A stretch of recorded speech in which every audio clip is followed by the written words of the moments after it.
Everyone is playing, you're not yet. EWC Play is your all-in-one platform to compete in fantasy, pick'em, and quests for a grand total of $300,000 in prize pool. Build your dream fantasy team in 5 different games and track your score with live results tables.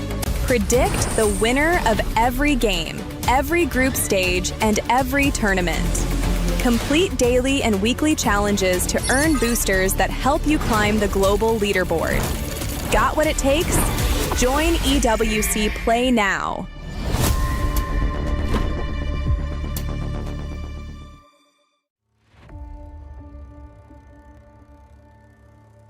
Bloodshed, tears, and glory. The Land of Dawn calls for contenders once again. Against all odds, GK Esports is here to win MPL MENA Season 9. Guangzhou Gaming! They go straight to the main stage. Ignite Gaming! MPLSG Season 11 crowns a new team. True Rippers are your champions. The place where a new chapter begins. The newcomers. MSC at the EWC, Paris. For many of us, this is our first. We may be the underdogs. We may have sacrificed everything to come this far. We'll prove why we belong here. It's the first MCT Grand Finals, and Entity will be your first champions. Bro, esports is the reigning champion. Team of Falcons will push forward to the main stage of MSC. Congratulations! Vamos, as you punched your ticket to France for EWC! Breaking barriers, defying limits. The aggressors come with nothing to lose. We carry the expectations of our country, our families. The fans who believed in us. This is the stage we've been working toward. Maybe this is where a new Dutch house is born. Aurora Gaming have wiped the Young Gun Galacticos out. Megatron have not merely joined the Kings, they have become the Kings! And the Dragons of the North defend their Empire spirit! Challengers of the throne, the Titans stand ready. We have already achieved what many thought was impossible. Whether it's defending our regional title Or taking down the champions of our region. We're here to break curses and set new milestones. Falcons AP Runner moving on through the Grand Finals. Slangor Red Giants are your new champions, MSC 2023 champions! Honor! Team Liquid is your grand champions! The names that shaped history, the kings and legends. It's been a while since we stepped foot onto the world stage. It's been a while since we brought home an international title. Our fights continues because our story isn't finished. Our legacy awaits. The journey to rise above begins. Play is in our DNA. Whenever we let it out, it becomes our superpower. Now imagine an entire city being built to supercharge it. Kadir City, powered by Play.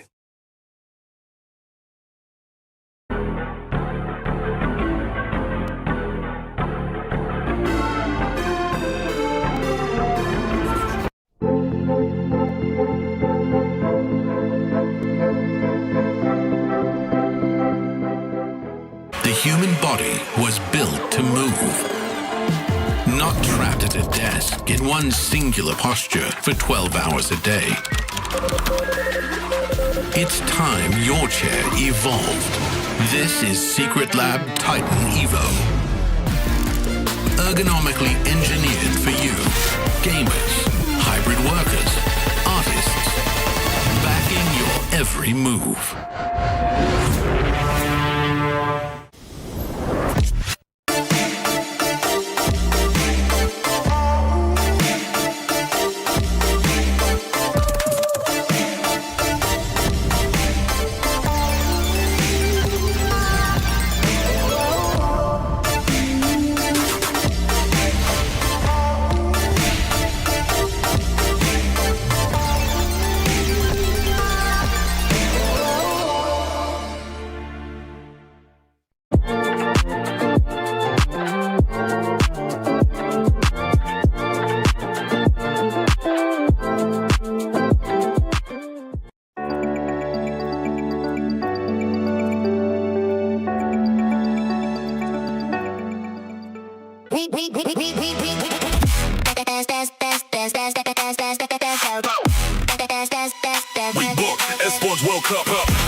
Chris, I've been looking all over for you. Chris, what are you doing here? No. I've been trying. I've been here for 3 days trying to win tickets. Well, we got Saturday. We got the grand finals coming. We still have a few more days. You don't have to do it all now. We have some content to do. We gotta go. Hold on a second. What's in it? Whatever. What's in it? What's in it? Can I see? Oh. That was rude. Huh? What does that mean? I honestly, I don't know. Anyway, we do actually have other things coming up before our grand finals. We do. We have 2 matches today, all in a best of 5, and that's going to be very interesting because whoever loses this gets eliminated out of knockouts. No, that's sad again. We don't be getting upset this week, okay? We're fine. I'll be fine. Don't remind you. I'll try not to remind you. I'll be fine. But we got to go. I mean, they're calling me and they're asking for you, and we have content to shoot and stuff like that, so let's just bounce, all right? It's a bit rude, that. A bit rude. What did that mean? I don't even know.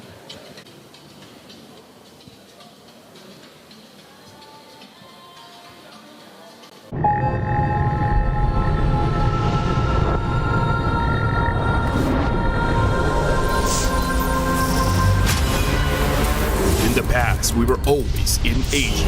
This year, we came to Paris. What stories are still left untold? Kami sudah membuktikannya, tapi ini baru permulaan. Tiada siapa akan ingat siapa nombor 2. We need the win. Bukan sekadar keinginan, tapi tekad. Hindi ang pag-abot sa top ang pinakamahirap. Ang corona ang mahirap ipagtanggol. What happened last year became fuel for us this year. This time, we bring it to Paris and finish it. A new lineup, new chemistry, new fire. Once champions, not settling for podium finishes. World champions, defending MSC champions. As the final boss of MLBB, can anyone stop them? Names have been made, stars have risen, but now they need to show the world what it takes to rise above. This time, the world is bigger than ever. Like every year, new challengers step on to the world stage. Some carry the ambitions of 2 continents. Some fight for the pride of home turf. Some have never stopped chasing the throne. So who will finally rise to clinch the title? This is where unresolved stories find their ending. A new shot at glory. One more chance at redemption. We are back. Kali ini, sekali lagi. Bukan atau tidak, Pareho lang ang tsansa namin. No one is untouchable. Let's fight. Bukan ako kalau bisa. 2 champions, 1 game. Paris breaks through limitless possibilities. Domination or redemption? That's the answer that we hopefully will get later on after these games raise the question here at MLBB MSC at EWC 2026. My name is Rain Day. Welcome back to an amazing day we've got set up. It means it's the knockout stages. Those 2 days of rest have hopefully given the players a few new different ideas, or maybe just the ability to settle in on how they want to approach it, because they aren't going against somebody new. They're all upper bracket rematches. So somebody is going to have the edge. Will it be the teams that did before? Or will we see some surprises later on? It's going to be a fun one. Welcome to Paris, everybody. Again, I'm with my amazing talent. You guys know so much. You could be casting, you could be doing the desk, but they're here on the desk with me. I'm happy. Rinmar and Mirko. Rinmar, a couple of days rest will do you good, huh? Yeah, really good. Our bank accounts suffered a little bit of damage, but it's been a good time in Paris. And then at the same time, of course, we got to recalibrate, rest up, and do a little bit more research for today. It's a nice watch. I just have to say. Thank you. Gave him a little opportunity there. Mirko, you looking good as well? Rush day? Hey, it's been amazing, man. You know, Paris and break days, they just go hand in hand. I just love the city, love the games, and I think it has gotten us a lot more excited right now, right? The anticipation is actually just killing me right now, especially for our first match. Yeah, and the great thing about this is, again, upper bracket matches, so everybody's seen each other. But what new strategies will they have brought together? If you're just joining us, we had an amazing group stage. Let's go to the STC Rewind to see exactly how that went, guys, and walk me through just this first week of groups and what that looked like to bring us here. Well, we started off right away with some surprising results, didn't we, for our group stages? Teams such as SRG going down to the lower bracket, teams like Team Liquid, but we got to see teams like Team Spirit, Guangzhou Gaming as well deliver some surprises. I think the favorites just for some reason dropped the ball a lot of times, even in some of these matches where they did qualify. Team Spirit, Guangzhou Gaming, one of those where I was very, very disappointed, right? Team Spirit coming into this tournament as one of the top dogs, A-tier team for me, almost dropped it entirely against Guangzhou Gaming, who are coming in as, again, relatively newer teams for the international stage. They've never really made it to the international stage, first main stage, and they did really, really well. But obviously that experience for Team Spirit, they were able to get it through. And with Zauer debuting in their MSC, he's looking better and better as we get along the group stages. Yeah, and you can say the same thing about the whole of Team Spirit getting better. What was shocking to me is that how it felt like the Entity 7 team that we saw take down Team Liquid didn't look like the same team that went up against Pro Esports. Pro Esports, their aggression, their high tempo, kill heavy playstyle looked like it was just too much for Entity 7 to handle. At some moments we thought that, hey, maybe we could go to a game number 3, but Pro really just wanted to make it to the knockouts already. Yeah, I gotta say, man, Pro, they did such an amazing job. Coily with the, with the taunts against SRG when they sent them down into the lower brackets as well. We definitely got to see that character, and that's what I'm expecting here for Pro versus Yangon Galacticos. And obviously, one of the craziest matches here, the fact that MSC 2023 champions had to go up against MSC 2024 champions. SRG sent home their key crushed right in front of a lot of the Malaysian fans here by Onyx, who finally got their revenge, and we got to see that civil war between the Falcons, man. Unfortunate for Falcons meta, they looked so good in the wild card. They were able to really capitalize on the utility meta, but as we got into MSC main stage, the assassin meta took over, and just like a lot of the teams that were favored, they just couldn't adapt too well into this assassin meta. Yeah, Flap stepped up, and of course, the KDA machine, Haji, took all of the highlights with his Selena gameplay, reminding us yet again, his first and last. Yeah, I don't think Vitality is going to be giving that Selena to Falcons later, and I don't think the Falcons are not going to give the Selena to Moreno as well. He doesn't want it. Mirko doesn't want it. Let's take a look at our club championship Aramco leaderboard, because that'll tell a story that's also underlying what's at stake here. You could see Natus Vincere, Navi at the top. They actually play our winners of last year in Team Falcons PH, the only Filipino representative here still in the top 8 for MLBB. They'll be going toe-to-toe, not just in that match, but the implications, Rinmar, a win would actually qualify Falcons for the ability to win the club championship. Natus Vincere already have a win, but could do a lot to stop someone who's chasing them up the leaderboard there. Yeah, Navi needs to maximize all of their remaining titles, and it's not a lot. They don't have a lot of teams like fielded here, but they were at least able to maximize it. Meanwhile, the defending champs team Falcons, yeah, it's going to be a grudge match later, not just because of the story within MLBB, but the story of the club championship rankings. I mean, we saw the content piece earlier. Team Vitality is taking digs at Falcons in their little claw machine game with the words of wisdom. Yeah, it is going to be crazy, and I think that the tempo that we have set in this tournament is that things are moving fast. You barely have time to adjust, but this is totally different because the group stages are over. You now have had 2 days,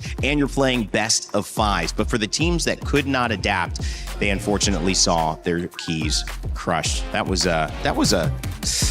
You know, I kind of like this crusher, to be honest. I love it. Over at the Kadia stage, we have a different crusher. It's like a circular one. This one is just harsh, man. This one literally breaks it in the middle, man. It's so much more brutal. Yeah. I love it, though. This really just shows you that competition. Even Coily and a lot of these players, man, their expressions when they beat their bitter rivals, when they get to finally crush that key. I think, especially for Keyboy, this one was personal, right? Getting that revenge from 2024 after being eliminated in the group stage by SRG. And you guys mentioned the storylines that are also here jumping in. If you're checking out the knockout stages, the winner of last year, Team Liquid PH, they are out. They went out in the group stages. The winner of the year before, for SRG. They are out. They went out against Onyx. The winner of the one previously in 23, that's Onyx. They're still alive, so we'll keep up with tabs. But they're playing one of maybe the most exciting teams coming out here, which is Aurora Gaming. Right now, what's very interesting to see is the fact that if Onyx loses tomorrow, we will be guaranteed a new MSC champion, right? Yep. We are already guaranteed a new MSC and EWC champion. Both grand finalists from last year, both champions from 2024-2025 are out. So it just comes down to now Onyx being eliminated, and then we're guaranteed a new champ. Yeah, we've been calling Team Falcons PH as one of the titans of the game. Here's some shocking news for you. They have yet to win an MSC title. They've been in grand finals, but they haven't been able to win it. Well, the second place representative here from the Philippines, they're going to have a chance to represent not only that, but Falcons hope at the club championship win. Big stakes on the final one. Yangon Galacticos and Pro Esports, though, will lead us off to best of fives, and don't wait till that 14:30 CEST time. We're going to keep these rolling, so you got to keep watching, keep enjoying as we kind of open up the conversation about our very first teams. Guys, this is a matchup that I think is, again, another rematch. Yangon got the better end of Pro Esports. Pro Esports had to move in through the lower bracket. If you're in Pro Esports' journey, what do you learn? What do you learn from that? Fix the comms. You could see it with how they tried to finish the game. They can't find angles to finish the game. There's just something about how they handle their playstyle in early to mid that translates very well to domination. But when it gets to the point where you're dancing for lords, trying to play the minion waves, trying to win it, they just seem to slip up. There's something about their communications and them wanting to do so many things in the late game that they just need to marry to a cohesive plan. I agree. I think they need to again, be cohesive. They need to be a little bit more coordinated and disciplined in the late stages of the game. And I think for me, it's just because they're trying to double down on that early aggression. They're such a good team at playing those micro heroes and, you know, shining mechanically that they rely on it a bit too much even in the late game, right? They don't go back to, all right, let's play it slow. Because in the first group stage match against SRG, it almost looked like that was the reason they were able to beat SRG. Yeah. In the late game where SRG was winning, they would just go in and in. They would constantly just gamble all in every single time for those 50-50s. And when they come out on top, they end the game. If not, then we see E7 and Yangon matches. Well, will we get a rematch or will we get a remake? We'll have to find out, because these are very interesting conversations. And if you think you know who's going to win, whether we're going to see the same result or we're going to see a new one, make sure to get your pick'ems in on this game. They're open now. You can pick for all of the games coming up this afternoon. And then, of course, you'll be able to see if you got right and climb on the leaderboard. There's up to $300,000 on the line that you might be able to get your share of. So again, I'll talk about this. The other side is the Yangon side, and they are successful. I mean, pretty much when you look at kind of the storyline for today, I want to bring this up for us to see, because you can see it's kind of like one dark horse will rise above, but I'm starting to question this dark horse narrative only because these teams are here. They're in the knockout stages. Do you think they like being called a dark horse? Do you think they believe they're dark horses? I think that's fuel. Any team that thinks that they're competitors that gets labeled a dark horse would want to prove it wrong, in the sense of, no, we're not just dark horses. We could actually be in the running for championships. Look at Pro. We've talked about their aggression. They have the highest amount of kills heading into today. I believe the number is somewhere around 31 over the second most kills team, which is SRG. Pro has 31 more than them, and SRG has played one more game. Meanwhile, Yangon Galacticos, it's hard to take them down. They play defensively so well, and they don't take risks unless they know that it means that their mid laner and gold laner will survive. And it's I think we talked about this earlier. Every single member of Yangon Galacticos has had a moment in a game throughout this tournament where they haven't died. Which, Mirko, I mean, that's hard to do in a regular match at a high level of rank, but that's very impressive here when you get to MSC. Absolutely, and I think that's the main difference between Yangon Galacticos and Pro, right? Even in their first matchup, I think for Yangon Galacticos, they're a lot more calculated, a lot more disciplined as well. They understand how to take the game. They know when to go fast, they know when to go slow, and it's through those objectives, just playing around those, that they're able to win championships in MSLMM, and they were able to, again, withstand that early storm that was Pro Esports' mechanical prowess. Yeah. All right. Well, we have a chance to introduce Yangon Galacticos. This squad has made it all the way to the knockout stages, from Ying and Han to Blink, Kaizi, and Sanji, who, like we had just mentioned, is notable for not dying very often in this tournament. We'll see how they perform today, but the road to the Myanmar representative has been anything but easy. They're in pursuit of a championship.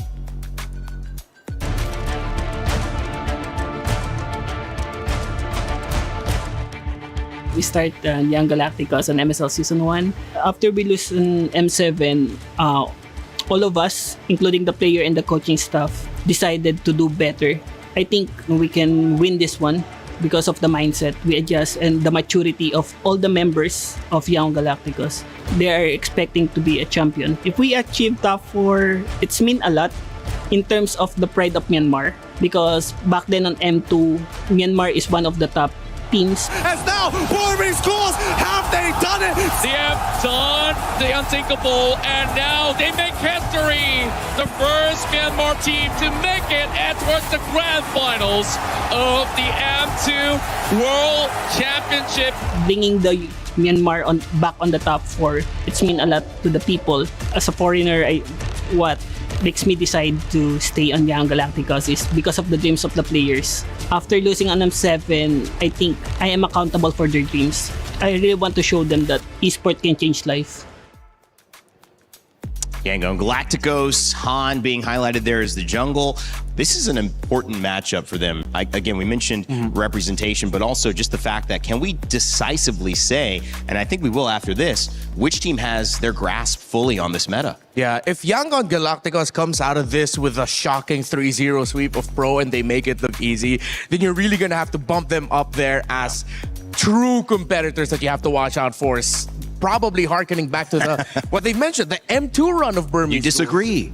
I disagree. Just mainly because I've had the time to talk to Mars and MGod, and they're always like, please don't rate us highly. Every time the Burmese teams get rated highly by analysts, they do horribly, right? Like, so they do. So the dark horse is helping out. Yes, we gotta rate them. Okay, really they are. low. We gotta say Yangon or like right here. Okay, so to do them a favor, it's like, Yangon.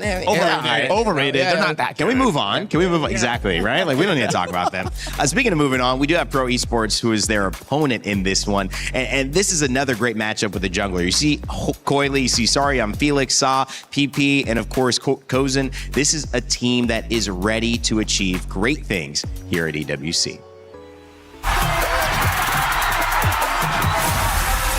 Pro Esports start in MPLKX Spring Split 2023. We qualify from Challenger Cup, and I joined since the beginning. And after 6 seasons, we finally become the champion of MPLKX Season 10. Coily! Triple kill though, Lin! Maniac! The grand final! Pro Esports is the reigning champion for MPLKX! When we win MPLKX, of course we are excited because we've been having this dream for many years already, and it's our first time winning, and we qualify to play on international stage, which even make me more happy and excited. Your mastermind! Live the trophy! After we winning, I feel so impressive to come back to EWC because like since last year I didn't make it. Right now, back to the EWC feels so impressive. See you soon. Now on to Kenji. It's a double kill for Seoul, and it's a 2-0 clean sweep for See You Soon. The Cambodian Owls will fly onward again. Because like last time I come here and I just make it to top 5 and top 8. So for the best player that I had, I think we can make it to the grand final. In Pro Esports, we are like a family. We have a good bonding. So I'm pretty confident with them. They always talk out to me like, it's okay, don't feel pressure, just enjoy the game. For us, it's like a dream to represent our country. Not many get the chance to do it, and when we have the chance, we gotta do our best. អរគុណអ្នកទាំងអស់គ្នាដែលគាំទ្រ Pro Esports ហើយកុំភ្លេចគាំទ្រពួកយើងនៅ EWC 2026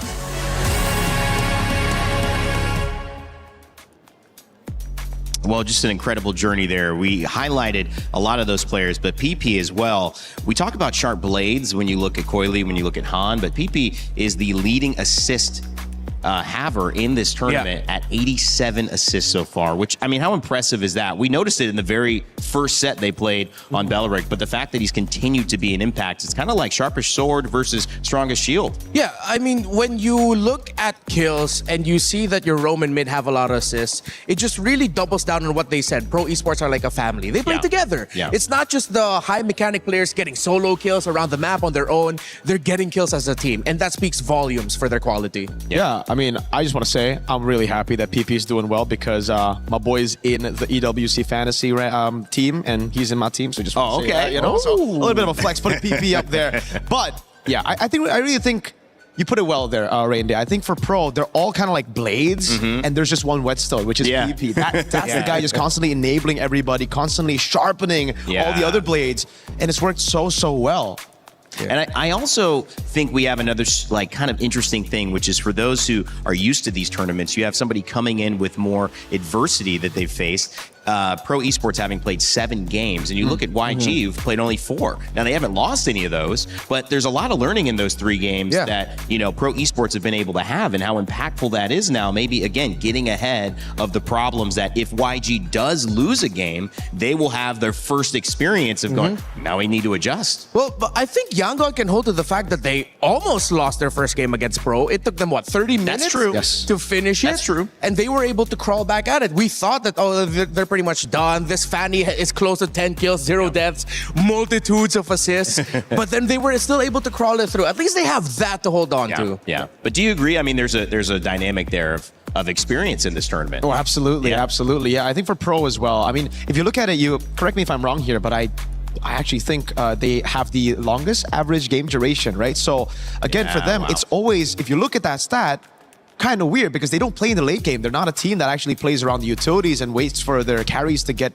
to a point where they need their power spikes. No, they're a team that actually dominates the early game. So that's a big question mark for them, especially against Yangon as we get into this rematch. Yangon are so good. And that's, I think, one of the main things I saw from Yangon Galacticos that was the big difference compared to all the other Burmese teams is that they know how to play the late game. Even when they're down 10,000, they know when to wait or how to wait for their power spikes. And they know how to identify their power spikes in the late game. Major scale. You look at Pro Esports in Cambodia.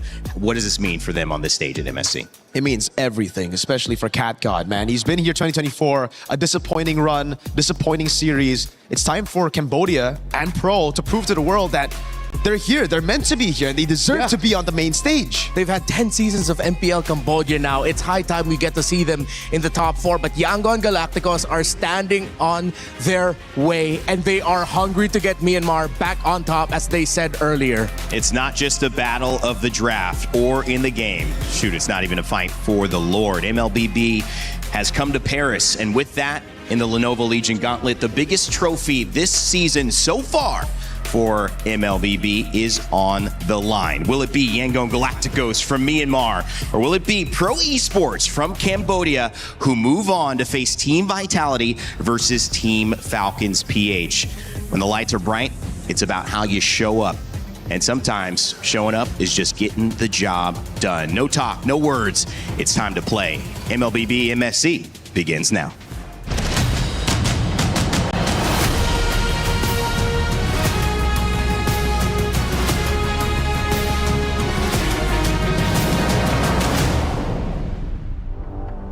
Milosh, what the heck do you think you're doing? What do you mean, what? What do you want? Who is this? Rose?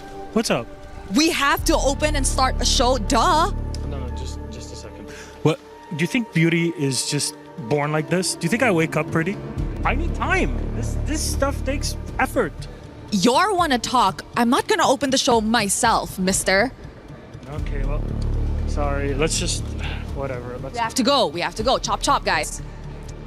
And finally, after my co-host took forever to get ready, we are finally here and ready to kickstart the first day of the knockout stages here at MSC at EWC 2026. What a fun time it's been through group stage last week, but now we kick it all into high gear.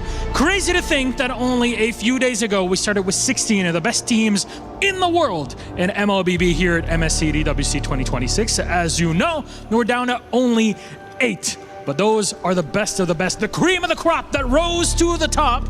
Speaking of which, she's right by my side. We have a lot to get into because things really head up. Best of 3s, they're gone. All BO5s until our best of 7 final this Saturday. You are right, Milosh, because starting today, it's going to be best of 5s. And today we have 2 best of 5s. Of course, the team that wins will continue their journey to the semi-final, being one step closer to the trophy. And the one that loses, well, that's it. That's it for EWC 2026. No second chances from this moment on. We got a ton of rematches and a ton of regional rivalries to get through. So let's get our teams on the stage. Our first squad, please welcome Yangon Galacticos! The top seed from Group B, MSL Myanmar champions. They've remained undefeated at 4-0 so far, and they've chosen their path to finals here at MSC 26. From quick finishes to long 30-minute bouts, they can hang with the best. But how far will their journey last in Paris?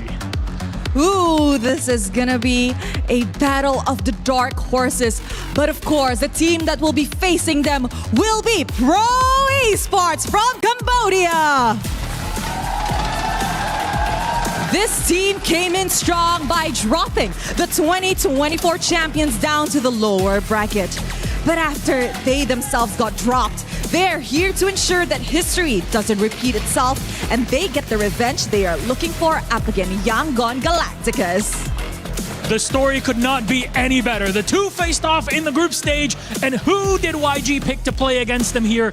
None other than Pro Esports. So let's get this one started. Please, my friends, you may place your keys on both sides. Gentlemen, Yangon, please, Pro and captains, remember to shake hands. One of you is going home at the end of this best of 5 series. Fist bumps all around, excitement no matter what. Our matchups begin. This is the knockout stage of MLBB MSC. The echoes in the land of dawn continue to resound. The champions who once ruled have fallen. Team Liquid Philippines will not move forward in MSC here at EWC 2026. As the throne stands empty once more, a new era has begun to take its shape, and a new king must rise above. Team Vamos. Their journey seems far through trials and scars, yet they believe they will rise above all stars. Team Vitality. The dream they chased has led them to this stage. A new chapter for Indonesia begins on this page. Pro Esports. They defeated the champions who once led the way. The world will see how they earned their place today. Team Spirit. Through every setback, their spirit grew strong. They will carry the dragon's crest to show where legends belong. Yangon Galacticos. More than teammates, they are a family forged through the fight. They chase for glory to make their nation proud for life. Team Falcons PH. The trophy slipped away, but never their fire. Now they return to reclaim the title they desire. Onyx. Their road is tough, with new challengers across the lands, but they'll face every battle and make their final stand. Aurora Gaming.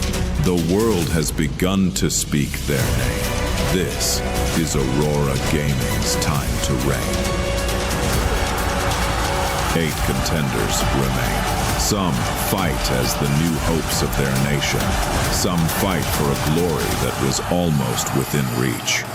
But all 8 paths lead to the same legacy. All paths lead to the same legacy. And this legacy begins right now on stage 3 here at EWC 2026. Esports are getting started all over. Some in their opening stages. Well, at MLBB, MSC, we are firmly in the knockouts. These teams know each other. They faced each other. Renmar, Mirko, now it's time for the rematch that could decide somebody's fate in this tournament and will send somebody home. Yangon Galacticos, any team that comes out of Myanmar will always have the ghouls of the past hovering over their shoulders. People asking them, the country asking them, rise above, get the championship in an international that we weren't able to get in our second world championship. While for Pro, a region hungry for recognition to solidify themselves as some of the best in the world. And it's the dynamic of those two storylines colliding, and also these two teams with their clear identities, those play styles that'll be clashing again. Yangon Galacticos, a team that has also went back to rely on utility jungles, gone back to their ways in MSL Myanmar. What crazy picks await us here, right? I mean, Coach Marv's, Coach M God, the way that they're able to dominate in MSL Myanmar wasn't just through playing the fundamentals, being clutch in the late game, but it was through these crazy picks that you would put on Blink, those Hellcat roams, those crazy junglers, even Ying sometimes on the carries. Could they possibly pull it off here against Pro, who are just trying to double down on the meta? In our discussion about the metagame throughout the group stages, there's a C word that popped up. Not just crazy, but creativity. How creative can you get with the picks available in terms of where you're going to put them? Barrett's in the EXP, well, he can also be played in the jungle. Mathilda as the roam, nope, surprise, she can actually be played as a mid laner. All of these are now leading to this point. We've had 2 days where teams, we've got to talk to them. They said, we've been training our butts off, just trying to break the code of this meta, trying to come up with our own way to play the game. I'll throw out another C word, calibration. Because I think these teams have seen what's worked, but they've also seen what hasn't worked against their opponent. And now it's time to figure out, how do we split the difference in terms of the stuff that we know is effective in this meta, but also the stuff that we've been punished with when we've tried to go up against Yangon earlier on. These two teams have fought for certain heroes. Uranus has been one of them. But YG, on the other flip side, has experimented and never failed. They haven't lost yet. And I gotta say that in the draft, that is the one thing that I'm wary of coming into it, Mirko, because if you haven't lost, you're not gonna change much, and why would you? Ooh, I agree. If it ain't broke, don't fix it. Yeah. And for Yangon Galacticos, that's been, I think, their core identity throughout MSL Myanmar. Entire season, in the regular season, when we were seeing fighters up to now. And one of the doubts that I had for Yangon Galacticos is very similar to one that I had for TL, is that Han is such a good utility jungle that we might be seeing more of the utility jungles instead of it. Fanny and Lingban, I think now we're going back to that. The Freya's left open though, so Yangon Galacticos will just build from there. They pick up the Freya, it's a good flex pick. They've also already taken out one of the counters for it, the Phoveus. Yep. So now it's open anywhere. Now Pro, do they go for the straight up counter against the Freya? Do they pick it up? Let's see if they do. Are they going to double down on the utilities? You still have the Nolan option for Assassin if ever, but then what happens if you pick the Nolan early, you show it up, and then suddenly you're going through a very aggressive Freya, you're up against utility. Things like Akai might still be available, but a Valentina as an option for these two would be great. And Pro continues now to actually look at the drafts of Yangon and taking away some comforts. They've taken away comforts from their roam and mid.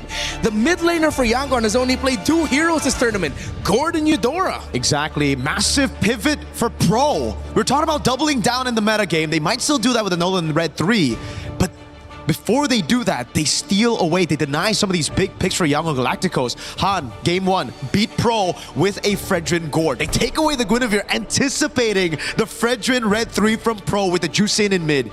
And the Cho is also a hero that they've won a game with. They're 1-0 on a Cho. And going back to what's worked, I mean, you come up with a game plan. This looked good for us. You take something away. I like this draft already. As much as you want to try and escape from utilities and junglers in the meta, sometimes you can just take away a few and suddenly you're back to a few months ago. Guinevere, Baxia, welcome back to the utility junglers.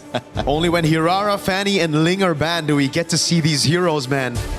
Again, just, ban it out. I like what Yangon Galacticos are doing, especially for game number 1, right? They're trying to get the momentum. They want to stick to their comfort, so they just ban it out.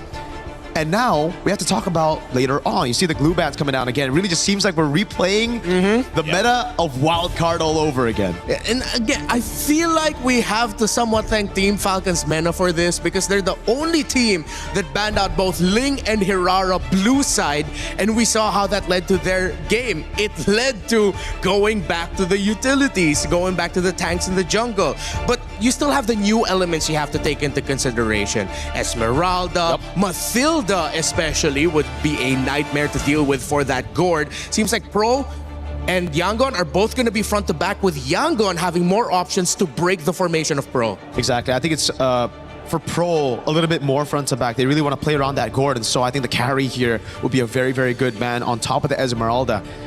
Phoveus, Esmeralda, both already counters to the Freya. The carry is just another cherry on top just to give Freya a little bit more space in the goal if he does go there, or even in XP, right? Because you want to have a Purify here against this lineup. You don't want to go Vengeance against a Cho'Gord Baxia on the Freya. Ooh, but they banned the Sora. They take away the Sora as an option. I believe that is... Oh yeah, that's one of the notes that I have here for Pro. Watch out for their Sora in the EXP lane. So they pick up the Moskov. Our hunch is right. It is very front to back for Pro.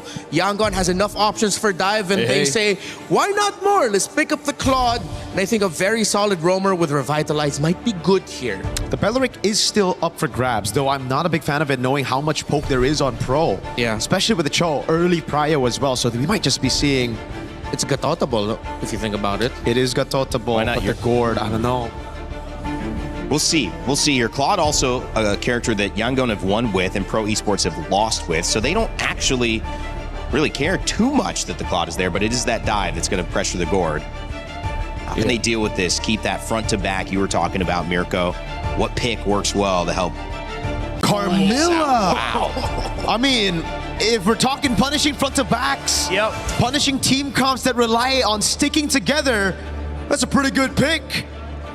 Theoretically, just looking at everything on paper, I love what Yangon Galacticos have drafted here. So much AoE as well. So much AoE that Carmilla is going to give a lot of headaches for Pro if ever they cannot get good momentum to start with, because if things are even and Yangon can play a normal team fight to Pro Esports front to back, then Yangon will continuously tear through them. And technically, we were talking about Blink already, right? Earlier on, how did they win, dominate MSL Myanmar? It was through Blink getting his picks, random picks, cheesy picks. It was the Hellcurt. It was more damage-oriented, but now we get to see a little bit more of whatever Carmilla is right now. Yeah. She has a lot of damage just putting it down there. Curse of Blood for the rest of the team. But now for Pro, it's, just doubling down on early game Snowball, trying to contest those neutral objectives, kind of dictating the pace of those early neutral objectives. Early stun, maybe level 4 ult from Gourd could get a pick. Pressure from Cho and Yuzhong. Rounds it out. How do you feel about it, Renmark? Oh, sorry, Felix loves the Yuzhong. Has been one of his best picks historically. Plus, Claude needs to watch out for that Petrify. A lot of execution, little things you gotta watch out for in the early to mid game, especially for Yangon, because that's their window. If they get to succeed in their window, they're gonna steamroll right through.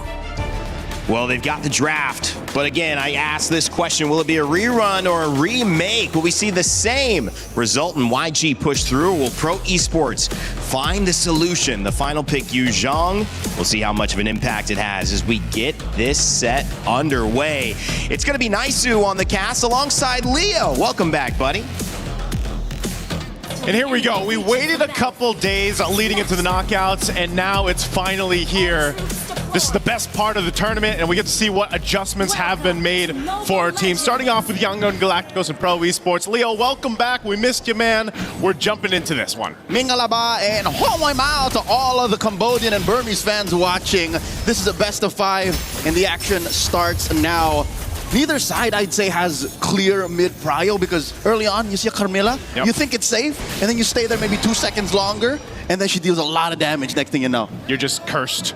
You know, that Curse of Blood, that ultimate that Carmilla has is what could make this so deadly. Again, fighting around what they have with this composition, even when you look at the emblems that they're running, there is a good fight potential for just Yangon Galacticos to play off Blink. In the gold lane, you see that both are just jockeying for position.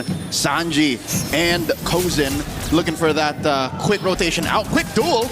Both at less than half health right now. Sanji has the level up. BMI back. This is such a odd thing too, and I know the panel shared the sentiments. Same thing. Hold on, bottom lane. Ying, rocking the Purify, dueling against 2. You were saying. Okay. To go back to where the meta was just a little bit ago, maybe that is the solution. Just ban out those assassin junglers that have been being picked up so much throughout the course of MSC. You know, the Ling, the Rara, the Fanny now. And I'm wondering if that'll be the case, just because, again, it's the nature of the best of 5. You've got some variations you can go through, especially Game 1 and Game 2, depending how this series goes. But, so what you can expect is a little bit of a slower paced game because of the nature of the junglers that are in play here. You know, the fact that it's Guinevere. Oh, hold on, Han? Oh, sorry, I'm feeling coming in! Taking down Han! Han, the retribution source, the jungler, out of the equation for Yangon early on. Turtle spawns. Well, that's unfortunate. So this is just going to be a Turtle over to Pro Esports. A really good setup. And this is why they were saying, you know, you got to watch out for that Petrify. Sorry on Felix, this is one of his best heroes, this Yu Zhang that he's been able to go ahead and showcase throughout so far. Whoa! Pressure. PPP coming in, does not force the issue. They do get the Purify out of Sanji. They pop that. They pop that Purify, man.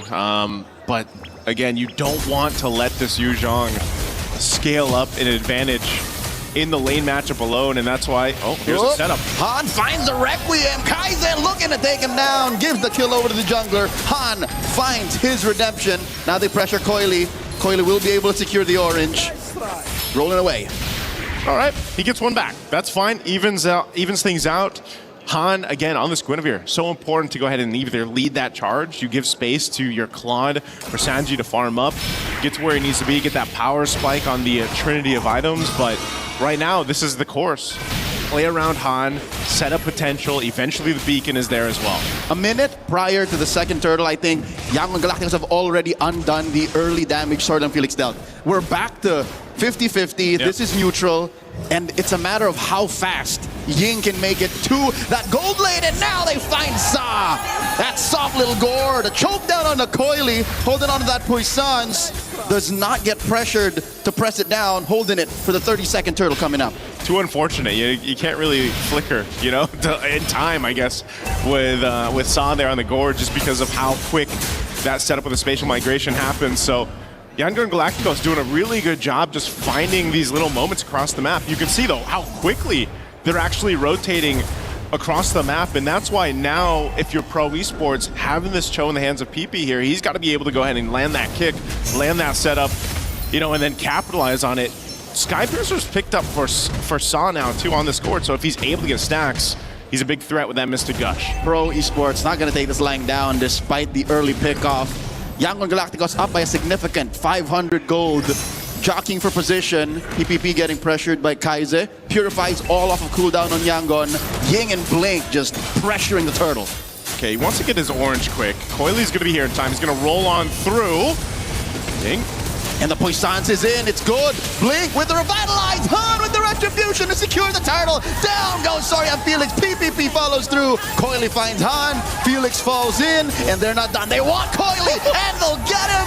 And they eventually will get the kill on Sanji. This Claude is farming up good. 2 kills already after the second turtle. Looking for Sa. Another choke down. One more. Ying gets it. Man, talk about a switch. Yangon Galacticos just decides to go in high drive, takes the turtle, takes some kills. Now they will capitalize on a tier 1 in mid. Oh, they're not stopping here. PPP, one more. Kaize gets it. Who has the Skypiercer? Coily jumps in, finds Kaize. Kaize will still not take this line down. He keeps on going. Han from the flank. Joseph, who has the Skypiercer? After this replay, we got to take a look at the items here. But this one, again, great team fighting. You know, this is what we're talking about. The threat, that AoE threat of this lineup, that is there for Yangon Galacticos, is so deadly. And you wouldn't expect the Klon to be able to go ahead and get this much, you know, value out of that this early on. But a double kill helps Sanji scale up even more at this point. So, you know, fighting into that is something that's going to be difficult, especially for a Cho. You can take a look at the items here real quick. We'll see exactly who has the Skypiercer. Wow. Okay, so it's just Sa. Yeah, no, Yangon Galacticos are playing it close to the chest. Despite almost being 3,000 gold up, they decide to be conservative and say, nope, we're going to spread the goods. Yeah, this is... maybe it's the case where we see Kaize pick it up later, as we've seen with Jushin's before. Eventually, maybe second, third item. He's already got the glowing wand. He'll be going... So he's just going to go to the Clock of Destiny next, I would assume. But again, these variations of the build, especially for the Jushin, has changed depending on the game, depending on the composition, and that's what they're going to play it. So right now, Pro Esports... Oh! Sanji here, purifies, blazing duet on the Kozin, life stealing away from the small wave, but you can see that he hasn't invested in that just yet, just building the golden staff. Just getting the golden staff, had to pop the purify. He's not going to have that for this turtle, nor will he have the ultimate. We'll see if Pro Esports wants to go ahead and try to capitalize on that, maybe get the turtle. They're in range for this Coily. Win for the rest of the team to get here. PP just off the corner. Gets that kick, displaces him. Ying with the Valkyrie's Descent. Turtle still with the Retribution Rage. Revitalized. It's Coily who threads the needle. Han falls to Surya and Felix, but Ying still finishes the job. Finds Coily. A trade 2 for 1. Kanji gets Felix right now. Ying is on a warpath. Oh, this is a problem, you know, when you're trying to disengage, get away. Yes, you got the turtle, but you can't get away from the fight, you know, and that's what happens with this. Oh, hold on. Yeah, Sanji's not pressing that. He's not pressing Just that. a mile away. Has the Moscow voice line changed? No. But he has hit the SODs, significantly so, for the past 7 minutes. It's just, you know, the one time he pressed it, they still lost. That's true, that's true. Oh, no, he's actually going to be in trouble now. Goes in. Okay, he finds a dash to the other side. PPP looking for a punish. Massive Requiem finds Kozin regardless. And now they might find PPP too. Another one goes over to Yangon. A snare set by the Burmese. This is what I was talking about, Leo. Like when you're trying to get away from the fight, when you're trying to disengage, it's that much more difficult because you have that ability to be dragged back to the opposing team because of the Jushin. And then on top of it, you got Han just having a heyday, jumping in. I mean, this is a composition that can just cut off all your angles because you got a Freya, you got a Guinevere. There's, you know, I feel like even for Blink, it's been kind of low-key what he's been able to do with the Carmilla, but it's all part of the plan. It's a mobile box. Essentially what we've been missing throughout the first week of MSC. The fact that we thought we could win with the Eves, with the more, you know, immobile heroes like Eudora. Yeah. What Yangon Galacticos has through Coach Marvs and MGod is they made a mobile box, Joseph. Wherever Blink is where that box is. And it's a circle. Yeah. It's a circle, you know? It's a tetrahedron. Yeah, exactly. So, you know, that seems to be working so well with a mobile lineup like this. Now this Lord's coming up here. Pro Esports has really struggled, aside from Coily, again, being on this Moksha. We've seen it before, you know, the little drive-bys, but trying to get this retribution. Okay, he's not going to get thrown up in the air with that spatial migration. Right now, Yangon Galacticos has advantage around this Lord. You've got a push down bot from Kozin. Massive fight. Valkyrie's Descent, Ying versus 3. Make that 2. SOD thrown out. Han secures it. Will Kozin press it? He's already here. Amongst the fight. Into the back line. Sanji puts him in half health. Finds one. Make it another. Double kill for this Claude. And that's enough to keep Pro Esports at bay. Yangon with 2 kills and a Lord. Man, I can't believe that also Ying was just able to buy so much time on this Freya. You know, when he goes Valkyrie form, that's enough to go ahead and keep a lot of the members of Pro Esports at bay. And then it was a great time to just allow the Claude to come in. Sanji, again, 4-0-3, just having a massive game. This is a much more early than what we're used to for Claude's kind of popping off already, having this many kills, but you can already see it. The follow-through off of the setup is what's working so well. Now, Lord will charge into this mid-turret. PPP finds a kick, serves up 1, but it's not going to be enough as the Lord crashes into the base. Kozin throwing these spears out. Coily in trouble with the puissance. The damage reduction ain't enough. It's a 1-for-1. Up right beneath them is their turret fall, and bottom lane shield goes down too. This is defensive Black Dragon form. Okay, they can use it. Swinging around. Sario and Felix trying to help here. Felix survives but gets choked back and slammed. 3 have fallen to try and defend. They'll take this last turret here. Kozin's still up, Pete. Jumping in with that concealed. Just wants to get them off of this. They don't want this game to end just yet. Can they hold this base defense? They've got to wave down bot. Another Valkyrie's Descent. PPP not strong enough to hold out. And there's a Gush trying to kick him out. And there's a massive kick. Sanji wants to end it right here, right now. 1 small minion followed by a wave.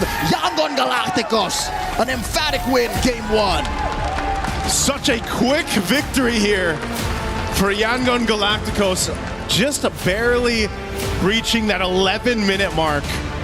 It just feel like they switched the switch to go, man. They went on go very quickly in this one, and it felt like Pro Esports struggled to find a way to play against that mobile box or that mobile circle that we're talking about here. 0 to 100 in 11 minutes. Exactly. Sanji had a gold lane experience from the start to the end. Double kill early on allows the Claude to scale up much faster. But it wasn't even just that. It was just the great team fighting. that was on showcase here from Yangon Galacticos in game 1. He was triple waving Yep. and then winning objectives. They lost more turtles than they took, but when you look at the map, it's turrets for turtles. Which one you would rather have? Oh, yeah. And this is interesting, too, just because, you know, first, I guess, debut pick for Carmilla. You kind of wonder, what did she do? Well, Blink is that guy. He's that roamer to be able to go ahead and pull out some of these hero picks that are unique. And it's very unique to Yangon Galacticos because I know it's mentioned too, he does play a Roam Hellcurt and he can play this Roam Carmilla, and you see this work so well. Again, look across the board. A lot of these members of Yangon Galacticos didn't even die. And that's just how well protected and team fighting centric they were to allow this to happen in such a quick manner here. So again, a very quick game 1. Even with this different, bringing out some utility junglers here, it all worked out. So let's go ahead and throw it over to the studio to break down our game 1. Thanks, guys. Yeah, game 1 goes the way of Yangon Galacticos super early on and super convincingly. We talked about the Undying, the immovable object. 4 members from Yangon Galacticos did not die in game 1. The only exception, the person getting a bunch of kills, Han, as well, got some deaths, but I think they'll take that trade. 11-minute game. Renmar and Mirko, guys, that was dominant. Yeah, we hate to say we told you so, but we told you so. It's exactly as we saw it and read it in the draft. Kaizen and Sanji now has their 4th game where they're deathless, and the formation breaking that Yangon Galacticos has with their lineup just was too deadly to deal with for Pro. I think even if the front to back worked well, even if Pro Esports, were able to execute it properly, the Carmilla was already a good enough answer to deal with it. And again, it just comes down to the drafts. I think for YG, they were prepared for everything. They were prepared for the Gorge steal, the Cho steal as well. They picked up the Guinevere, denied the Fredrin, and without the Fredrin, the Baksha Gorge just looked like a very awkward solution to the problem. Yeah, it just didn't feel right. It felt like I wasn't watching Pro, and you could tell that they're missing a little bit of that tempo setting, aggression. They are playing as if they can set the tempo and can dive and be aggressive, leaving Sa behind often on that Gord. People were saying it wasn't, backstage, just for the Gord and the Cho, that wasn't enough. Nope, definitely not. No, I mean, you needed some more fronts that can actually CC opponents, right? For the Baksha, you're more of a tempo-oriented character instead of the Fredrin that wants to peel back. So as a Baksha, you go in, you try to invade early as well. They did get mid-prio, but on a Gord, it's just not something you can really utilize to invade because you're breaking your own line technically by moving past. Ying though, man, on the Freya. I think whoever got the Freya at the end of the day would have just had an amazing time because again, the Freya was first pick. We were saying Pro needs to get something to deal with the Freya. Yeah. Phobius was banned out. The Esmeralda I thought would be red 3, but they instead picked up the Baksha. And again, for Pro, they're going to really have to find out how to deal with this. They cannot play the utility game against Yangon Galacticos. They're not a good team when it comes to utility. They're a very chaotic team that relies on mechanics to actually win out the early game. So if you give Yangon a utility matchup, it's just a big stompy stomp, brother. Yeah, Ying was just left unchecked. And you could tell that with harkening back to a playstyle that was from just a few months ago, few weeks ago, it seemed like Pro was completely out of their comfort. It seems like for a moment that they forgot how to deal with a lineup like this. Yeah. Again, leaving their Gord, leaving Ying unchecked. It really just seems like they were shocked to go back to a previous playstyle. And it's so good because it worked out so well in the end, right? Out of all the utility picks that were nerfed, one of the only ones that was left completely untouched in the patch was the Guinevere. We saw the nerfs onto the Baksha, the Akai, and the Fredrin, and they got themselves a Guinevere to deny the Fredrin, which worked so well and forced the Baksha pick. Yeah, it was nice to see the way that so many of those things comboed as well. You had the Zushin who could pick up off the ultimate and allow Guinevere to get the ult off. You also had the Freya as she collapsed onto her ult to be able to get quick knockups. So they had a lot of synergy there. Yeah. As we were talking again, just watching this, Gideon saying this just works too easy. And I think that, again, needs to be where Pro Esports have to apply a little bit of pressure. Yeah, just with how they were able to manipulate the draft in such a way that everything favored them was brilliant. Yeah. And I think we're going to break down that draft, actually. You got a draft, Mirko? What do you got for us? I got a draft, I got a lot to talk about in the drafts, honestly, because I feel like it was completely won by Yangon Galacticos in this draft. Renmar. All right, I got you. So, we got this right now. Hold on. Hey, hold on. There you go. All right. So, firstly, we got to talk about the first 2 bans, right? I think for me, it's just, brother, when you know your comfort is purely on utility, or not purely, but you are more comfortable on utility, force it out. It's completely fine to actually force it out. You ban the Fanny, you ban the Ling, but it's also, I gotta say, the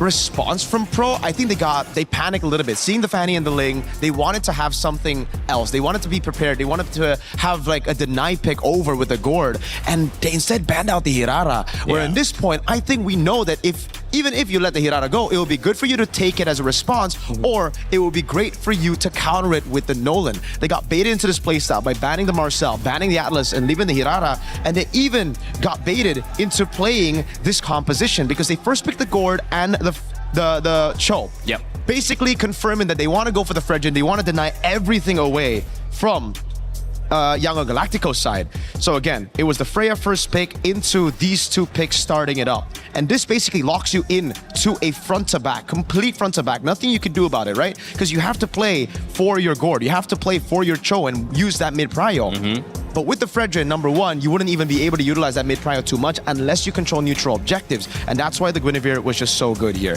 This forced the Baksha pick. This forced the composition to go derail away from the main win condition straight up. Because on the Baksha, you want to go fast, but with the Gourd, you can't do that. Yeah. And at the end of the day, Yangon Galacticos, they made sure that this matchup that Pro didn't really capitalize on Red 3 by not picking the Esmeralda, not picking up a winning lane against a Freya, got completely punished later on. Because then they were completely set on, again, playing that pure front to back. If they picked Carry instead of the Moskov, it would have actually been worse because of this Carmilla pick. This Carmilla pick is just so good against any front-to-back composition that wants to stick around, and that's why their only solution to the problem was the Yuzong pick, which was, in my opinion, not that bad considering their circumstances. That was their last pick to basically say, all right, the only way we win this game is if we snowball hard from the start. And it looked pretty good at the start because they were able to catch on. They got an early kill.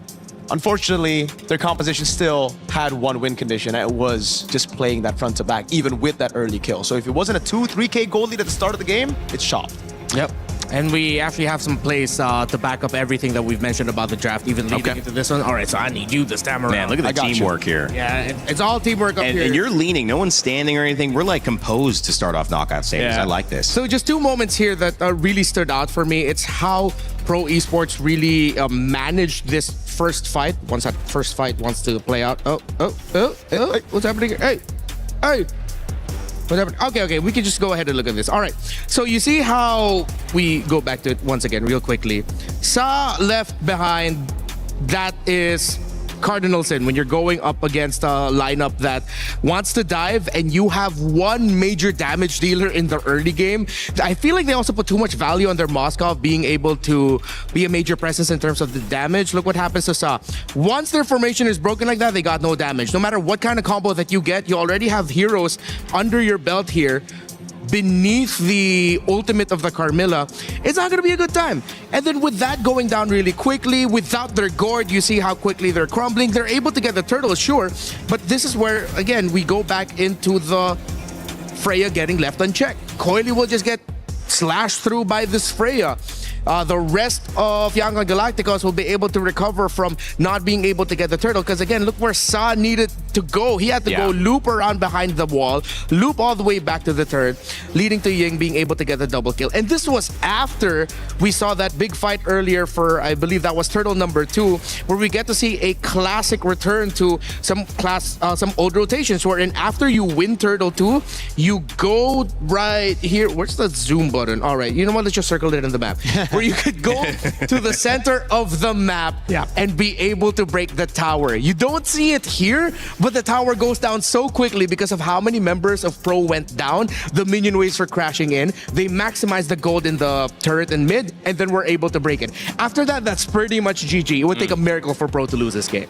It's an interesting thing because you mentioned Sa's rotation, but looking at that, I think he chose to get into the fight quickly because the turtle was in the middle of it. But because he got pressured from that angle, he had to abandon the entire fight. If he had gone a little bit, and again, this is just looking at what you showed me, where he tried to end up going, that took a while once they were all dead. Maybe that patience. But again, he's working against, like you guys had said, tempo. We got to win fast. We got to win turtle. We got to win early. And so, of course, he's taking the quickest route. It just seemed like maybe there was more to do than there was that they could do in that early game. Mentioning this matchup, sorry, I'm Felix and Ying. Felix 4-0 again. Several members. I think it was 4 by the time I looked at it in the green room. It might have been 3 or stayed 4 that did not die.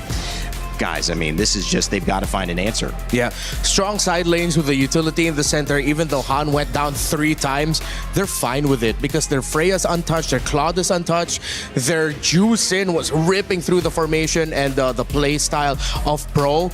With all of that said, yeah, that was their game to lose. This is what makes Yangon Galacticos so scary, right? Because they can play the utility game. They can also play some of those assassins if you leave it open. The Fanny, again, we've seen from Han as well. Not as scary as the utility game because, man, when they get those picks on Ying, when Ying's able to just carry, it's so, so good. But, again, back to the point at hand here. You mean the fact that Rhino Day is available in the shop? That too. We've been talking about. I mean, that's been the whole conversation, no? Well, if you're not paying attention, basically, yeah, YG won game 1, but Rhino Day is here. New interactive effect. Grab those emotes, spam them to show your support, whether it's YG, whether it's Pro Esports, whether it's MSC in general. I love MLBB being so proactive about supporting the esport. That's a great thing to see. Mirko, back to you. So, again, for Pro, it's just understanding your identity, playing with it, right? You don't win championships by playing something that is completely out of your own, comfort zone. Yeah. You still have to stick to your own comfort, and the comfort for them is clearly assassins, man. They cannot play that front-to-back composition. They need Coily on a carry. They need, hey, I love you too, man. Thank you so much. God. All right, but yeah, play that aggressive game. Control the tempo. Dictate it. Go crazy. Yeah, you get I love Mirko. Where's the signs? sign? I get who's Renmar signs. No, bro. Everybody loves Renmar. Yeah, sure. I don't even want to say the sign I get. You probably you probably don't want to see the sign I'm getting. Mark can't stop laughing. Even FaceTiming the homies to be on camera. Oh, that's cool. That's cool. That's what's up. Yeah, that's a true homie right there. I love it. Ban the Dark Triad. Freya, Ling. Atlas Ling. What's the other one? Fanny? I'm guessing it's Fanny. It was something Ixia. It was Ixia. I like that. Hey, I think you just gave our writers a new idea. Whoever made that Dark Triad sign, Dark Triad. Thanks for the idea. Okay, do a MobaZone pick. I hope these have been approved. They have been. Saber. Okay, pick Saber. I love this. I mean, we do know that basically the assassin jungle is so important, and they committed to the ban out. They saw the Ling and the Fanny. They said, well, we'll ban the Harara. Let's go away from it. But you've been mentioning they can't do that again today. In game 2 and beyond. So now you're going to see a completely different approach. YG's still going to ban the Ling. But they're not participating, it looks like, on the side of Pro Esports. And this is where it'll be confusing for Pro Esports, right? Because I know exactly what Yangon Galacticos are doing now. They're banning out the Ling, they're banning out the Marcel. I think the Fanny will come next, and they're going to leave it open now. You want to go Hirara or Freya? Yeah. Because at the end of the day, I think YG will walk away with the winning trade. Yeah. They're really centering on the EXP Freya trade. There you go, right? This is the Fanny ban, and then Pro are just going to be forced into either Hirara or Freya. I don't think you want to let go of the Freya. Yeah. No. But then I think it's also a tough call for Pro because they know that the Esmeralda is going to be coming through. Oh, they banned it out. The Fanny. Oh, that's what they want. Okay, wow, Yangon. Wow. All right, so we saw Yangon play a little bit more into the utility. Let's see if they're going to whip out the Assassin through the Fanny, or maybe even the Nolan. Who knows? They go straight up Eudora, Belleric, and then Fanny Red 3 here, no? Yeah, Eudora will be good, Belleric will be good. I think I want to see them consider... I was about to say Selena, but all right, Eudora's not bad too. Oh. Barrett's early on. 2-0 on Barrett so far. YG have played him twice. They've won twice with him. Yeah. I love the development of the meta, man. Barrett's early, especially in this situation, just creates so much confusion for Pro because they themselves banned out the Uranus. It looked like they wanted to get their hands on the Barats. But even if Pro go for an Esmeralda, something of a counter against the Barats, this is still a flex pick knowing Yangon Galacticos. They can put it into the hands of Han. So now as Pro, you don't know what to go. Right. Yeah. I think if I'm Pro, I'm looking at what could you pair up with the Barretts and the Matilda. Does Yangon really want to play Matilda Roam and then Eudora mid? If Pro's idea to that is the answer is no, then expect that this Barretts is going EXP. A safe choice for Pro right now. Oh, I was going to say, the safe choice would be a Lilia to have a way to deal with the Barats anywhere it goes. But they instead go for the Selena and the Belleric. this should be where the Fanny comes around, right? There's not a lot of crazy lockdown. They can ban it out later, like the Moscow ban. Yeah, you don't need to worry about something like a Badang showing up. The only thing that Pro Esports could come in through a surprise is if that Barrett is going EXP. One very old answer to that is to rock a Cho in the EXP so that you get that pick off up against that Fanny. But let's see if Pro remembers that and if that can actually translate to the current metagame today. If this is Fanny, Pro Esports are going to be scrambling to look for options. It's a glue. But no, they don't want to show it yet. The benefit is they just don't show their cards. Yep. There's still so much flex, man. It's all flex except the Eudora. Yeah, except the Eudora. Wow. Oh, Pro is probably scratching their heads right now of where to go because they can't pick up the Vexana anymore. They already showed the Selena. Yangon is on something else. I mean, from an EXP perspective, they played Barats, like I said. They played Uranus there. They played Ruby, another character that's come up and flexed both gold and EXP. They've tried the double fighter. And Ying can play the glue in XP too. Ooh. This glue could be roll, it could be XP. This Barats could be XP, could be jungle. I don't think we can say it's gonna go gold, huh? That's out of the equation. But they ban out the Fanny, so Pro respecting that. Knowing Yangon Galacticos though, again, there's still that possible Nolan that's a good pick against the Hirara as well. And it'll be good. You have a very strong EXP in the Barrett. You have a very annoying Roam in the glue. They ban out the Fanny and Harley. If ever they do want to lean towards playing the Assassin, this Nolan will be fine. Just go for the gold lane, reveal your cards there, leave the Barats as a question mark for Pro to deal with all the way to the end right now. So safe gold laner, I'd say just take away the Moskov, right? Especially because you have a glue, but they go Claude again. They're brave with it. I think maybe that's a little bit more of a, I want to say it's ego, but Sanji's feeling it. He's feeling it. I mean, he did have like a pretty good game in game one. I just said pretty good. I don't want to compliment him too much. Remember, I mean, they've won twice, and now this could be the third time, so nothing has gone wrong when they pick the Claude. So I think a comfort pick, it's available. They ban out the Harith, which is the only other highly prioritized gold laner.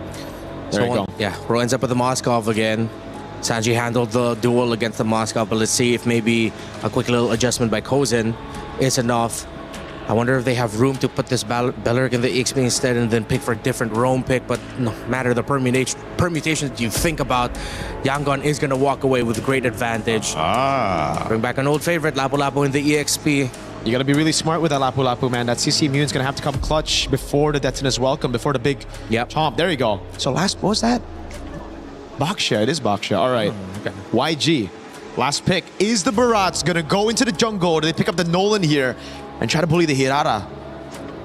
Yeah, if this is a fast-clearing jungler, this Hirara is not going to have a good time. The lack of AoE also from Pro. Yes, I know they have the ultimate of the Belleric and technically AoE from the Lapu Lapu, but a lot of their damage comes in single targets unless Yangon all decide to line up in 5v5s up against a Moskov, which I don't think they're going to do. Knowing YG, I want Ying on a carry. I want Ying on a damage dealer. Oh, what? They run it back with the Suyo. Wait. Isn't that kind of... this one, guys, is it? It's kind of weird. That is weird. Fit your fancy for YG. I love the draft. The Suyo, though, this is a snowball-dependent pick now in the meta. It's not really something that you can... Back then, it was guaranteed snowball. Now, those nerfs to second skill will hurt him quite a bit in the farming department as well. Sorry, I'm Felix on the Lapu Lapu. We're going to see the Han matchup against the Hirara with the Suyo. Wow, this is going to be interesting right here. Very interesting decisions indeed. This could be a messy start for both. And as always with every Barrett's pick, that's the X factor. All right, well, Naisu, Leo, let us know what you think about this draft. It's game 2. Pro Esports hoping it goes a little longer than 11 minutes. They definitely want a longer game here if you're Pro Esports. Now, Yangon Galacticos, they brought out a draft that, I have to agree with, looks deadly. Then that Suyo comes back here, Leo. We haven't seen it too much. It kind of fell off a little bit after the nerfs, but maybe this is one of those cases where, you know what, the Hirara's got all this mobility. Let me just be this Suyo and try to match it. Nice, so it's not just the fact that it's the Hirara on the other side, it's the fact that Pro Esports are now playing with a more proactive lineup. I agree with Mirko, I agree with Renmar. Even Rainday knows that there's something up with this weird Suyo from out of nowhere. Yeah, could definitely struggle, but it's one of those cases where, if anything, Yangon Galacticos has really showed us that they're really good at just playing as a team. You know, playing team-centric across the map is what has worked so well for them. And yeah, even if we look at the emblems here, you know, it's not too much that we have to worry about on the side of Yangon Galacticos, because if Sanji has a similar game to what he had just previously, your Claude's going to scale up much quicker, you're much more deadly to that, and we all know this. These, whoa. Look at this Eudora, this is what I was going to talk about. Early revitalized, fourth out of PvP, one more hit and Kaiser draws first. The flicker in by Kaiser, double kill from Eudora, striking like lightning. I don't even have to finish what I was going to say, because I was going to talk about the Eudora, man, and how good she's been in this tournament for MSC, but just in the meta in so far the past couple weeks even. And you see that, a double kill early on as we look at the replay brought to us by STC. Look at the damage you can do this early on. This is why we say it's kind of busted, man. I mean, and then the flicker forward to capitalize on the double. That's dirty. You know, it was compounding effort. Oh, real quick, up top near the orange. Han falls, Seth finds him, the trade. Coily goes down. Ying gets it. Oh, throwing it out into the wall. One more. And there goes another. PvP. Double kill for Ying. Sa falls another time. Yangon are calling all the shots despite losing the retribution holder. Oh, man, it just got way worse here for Pro Esports. I'm so surprised they continue to hone in, double down on this. Sorry on Felix. He's just, there's nothing he can do here. No, sir. That's the first turtle going to Yangon.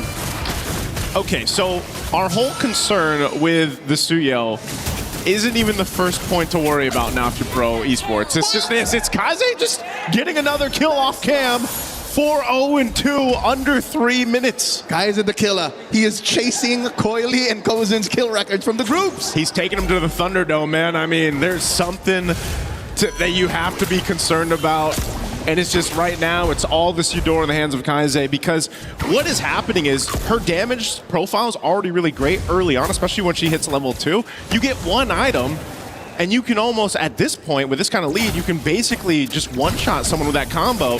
Hell, even if you get 2, you're even more of a threat. Nice mount here, coming in. Han dealing a lot of damage. Ying scores another. Denton is welcome. Will he spin now? There was no one left to bite. Yeah, it's... Again, Pro Esports, this might be another quick one. Coily forced to just kind of deal with this pressure on this side of the map. You've got tanky enough heroes, too, for YG to go ahead and deal with between Ying and Blink. You know, Blink, synergistically, between the Glue and also Kaze and the Eudora, it just, that's enough burst as well. And you can't really escape from that because you're either getting stunned or you're getting dragged back. Just like what we saw, the interaction in the previous game when you had that Jushin. Sanji goes back with the BMI, he's going to be safe, but this is the hard part here, Leo, is for Pro Esports. Where is that opening? Where is that opportunity then for them to actually get something here? Because originally we thought it would be these arrows with the Selena, maybe the Belric play. I'd say it's off of a perfect arrow, which Sa hasn't yet found. Yeah. The best chances would have been before the turtle or during those early skirmishes, but I don't know, something about Sa and Yangon Galacticos being so far up front throws off the accuracy. And you know what the problem is? Even if you land an arrow in your Sa and it's not Kaze, you're going to get stunned and bursted down anyway. So you have to be able to land it on the right target, and right now that's Kaze, and he's playing so well protected around the team here. Second turtle up, they're going to fight for it. Throws it out, Han secures with the retribution. There you go, taking route. There's VPP. Kaze, very low, but takes out Coily first. Kaze still alive. Han fights VPP. Coily goes down, and now there's a trade. Finally, Pro on the board. 2 for 3. But the turtle still goes over to the Burmese. Again, they got Kaze, they shut him down, but at what cost? You know, at this point, Yangon Galacticos is happy to go ahead and just take what they want. Objective. Now they're going to take some tier 1 turret in the mid. They get a Sky Piercer on Han. They build up forward more momentum in this game. You know, all this happening in a 4,000 gold lead at the 5-minute mark. Sanji and Blink and the rest of the team are here. Kaze, so deadly with the dangerous grass as well. Coily, looking to take down Blink. Takes a few Glulings out on the way. 5.5 minutes in, Joseph. I gotta say, Sanji's been getting the gold lane experience once again. Yeah, that's what I was worried about. You can see that too, man. 1,000 gold ahead right now in that gold lane matchup. You know, he's just able to go ahead and hold his own, but just rely on the rest of the team to be here. He's so aggressive with it too against Kozen. He knows Kozen needs some more time to build up on that Moskov, and right now he'll be playing that long lane, playing off the side of the map when it is objective time. But at least this next turtle is going to be towards that side, so we'll see how both gold laners decide to play around it, but you can just see the clear lead right now that Sanji has as he looks to take down that tier 1 turret. They might just go for a swap here, give up this turret over to YG as they scale in forward. With 30 seconds before the turtle spawns, I feel like there's just too much on Sa's shoulders. Sa is trying to plant snares. Sa is trying to throw out lethal arrows on the right target, mind you. It seems to be Blink right now, but even with all these ults thrown out, Blink might survive. SOD sidesteps in, buys a little more time, but PPP punches him into the ground. A little bit of a kill, some respite for Pro. Yeah, a bit of a baby step in the right direction that Pro Esports needs. Again, they need to slowly build up here in their own favor, and you know, at some point, you just gotta get what you can take. Oh, Han is 2 levels up on Coily. Despite the man advantage for Pro, the retribution count is just so much higher. Look, Yangon will secure this easy peasy. Yeah, even without Blink, you know, there's just too much of a threat right now for YG's lineup. And like you said, I think, you know, this is the big part. It's so much responsibility for Sa to land these arrows. You know, usually when we see these Selenas picked up so far throughout MSC, yeah, you're able to play around the arrows, you know, you're able to go ahead and follow through, but that's if you're not down so much in the early game. And so now, your arrows, even if you land them, you don't essentially have this free reign to just go follow up, get that kill, have the team make it, because it's all just a risk up to this point. Still holding up almost 3 levels now against Coily here, this tier 2 being threatened on the bottom side. Oh, both junglers up on this top side too. We might actually have 2 fights break out. Oh, it's not just 2 junglers, it's Ying as well! Iframes on Coily dashing through the wall, but Han pursues Sever to take him down. Coily bites it. And this is why it sort of made sense that the Suyo came through with the Hirara on the other side. At least in some way or another, you have some mobility options yourself to catch up after those iframes and Hirara's dashing around herself. I mean, one might argue if Hirara has 4 skills. Yeah. 1, he's got 6. 3, 4. He's got 6. Yeah. So the math just counts for Yangon either way, especially since Pro are down so much. And now, as you can see, Kaize has taken a little bit of a back foot. Now maybe 2nd or 3rd prio when it comes to damage output. But the map has turned red, and when it's this down bad, the Selena has so much more to deal with, and PPP can only do so much. It's an honest tree, dude. Yeah. PPP can't threaten as much of a purified pop from Sanji as he used to in Game 1. There's none of that flicker combination, you know, that we usually see with Belrix, for example. You need the Revitalize here, though, too, because if you do break out into a team fight and they try to follow through, eventually, if they can extend it, they'll have some of that magic resist to build up, especially on that front line, to help extend, because there is some potential there. Just like we saw in the one previous fight with the Turtle, where Sarion Felix could burn a flicker, just find Kaize and take out that option. Detna's welcome. Throw it into the wall. Now the dash and the sever, putting BBB down. Han scores. Skypiercer stack. Yes, please. Sarion Felix brings Fighter back. Not enough damage reduction as Han gets a double. Another stack. And now the Lord up next. Yangon Galacticos puts a black and purple jersey on it. Man, stacks on stacks right now for the Suyo. Despite his changes that he's gone through, you're still reminded why he was such a threat before. Look at this. Again, lines up the Queller. Just a cool guy. You know, shoots, goes back to the Lord. Here's someone else low. I have a Skypiercer. Let me go grab that double. And just goes back to secure the objective. And this is the problem. This team fighting as he's chasing. Oh! As if talking about it in the instant replay wasn't enough, Han does it again. 5-1-5. The penultimate hero of the M6 World Championships are back. 10K almost up, Joseph. 9,500 gold for Yangon Galacticos. They're about to pop so many holy shields, and the Lord isn't even halfway through the river. Man, it feels like the 2 days that we had between groups and now knockouts has taken us back 2 months, you know, in terms of the meta. 2 years with Suyo. 2 years even, yeah, in some cases, because Suyo popping off this way, again, it takes the team to make it happen. Oh, again, a Queller, Soul Sever, enough to bring Sarion Felix to half, but now they got to deal with this Lord. That's your front line. Gonna crash in. Holy Shield already popped. Yangon Galacticos can force the issue here. They choose to take the disciplined route. Welcome? No, he can just cancel this. Yeah. He's fine. Just throwing some dirt in the back there. Okay, they defend against the Lord. They lose a bit of that health on the turret, though, but all the shields pretty much nearly dealt with here. Let's take a quick look at the items. You can see the disparity across the roles here. You know, at most, the closest that you have is between the XP laners, but, you know, for Ying, he has one job, and that's just use that Daytona's welcome, tank up a bunch bunch of damage. He's already got great coverage. You know, Radiant Armor for that magic, Chastise Pauldron, plus the anti-Caress here. He's as tanky as he pretty much needs to be to set things up around that ultimate. Not to mention Blink, who's just about to get his flicker back. Yep. He can go ahead and mount, easily break through the formation, and then scramble Pro Esports.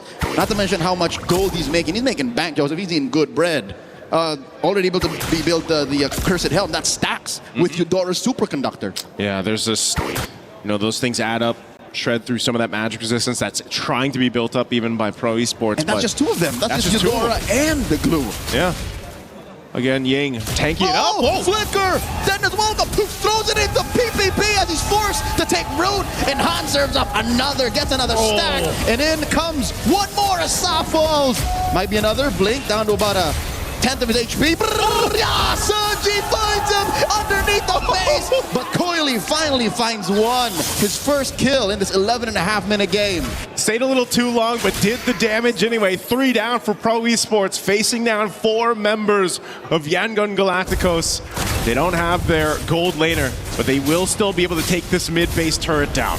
Oh my, look at the veterancy, the wisdom of Yangon Galacticos. They could have forced it. Any other team who's this close to victory would have forced it, but nope, they saw the Lord. We'll take it slow, 10k up. Let's just go for the sure win.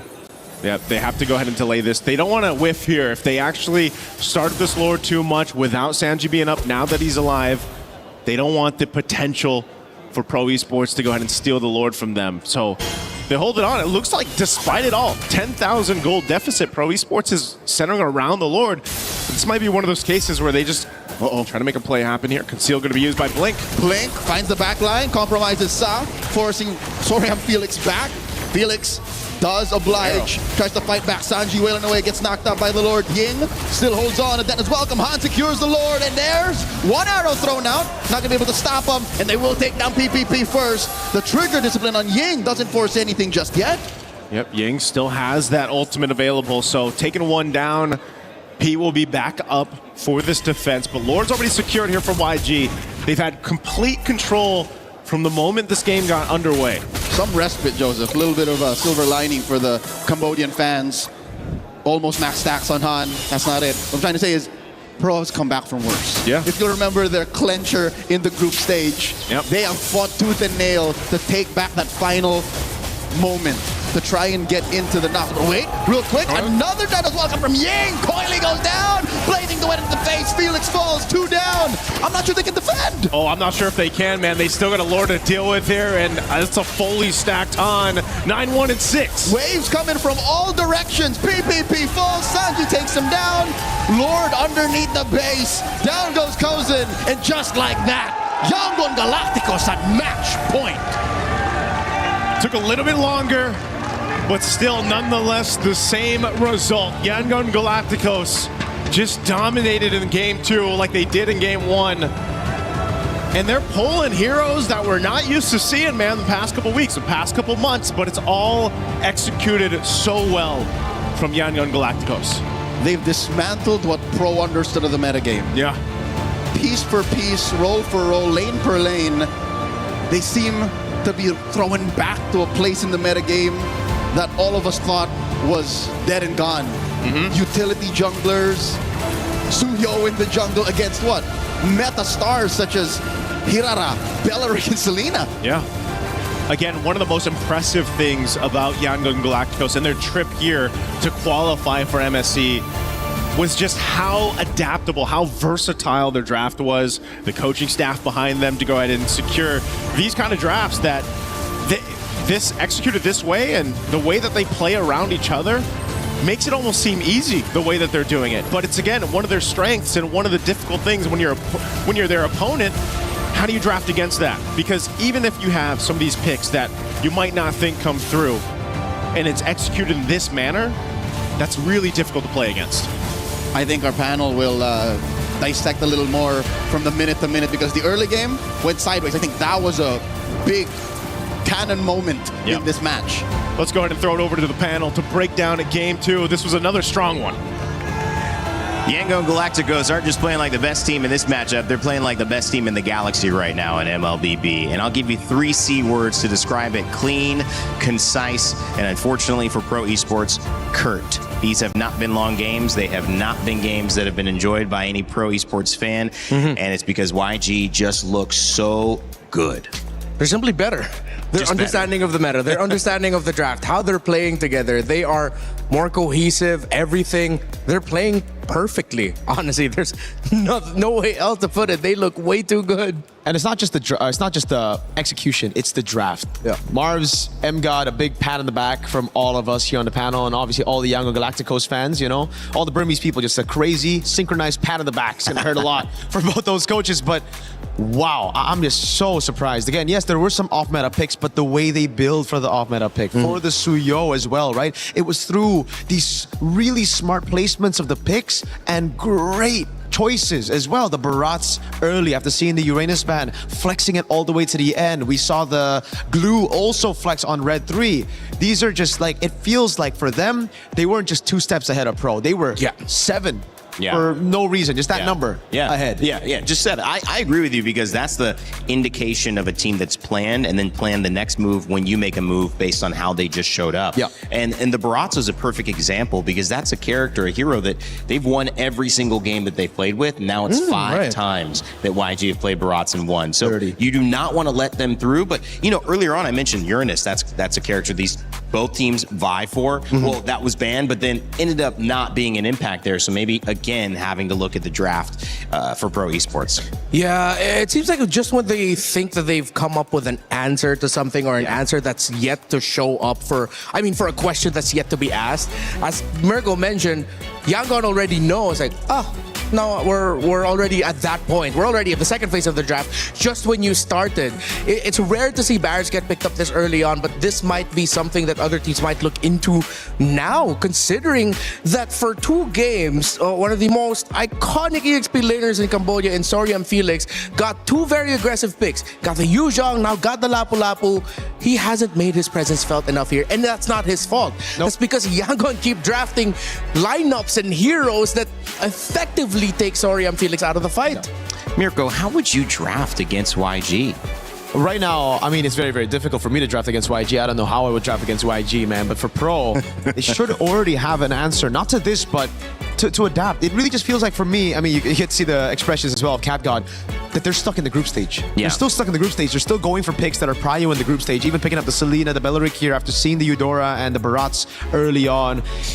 They really are stuck there. They're really stuck with the same picks, and they didn't evolve. We saw the last 2 days. I mean, we had a break. These teams should have been already kind of like trying to find the new answers. And I feel like YG, they paid attention a lot to that game of TLPH against Entity 7 and how Entity 7 were able to outdraft TLPH in game number 2, because the Barats flex was something I pointed out as well when I did my analysis on that matchup, right?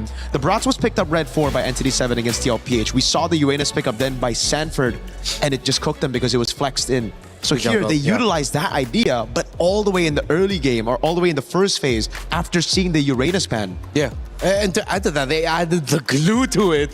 So now that's even more layers of like, oh, who's going where? And that combo is devastating. I think even for Pro, they were caught off guard, because the Eudora's second skill, you get a little bit of magic defense shred. You add a roamer with magic damage, the Glue, and my goodness gracious, you saw how much damage they dealt. That's why. That's the reason. I mean, the other thing is Kaize early on. I mean, 4 kills from mid for Eudora. You cannot let that happen. Yeah, that just really goes to show that the mid laner is reading the opposing team so well. Yeah. When a mid laner gets that much kills, I know it's a Eudora. I know how easy it could be to get kills into Eudora really quickly, especially once you get that first item. But with how he was moving in the map, the specific positions he was getting into the bush, the timings of it all really showed that he did his homework. It's like, I know he's here. I know he's gonna be here.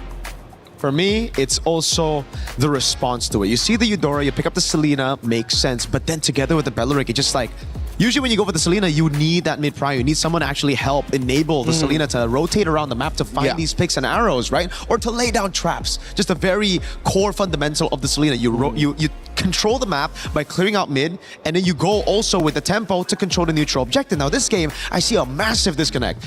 Selena goes for the Season Hunter, right? We take a look at it again here. They go for the Lapu Lapu up top there instead of something that can guarantee tempo. Again, it would have been bursted down, but something like an Esmeralda, right? The Uranus early that was banned out by them themselves as well, and no mid prio. So what was the idea of the Selena at the end with the Season Hunter if you couldn't burst the neutral objectives, or you can't even get to the neutral objectives first? It's been 2 drafts in a row where they've drafted their EXP laner for Sarion Felix last. And that is maybe something they need to look at, Mirko, because there's an element to the draft, but as we'll have time to talk about that, before we go on a quick break, I want to just raise this question. Is this now an element of the mental? Because you've just lost another set. If we're in group stages, you've just lost again to YG. Now you got one more game, but it's like, geez, can we get over this hill? Yeah, for teams that love momentum, that love to be the one setting the tempo, this is going to be a big mental hit. I don't doubt that the coaches are going to quickly get them back into shape. Again, I mean, they had to crawl to win the Grand Finals in MPL Cambodia Season 10 as well, but it will be difficult. Yeah, they're gonna have to run. They can't just crawl back here. Young on Galacticos, if you crawl in front of them, it does seem like they're just gonna stomp you down, bro. Watch out there with that Barat's pick being let through. By the way, if you guys want to be a part of streaming this action, get your opinions in, you're listening to us, well, you can share them by joining the EWC Streaming Creator Program. You might be able to earn dope prizes. I know we've been seeing people stream on our side. Mirko's going live in the bus. We're having chats, and he's earning prizes. So make sure you scan that QR code and join. You might just be able to earn some cool gifts, but also get your voice said. Maybe make a clip. Be a part of this tournament where so many people are coming live and watching online. We appreciate you guys. On the backside of this, we will have Game 3. It may be the final game of our first set of the day, or it could be the start of Pro Esports return. Either way, we want to let you know there's something cool coming in Acecraft. If you haven't played in a minute, there's co-op in a new mode called We Fly Together.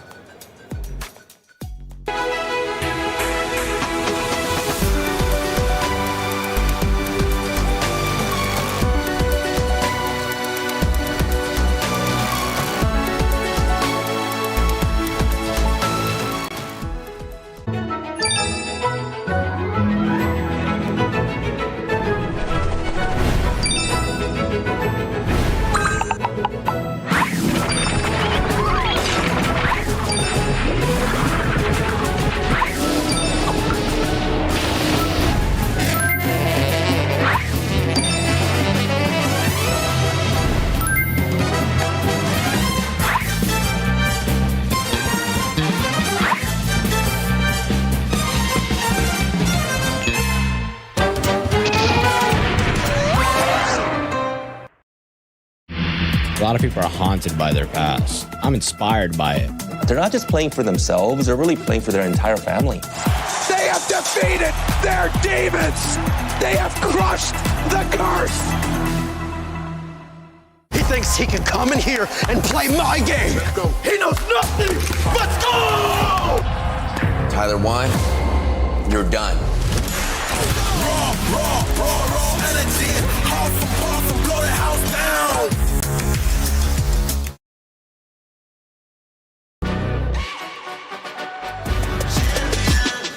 This ain't no regular thing. I came for the ring, you know what I mean. You see my name in the lights, better get right, I'm champion.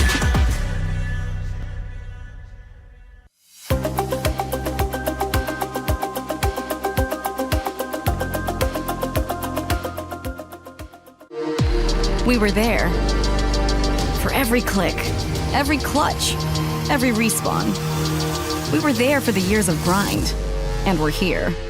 Now. The proud founding partner of EWC. Powering the biggest event in gaming. Shoulder to shoulder with the world's best. Making history. Greatness deserves a stage. Lenovo Legion. Reach your impossible.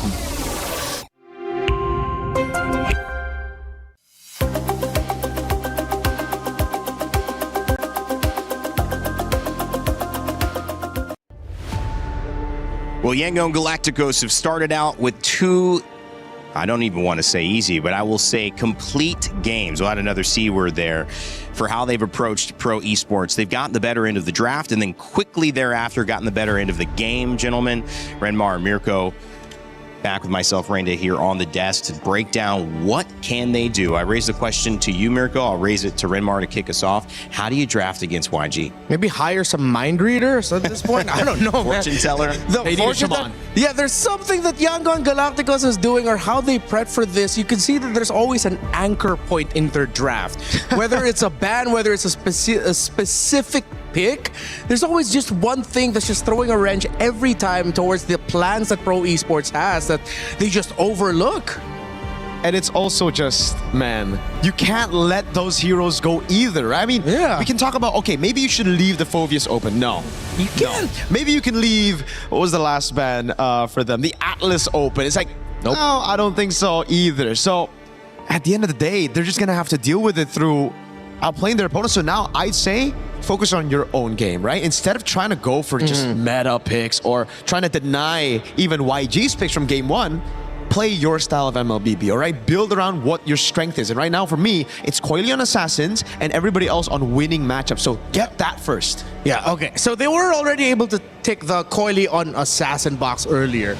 So maybe does that mean you pick up your pick for Soriam Felix earlier? Yes. Because Rainday did point out earlier that means that Soriam Felix was getting his picks always picked last now for 2 games in a row. Which is like not Lapu Lapu, bro. I mean, you're seeing the Barats, you're seeing all those picks, right? I was thinking maybe you could go for something like an Alice as well early on, dealing with the glue as well. So there's so many answers. It's just don't panic, don't overthink. Think of the easiest answer first, right? Yeah. Easy's better, bro. Keep it simple. Crowd control, damage. Obviously, they're building around a lot of different things. You can understand PP also going onto the Belleric because he's had such good games with them. But the way that their draft is complementing each other, there's something missing. YG have had every single time good laning phases and then good team fights that were threatening. The Harara coming out early for pro, but these bans... pretty much the same. They take away the Zushin, though. Oh, yeah. So they don't get countered with that in mid, with a which set up the Guinevere and a lot of other things. Yeah.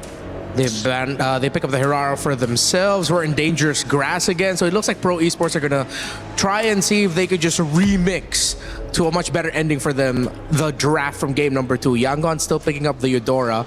And instead of going for the Belleric rush, which I feel like Yangon is thinking is the pick now that pro esports is looking into, they pick up instead of the Barrett's rush, me, they pick up the Belleric. And then now here comes Pro. They get their power picks onto Kozin. They get the Harith.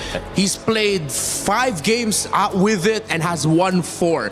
They pick up the Uranus, which again solves a lot of their problems. But the Esmeralda's still open. Yangon says, no, we're feeling it. We're picking up the Fanny. It's just so also good. Again, for Yangon Galacticos, they saw the UNS ban in game number 2, right? The UNS ban with the Phoveus and the Atlas. Then that's the reason they went for the Barat super early. Even if you countered it, it's going to be flex anyways, but even if you countered it, it won't be a crazy counter like the Uranus. This time around, they go Belleric, Eudora, the easy route, and then they see the Uranus on the other side. They don't bite on the Barats then. They just go for the Fanny because there's no lockdown heroes. Now they get rid of those heroes. The Cho, taken out already.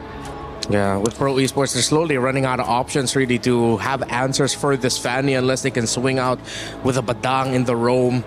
It seems like that might be their last best option for it. They can still pull off something crazy like a Dairoth with a Fanny up top, the Uranus against a Dairoth, right? It's not something that I would, go for usually, but if they really just want to snowball and if they think they already kind of mentally destroyed their opponents from the last 2 games. Yeah. Well, there's a lot of CC and there's someone to capitalize on it right there. So you see the game plan. This, I feel that they're just getting the people who need to do well, from Kozin to Sariam Felix, to Han. I mean, I feel like to counter this Assassin matchup, you do need something strong, and Coily needs that Harara. So at this point, do you feel that this is a better draft, at least a better attempt? For pro esports? Yeah, for sure. I mean, we asked for them to get their Soriam Felix hero much earlier. They get Coily and Assassin. They get the power pick into Kozin's hand. Now they can just adjust for row mid. I feel like the previous drafts, they were looking at row mid way too early and then now decided, okay, let's switch it up. Let's get side lane prio and then we adjust our row mid later. I like that Selena ban too, right? This time they have the prio on Uranus. Tempo advantage for sure and XP guaranteed. So it could work as long as they get, again, tempo in mid with the Hirara. Yeah. Don't you think Pro might need to ban out an Alice here? They might. Yeah. I think it's a very, very good combination. It's someone that can actually deal with the Uranus as well. That Alice gets let through. We've seen the Ruby picked up, also from YG. Ooh, they get gold lane bans instead. So they really want to get a better matchup at gold. Yeah, again, they're just trying to win those matchups. Hirara pick and then winning those matchups individually. So I like the approach from Pro already. Much better than game 1, game 2, but yeah, I completely forgot about that pick. My favorite pick as well. Melissa. Oh, God. And it's tough because if you go for something like Vexana, you're just going to get eaten up. Now they're forced to play the Valentina, but you have no more reach. You go for the Madang as expected, but they cannot reach this Melissa. No, they cannot.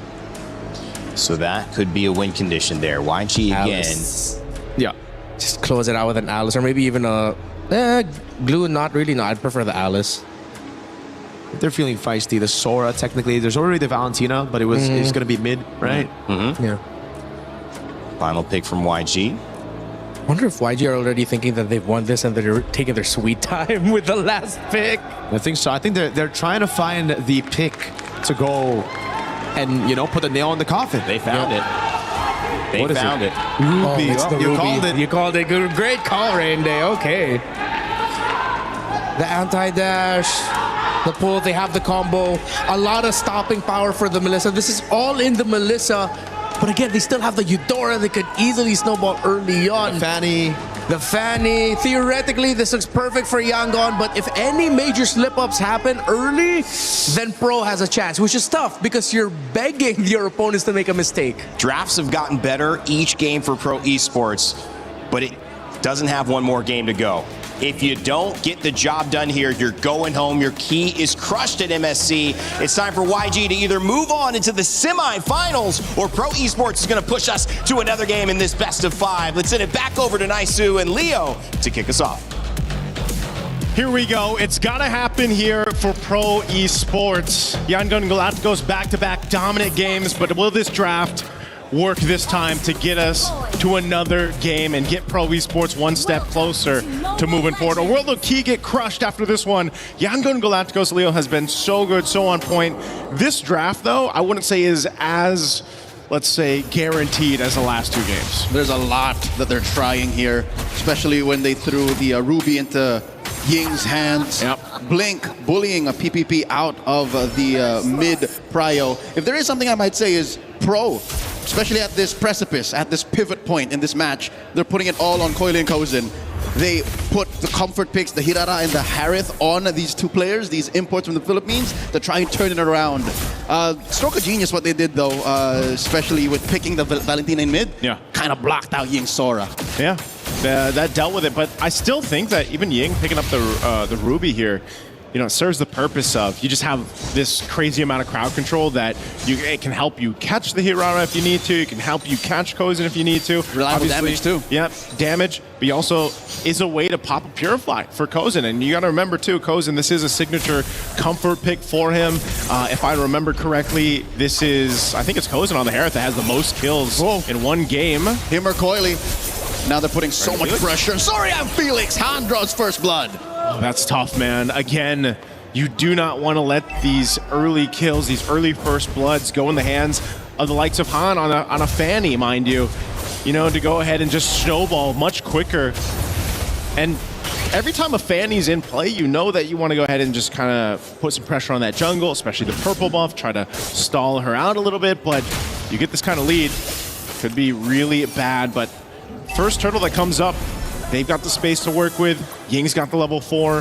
Kaizei's still trying to go ahead and cap it out here just because, again, once he gets that ultimate, that combo is so deadly. And he will. Yangon Galacticos are in such a dominant position for this first turtle. Blink flushes PPP out of that pixel brush. Sa has the Wrath of Dryads, but I don't think that's the best ult to have right now, especially when you're a soft little Valentina at the 2-minute mark. Yeah, you don't want to just put yourself in that position, but they'll really take it slow here. Bit of a reset. Han goes back to base, wants to get his purple buff. So maybe they just trade it out. Maybe they decide they don't want to. Really good decision here, though, from Pro Esports to just see that window of opportunity, take it. At least it's something for them. So, again, turtle in the hands of Pro Esports. They'll kind of just recalibrate, slow things down a bit. even with this, again, knowing that you have a Harith in the hands of Kozin, you need to go ahead and allow him to stay alive, build up on there. Melissa's too. You know, there's a reason now. We've seen her pop up a couple times throughout the past group stage days, and she can be pretty deadly when she hits that power spike. Impressive. Staying the hand for Yangon Galacticos, but Pro Esports knew what Yangon was doing, and they got in there and got the advantage, which is good, because again, oh my lord, sorry Felix, popping that consecration last second. They're waiting for Kozin's mid-game power spike. Yeah, it's interesting though that there's so much attention up there. You would think, you know, on the Uranus up there in the XP lane for Sarion Felix. Whoa, Kaiser coming in, but PPP stops the exit. Now here comes the Wrath of the Dryad as PPP gets taken down. Han and Blink walk away. Okay, a trade. Oh wait, there's still putting potential up there. Han walks to the wall. Ying to the rescue. Coily Retribution. That's a steal on a small camp. All right, that's what Coily needed to do. You can see he's slowly building up a bit of a XP lead also against Han. Even though Han had those early kills, it's just some of his camp's been taken away from him. They've really done a good job. Pro Esports has done a great job of just kind of choosing their fights and slowing down a bit. They're able to catch out Kaise again. This is one of the great things about having that Badang in the roam in the hands of P. He can actually just kind of take them for a surprise, whether he uses a flicker or not, to set things up for a potential kill. You just have to be able to go ahead and survive once Blink literally comes forward and Wrath the Dryads, like we just saw. And, you know, that's why also when you look at what Sa has been taking, he's got his own, right? I'm not sure if he's really going to change anything other than just having the Wrath of the Dryad for him. It sounds like the perfect Rochambeau, because right in the middle is Sa, who is relying on what ult he gets. Right now, 2v1. Soria Felix pops the consecration one more time underneath the turret. Not going to be safe here as three of them go for it. They had to send Kaiser up too, but this opens up another turtle for Pro. Pro's willing to trade, man. You know, if it's Sarion Felix going down, I don't think that's too bad for Pro Esports. No. Right? He's just the Uranus. He's going to go ahead and deal with some pressure. As long as his team is trading something for it somewhere else, which happens to be now the second turtle, then that's all good. Hey, you want to make some omelets, you got to crack some eggs. Got to crack some eggs. And in this situation, Sarion Felix is the egg. That's a big egg, man. But hard to open. He eventually, though, too, even though he's died a couple times, he'll be tanky enough to be that front line for this team, for sure. Buying time now inside the left side bush. Ying gets found out. Coily traded out for. Making that a 2-for-1 as Han finds a double. P falls as well. I don't even know who really started that fight, but at the end of the day, I think Pro have lost the lead that they've built up over the past 5 minutes. Yeah, I think they both just saw each other and like, you know what, let's fight. Because that's exactly what they did. Let's take a look at the replay. Again, this is all, they're all centered around here. You can just see that double basically Wrath of Dryads being set up, but the problem is because you're fighting in that little choke point and you've got the walls to work with, Han kind of gets that upper hand where he can just kind of cable back and forth. Like Spider-Man. Hey, go see it while you can. Han picks up the Malefic Roar now. A lot of damage coming through, so it's not Sanji time just yet. Yeah. Nor is Kaise going as hard as he was in game number 2.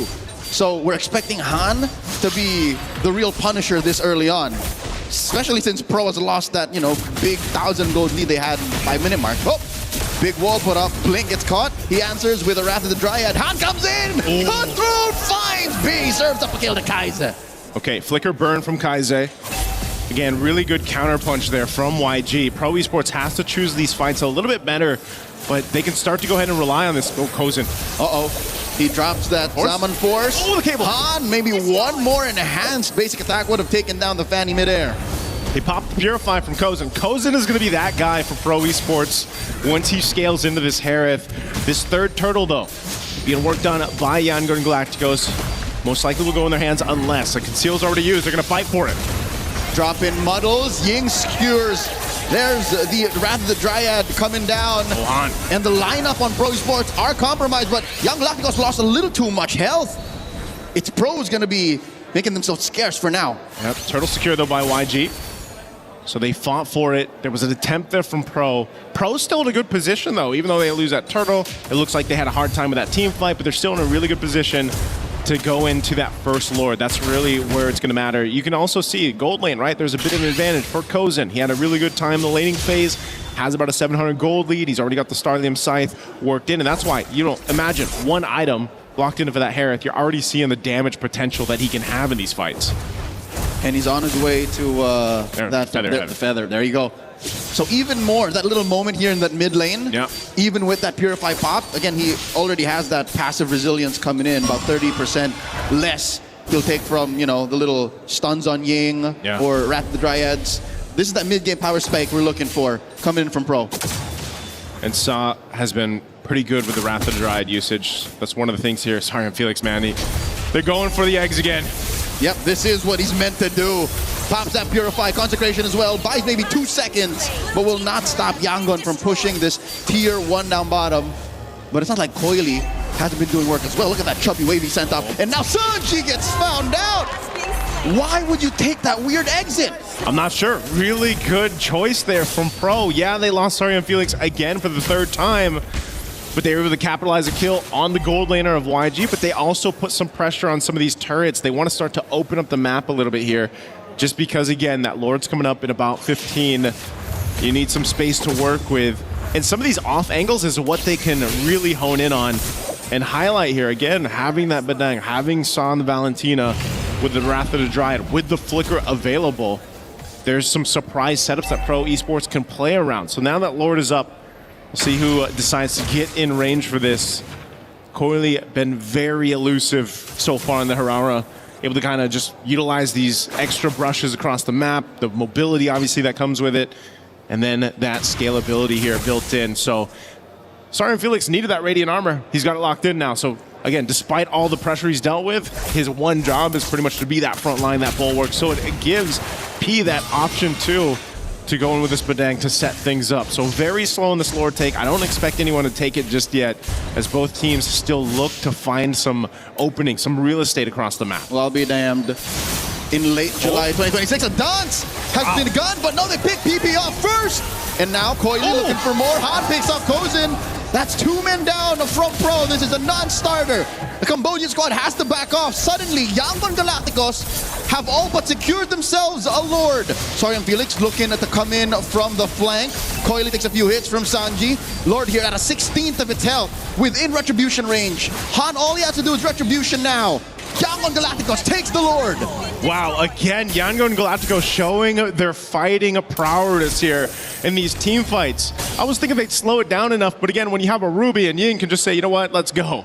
And he makes it happen again, going in with an I'm offended. Even if it's a tankier member for Pro Esports, they don't care. It's a pull, they can crash down, get a numbers advantage, and that's what happened there in that team fight. So now, Lord in their favor, Yangon Galacticos looking to take down some tier 2s. Despite all we've been saying about Kozin's mid-game power spike or Coily getting in there, dealing damage, he still doesn't have any stacks on his Sky Piercer. If anything, P is the most important utility in Pro's team fighting kit. He needs to catch someone. At best, if it's Han, if he can compromise Sanji, but that's how they start fights. No way other can they start anything. And I think that's why that Melissa pick was really good too. You know, you get that ultimate, that go away from me. You're able to kind of buy some space with it. Good dodge there. Not getting pulled from Ying's I'm offended. But the Lord is still here. So now they've got to respond to this. They are just most likely, I don't expect them to approach the base yet, because Yangon Galacticos is still really respecting what Pro Esports' lineup can do. So at most, they take down some tier 2s. He comes in, finds it, does force Han to back up, but he will fall now. One more for Han. And I think P is getting a little impatient. I'm not so sure how well they coordinated that whole ambush. Yeah, it just didn't seem like they were ready to follow through on that. And now, again, you know, this Bedang, it serves a purpose. There's a reason why it's there. Oh no, tier 2. Coily! I-frame to survive, but in comes Blink. Flicker after the Dryad fights too. Sa falls as well. And now it's all falling apart. 3 members down for the count. But YG has no wave, so Pro can thank their lucky stars. Felix so close. So close, but again, this is about all Yangon Galacticos can take off of that push. We'll take down, open up the map, take down the tier 2 turrets. But you're seeing just how much of a struggle it is for Pro Esports even to find an advantage when it comes to a team fight. It's so crucial. Oh, whoa. Kozin! Dropped the Zaman Force, gets a few shields. Zaman Force down, though. Pushing Han back, yes. This is what, a good 20 seconds before Kozin can punish anyone from pushing too deep. but they've already lost their top lane inhibitor. Permanent damage onto the base. Blink with a rather dry of himself. Sanji wailing away. P! He's gonna fall once more! He does get the wall up, but where's the damage? There's the Diamond Force! Kozin looking to deal a lot of damage. Han might get compromised here. Down on 10th of his health. Kozin doing his darkness, and Coily finds a shutdown. Pro loses just one. I didn't expect the fight to break out there, but Pro Esports decided to go for it anyway. They thought they were able to catch Blink, but instead there was a counter punch from YG. Although they didn't lose too much, some battle spells were expended on both sides. That's about as fruitful as it can get for Pro right now. Yeah. That turret was going to fall either ways. The fact that they can get a trade out, especially for a roamer in exchange for the mid laner, that's a good deal. That'll help at least stop the bleeding. Yeah, it's not bad. But again, the Purify is down currently for Kozin. You know, he's got, like we said, he's got the items he needs. You can already see that damage potential, but it's more so being able to survive a fight. Almost all the fights we've seen so far, it's just been a numbers advantage for Yangon Galacticos, because usually it's PP just going down very quickly when he tries to set things up. Whoa, there's the stolen ult, already spent up, but now Kozin dashing around. He's in the right position. Down goes Zeke, but underneath the Lord, Sanji throws out a needle, takes him down. Now, Sorium Felix bites it as well. 2 for 1 the trade. And this all but spells another sure Lord for Yangon Galacticos. Oh, again, Pro Esports, just the team fighting is not it right now throughout this series. Even Kozin taking a big shot from the Lord there. You know, he didn't have much room to work with, but he's still got to get up in time for this defense if he can. 10 seconds left on his timer. Mid-turret will go down. They've got some time to walk down this last wave, this bottom wave, to potentially take out the last base turret. So YG will go for a reset. They'll march this one in, walk it down. Sorium Felix will be back up. They've got nearly all the battle spells that they need here. But same thing for the other side for YG. P doesn't have a flicker, and you know, with the Badang, that's one of the main things that he needs to kind of set things up. So far, just all these setups, man, have not worked. Okay, fortunately, they are in dangerous grass, so he can find these odd angles. All right, he will be put down about half health. Lord already inside the base. You have to deal with that Lord. Pro Esports has to do this very, very carefully. Lord down about half. Kozin still has a Purify. They drop all the damage. Down goes Sa. And now the base up next. Kozin doing his darkness to clear the waves and deal a lot of damage. They clear the Lord. And they do clear the Lord, but there's still a wave coming in through mid. And just like that, Yangon Galacticos remain undefeated. Vicious win. A sweep in the quarters. Yangon Galacticos was not joking around throughout this series. Maybe in game 3 it took him a little bit longer, but it just repeats itself time after time after time. 3 dominant games against Pro Esports here. Again, taking even drafts that we're not used to seeing just a couple days ago. Shades of it. Things that worked, things that didn't, they readjusted, refined. And I'll tell you what, Yangon Galacticos looks like a big threat moving forward.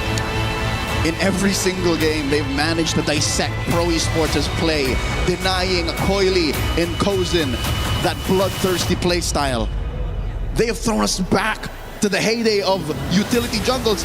I was gonna say mid-game here, I can't believe it. We were Lord dancing again. Yeah, it's been a while since we've seen that Lord dance. We've seen a bit of it here and there, but maybe that's a premonition for what we're gonna see here in the knockouts.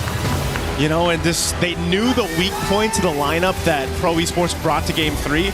They really honed in on it. At the start, it was Sorium Felix. They went with fighting for fighting. They utilized that Ruby pick, the last pick they brought to the draft that even Rain Day called, again, playing around this potential to pull whoever you want to fight to collapse down on.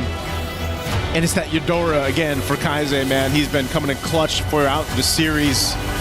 And Han showcasing. I mean, look at this, 7-0-5 on that Fanny. What a hell of a series that Han has had, going from utility to assassin. And just an amazing series. We're gonna have to throw it over on stage with Milosh to hear from our winners. Thank you very much, my friends. It is done. Our first semifinalist is qualified. It's Yangon Galacticos. Ying is joining us for a quick interview here between us. So please, incredible performance, 3-0. Is this why you chose Pro Esports to play against them? How did you predict that this is how this would go? အဲ့တော့ရင်းရေ3-3 နဲ့ဒီပွဲကိုနိုင်သွားပြီတကယ်ကိုကောင်းတဲ့ပွဲပါဂုဏ်ယူပါတယ်အဲ့တော့ဒီ Pro Esports ကိုဒီလိုနိုင်ဖို့အတွက်ဘယ်လိုများရွေးချယ်ခဲ့တာလဲပြင်ဆင်တာပြောရလားဘယ်လိုပြင်ဆင်တာအရှိမှလည်းကျွန်တော်တို့နဲ့တွေ့ပြီးပြီကျွန်တော်တို့2-3နိုင်တာအဲအကြောင်းကျွန်တော်တို့ရွေးဖို့အတွက် confidence ရှိရပြီးတော့သူနဲ့တွေ့ရင်ဘာလို့ရမလဲဆိုတာကျွန်တော်အမြင်နဲ့တွေးတာအဲအကြောင်း We have experienced that we have won in the past on the first game and then we know what to do with them. That's why we choose them. I mean, clearly that was the case because you specifically, in this entire best of 5, only died a singular time. You've had some of the lowest death rates of anybody in this tournament. How do you make that work? Because you're more of an initiator, someone who's in there in the fight, and then you still keep it up. How does that work? အဲ့ဒီတော့ဒီပြိုင်ပွဲမှာပေါ့နော်ဒီအသက်ခံရတဲ့နှုံကြည့်မယ်ဆိုအရန်ကိုနှိမ့်တာပေါ့နော်ဒီပြိုင်ပွဲကြီးတစ်ခုလုံးမှာကြည့်မယ်ဆိုရင်အမှားယွင်းမရှိခဲ့ဘူးဒါကိုဖြစ်အောင်ဘလို့မြန်ပြင်ဆင်လေ့ကျင့်ခဲ့ပါလဲပြင်ဆင်လေ့ကျင့်ရင်လည်းဆိုအမျိုး enemy ရဲ့ spell တွေသူတို့ရဲ့ဘယ်တဲ့ spell တွေကိုကျွန်တော်အမြဲတမ်းမှတ်ထားရဗျာမှတ်ထားပြီးတော့ကျွန်တော်ဘယ်ချိန်လုပ်လို့ရလဲကျွန်တော်ကသူတို့ဘယ်ချိန်ပြန်လုပ်လို့ရလဲဆိုတော့ကျွန်တော်မှအမြဲတမ်းတွက်ထားတာပေါ့အဲ့ဒါ I have watched all the games in the past and then I have counted what will come to me and I have predicted what I have to do. That's why I'm able to overcome. He's always 7 steps ahead. This is what's happening here. Well, the next game, it's going to be tough. You're facing a powerhouse regardless of who you play, someone you've never played before. It's difficult to be many steps ahead of them. It's Vitality or Falcons PH. First up, who do you think you'll play in the semifinals? အဲ့ဒီတော့ဒီခြေလန့်9လမ်းကြိုပြီးပြင်ဆင်ထားရဲဆိုတာတကယ်ကောင်းတဲ့အချက်ပါတဲ့ဒါပေမဲ့အခုလာပြီးတွေ့မဲ့အသင်းကြီးပေါ့နော်တကယ်ကိုပြိုင်ပွဲထဲမှာဒီ Vitality ဆိုတာရှိတယ်နောက်တစ်ခါ Falcon ဆိုတာ Philippines ပေါ့နော်ဒီအသင်းကြီးနှစ်ခုနဲ့တစ်ခါမှမတွေ့ခဲ့ရဘူးအဲ့ဒါကြောင့်မလို့ဒီအသင်းတွေဘယ်အသင်းနဲ့တွေ့ရင်ဘယ်လိုလုပ်မလို့ပြင်ဆင်ထားပါလဲတွေ့မဲ့အသင်းဆိုရင်တော့ကျွန်တော်ထင်တာကတော့Vitality လို့ပဲထင်ပါတယ်ဘာလို့တော့သူတို့လည်းနည်းနည်းပို့ပြီးတော့ကောင်းတယ်လို့ခံစားရတယ်ဗျာပြီးတော့သူနဲ့တွေ့မယ်ဆိုရင်တော့ကျွန်တော်ကောင်းဆုံးတော့ပြင်ဆင်ပါဦး I think we will face with Vitality because they are a better team and then we will prepare well for the next match. How do you prepare against a team like that, especially one you have not faced before? Yes, there's a lot of VODs and everything on them, but what's the mindset you go into prep and practice for this? အဲ့ဒီတော့ဒီလိုတစ်ခါမှမကြုံဘူးမပြိုင်ဘူးတဲ့အသင်းကိုတွေ့ဖို့အတွက်ဘယ်လိုပြင်ဆင်ပါမလဲခေါင်းထဲမှာဘယ်လိုလှုပ်ထားမလဲကျွန်တော်ရဲ့ mindset ကတော့အမျိုးဘယ်သိန်းလာကျွန်တော်ပြီးမယ်ဗျာပြီးမယ်ပြီးတော့သူတို့ဘာလုပ်လဲဆိုတာအမြင်နဲ့သူတို့ပွဲကြီးကြည့်မယ်အဲ့ပဲ in my mindset whoever comes we will beat them whoever comes That is the winner's mindset. If you ask me, no matter who comes, we'll play our game and get the victory. And that's what you have. Thank you very much, our translator, Coco. Thank you very much for Ying and Yangon Galacticos. My friends, come on over. You get to crush a key now. Come on, let's go. All together to the back. There you go. Let's pull up the smoke. Momo, let's get that door open. We're going to get our first quarterfinal key crushed. Go ahead, gentlemen. You made history, you've crushed so far, and that's one more to add to the pile. You've already eliminated 8, and we're gonna add number 9 to it. Close up, yes, I know, it gets a bit scary, but it's scarier when you lose. There's the snap, there's the hopes and dreams, and that's Pro Esports out of the running. Yangon Galacticos continue their tear, undefeated so far, not a single game that they have lost. We'll break all of that down with a beautiful panel. Well, something's already been broken, and that is the dreams that represented Pro Esports and Cambodia. It's now Myanmar moving on, and they continue undefeated. We spoke with Ying up there, who played, whether it was the Ruby or the Barretts, a pivotal role in Yangon Galacticos finding their victory. And as a team that is looking like one of the best teams in the galaxy in MLBB, the question now is, can anyone get a win off of them? Well, they're still undefeated, have yet to drop a single game. And I'm going to stand by what I mentioned earlier. If Yangon Galacticos can win the series decisively, clean sweep, then whoever they're going to go up against, whether it's Vitality or Falcons, need to treat their opponents in Yangon Galacticos as if they're playing them in the grand finals. Yeah. Don't pull any stops. No. You have to go all out against YG. Yeah, absolutely, man. YG, I mean, even coming to the tournament, I think a lot of people already expected them to be a very strong team. And now after this, you're going to have to prepare even more, right? I had my predictions out, and this was the only match that I thought can go 3-0. All the other matches I said minimum 3-1. There's no way we get any more sweeps. So I'm glad I was right here. I just hope I'm right all the way. I don't want to see any more sweeps, all right? MSC's got a lot for us. No sweeps, please. The perfect. I know the day's almost halfway done, and we just started. Yeah. So let's take a look at the schedule. We've got one more game coming up here today, and that is big news because if you see the screen shaking, LaFell is basically stomping on stage, ready to jump on and distracting all of us. For those who need the info, like I need to give it, Team Vitality versus Team Falcons PH coming up. We're going to switch out our talent on the studio, our talent on the cast. I'm going to stay here. And of course, if you got it right with Yangon Galacticos and you're feeling lucky, well, then I know a great place for you to spend your time. That's Pick'ems, baby. EWC Pick'ems. Let us know if you think it is going to be Team Vitality that's going to end up playing Yangon Galacticos. Ying's already preparing for that matchup. Yes. Or if you think, not just 3-1, if we're going to have a chance at Team Falcons PH. I know, Rimar, you're hoping for the chance, man. I know. Yeah. I know, man. You need our Philippines to continue. I get it, man. Deep down. I get it, You're dog. Vitality, bro. Deep down. I know. I know you know I'm a Vitality guy, but it's my Falcons boys, bro. No. My Falcons boys. It's my countrymen. We're in Paris. I don't want to get denied when I get back to the Philippines. We're French now. We're French. We. If that means I can stay in France, sure, maybe. I don't know. Get ready to legally, learn. Of course. Get ready to learn French, buddy. Oui.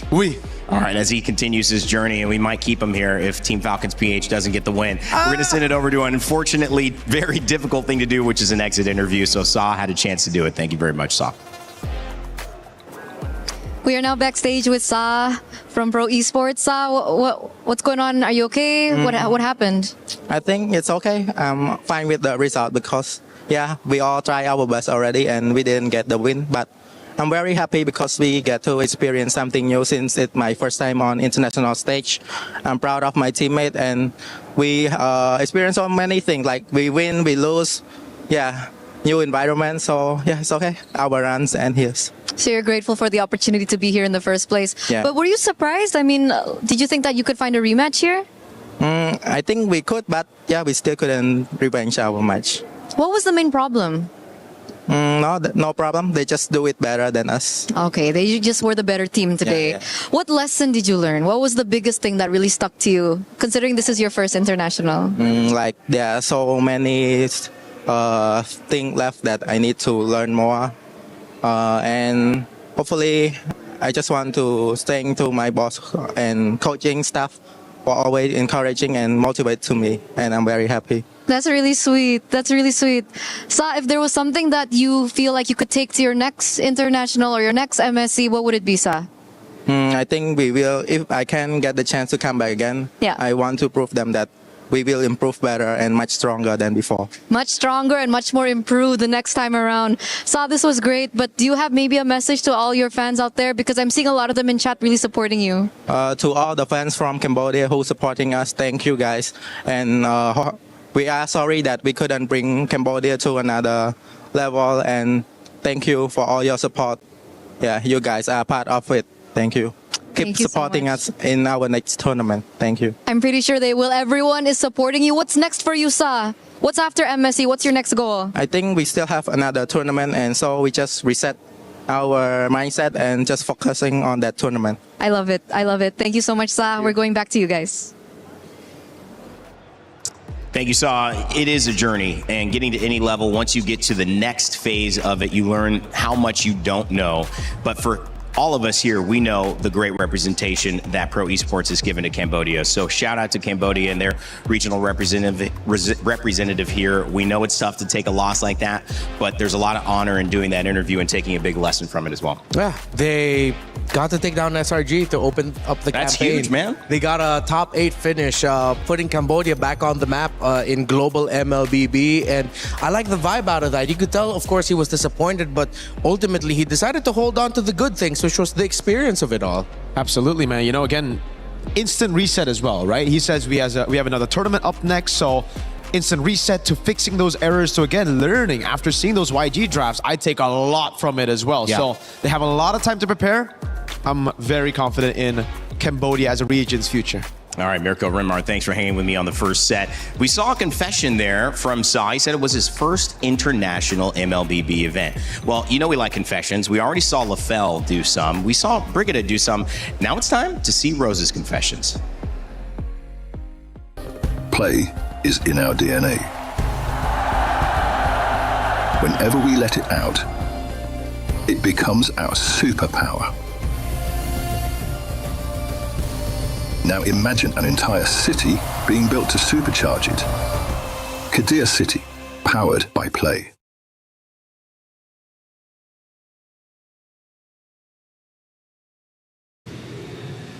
Welcome to Rose's Confessions. This is my opportunity to get to know you guys. Just for anybody who doesn't, you know, we've got a few questions prepared. Let's get into it. Wow. It'll be fine. Okay. Don't worry about it. Don't worry about it. How much money have you spent on this trip as the richest member of talent? Who said I'm the richest member of talent? How much money have I spent on this trip? This is real? No?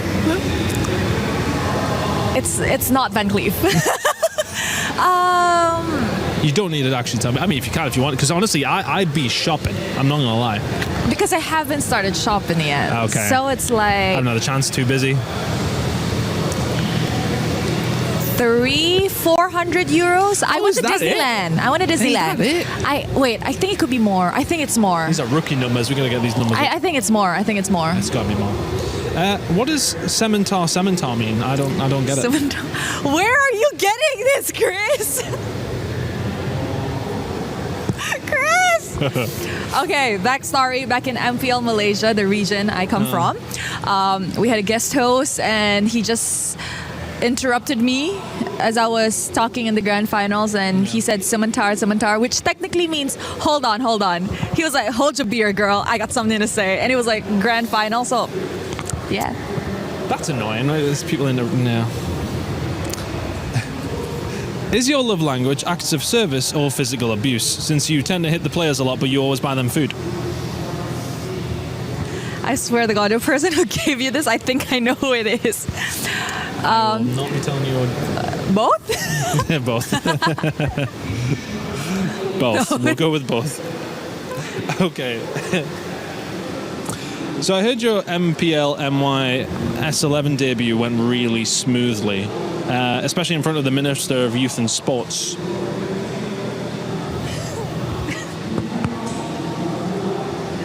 So it wasn't my debut day, that was my second day. How did it go? Tell me, please tell me. Oh my God, I'm actually sweating. So I'm not that intimidating. The questions are, Chris. So on my second day, that was the second day I've ever been a host. Yeah. I had backstage interviews with the players, so I entered the player booth. First team comes up and I'm like, how are you feeling for today's match? And the player just went like, beep this. I'm so ready. And then I asked his friend, I'm like, whoa, okay, what about you? Same. I walk out and the Ministry of Youth was just there watching the game and the big LED. I love it. Well, I'm sorry for that. I hope today hasn't, I hope you still feel joyful, I want to say. I'm so sorry. Thank you, Rose. Thank you. A lot of people are haunted by their past. I'm inspired by it. They're not just playing for themselves, they're really playing for their entire family. They have defeated their demons. They have crushed the curse.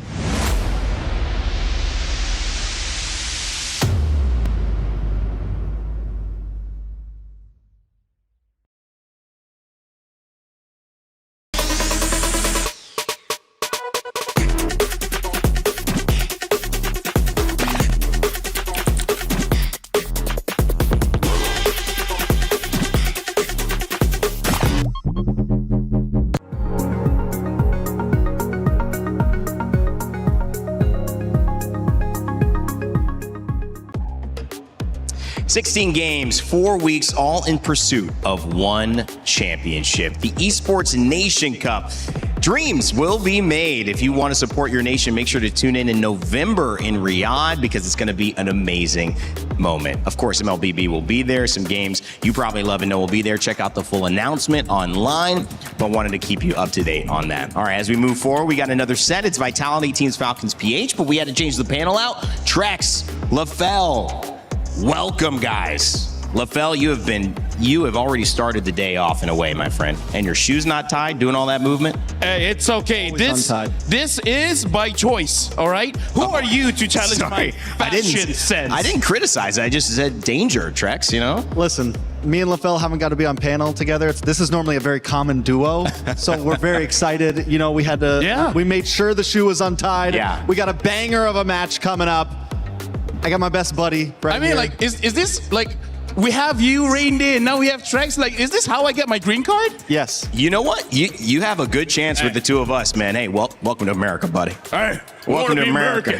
I want to be free. If only Entity 7 was playing, we would be really you have hyped to up remember right with now. the S at the end. America's. We're plural now.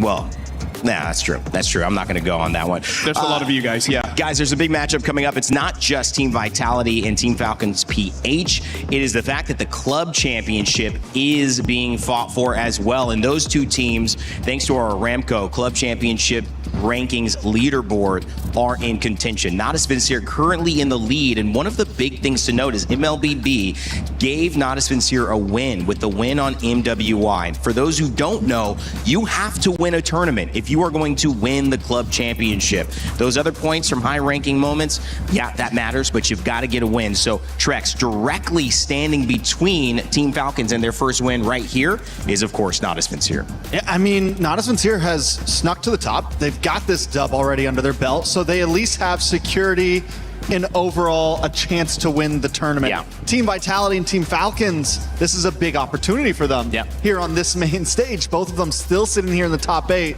and the rivalry is there. Team Falcons reigning champions. Someone else is looking for that crown, though.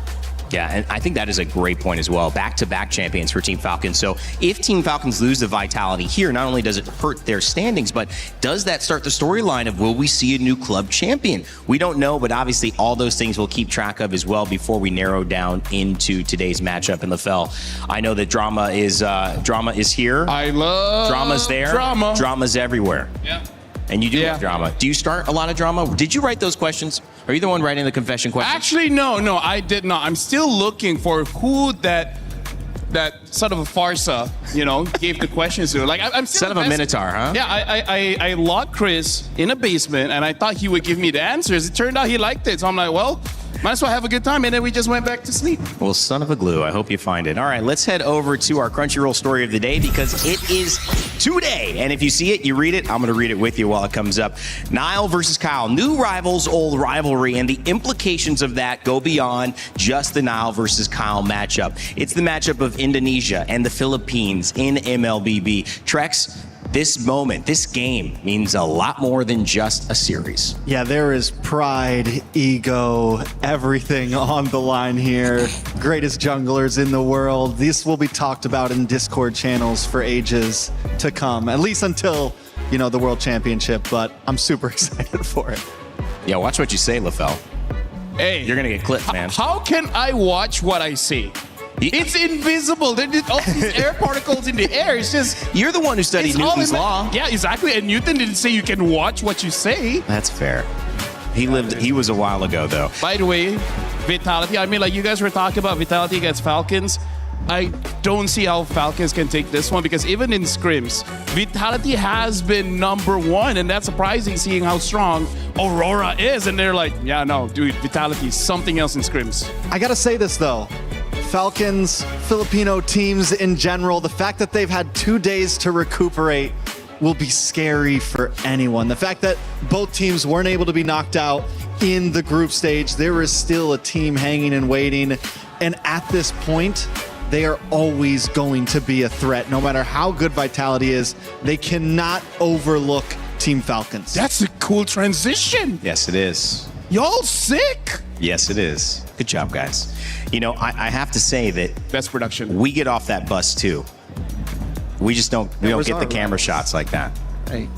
That's messed up when you speaking really of- think about it. Like, if we're talking about Falcons going up against Vitality, not really the same organization, but a lot of the same members of team. The last time they met, it was like M5, so that's why 2 to 3 years ago. But during that time, Nile couldn't play in the jungle because of something happened between Geek Fam as well as Kid Bomba. Right. So this is kind of like revenge-esque, but not really. Like they met each other 2 or 3 years ago, but during that time, Nile couldn't play. So now that Nile can play, hey, maybe something else will show up. Well, speaking of Team Vitality, it's time to take a look at their roster because not only do they have Nile, but Moreno, Finn, Shogun, E-Man. They are on a mission. We had a chance to catch up with E-Man before the match. We are now with Eman from Team Vitality. Eman, how was your 4-day break? It's been good because we've been to Eiffel Tower before. Oh, so you guys walked around, had fun around Paris. Yeah. Did the 4-day break include preparing for today?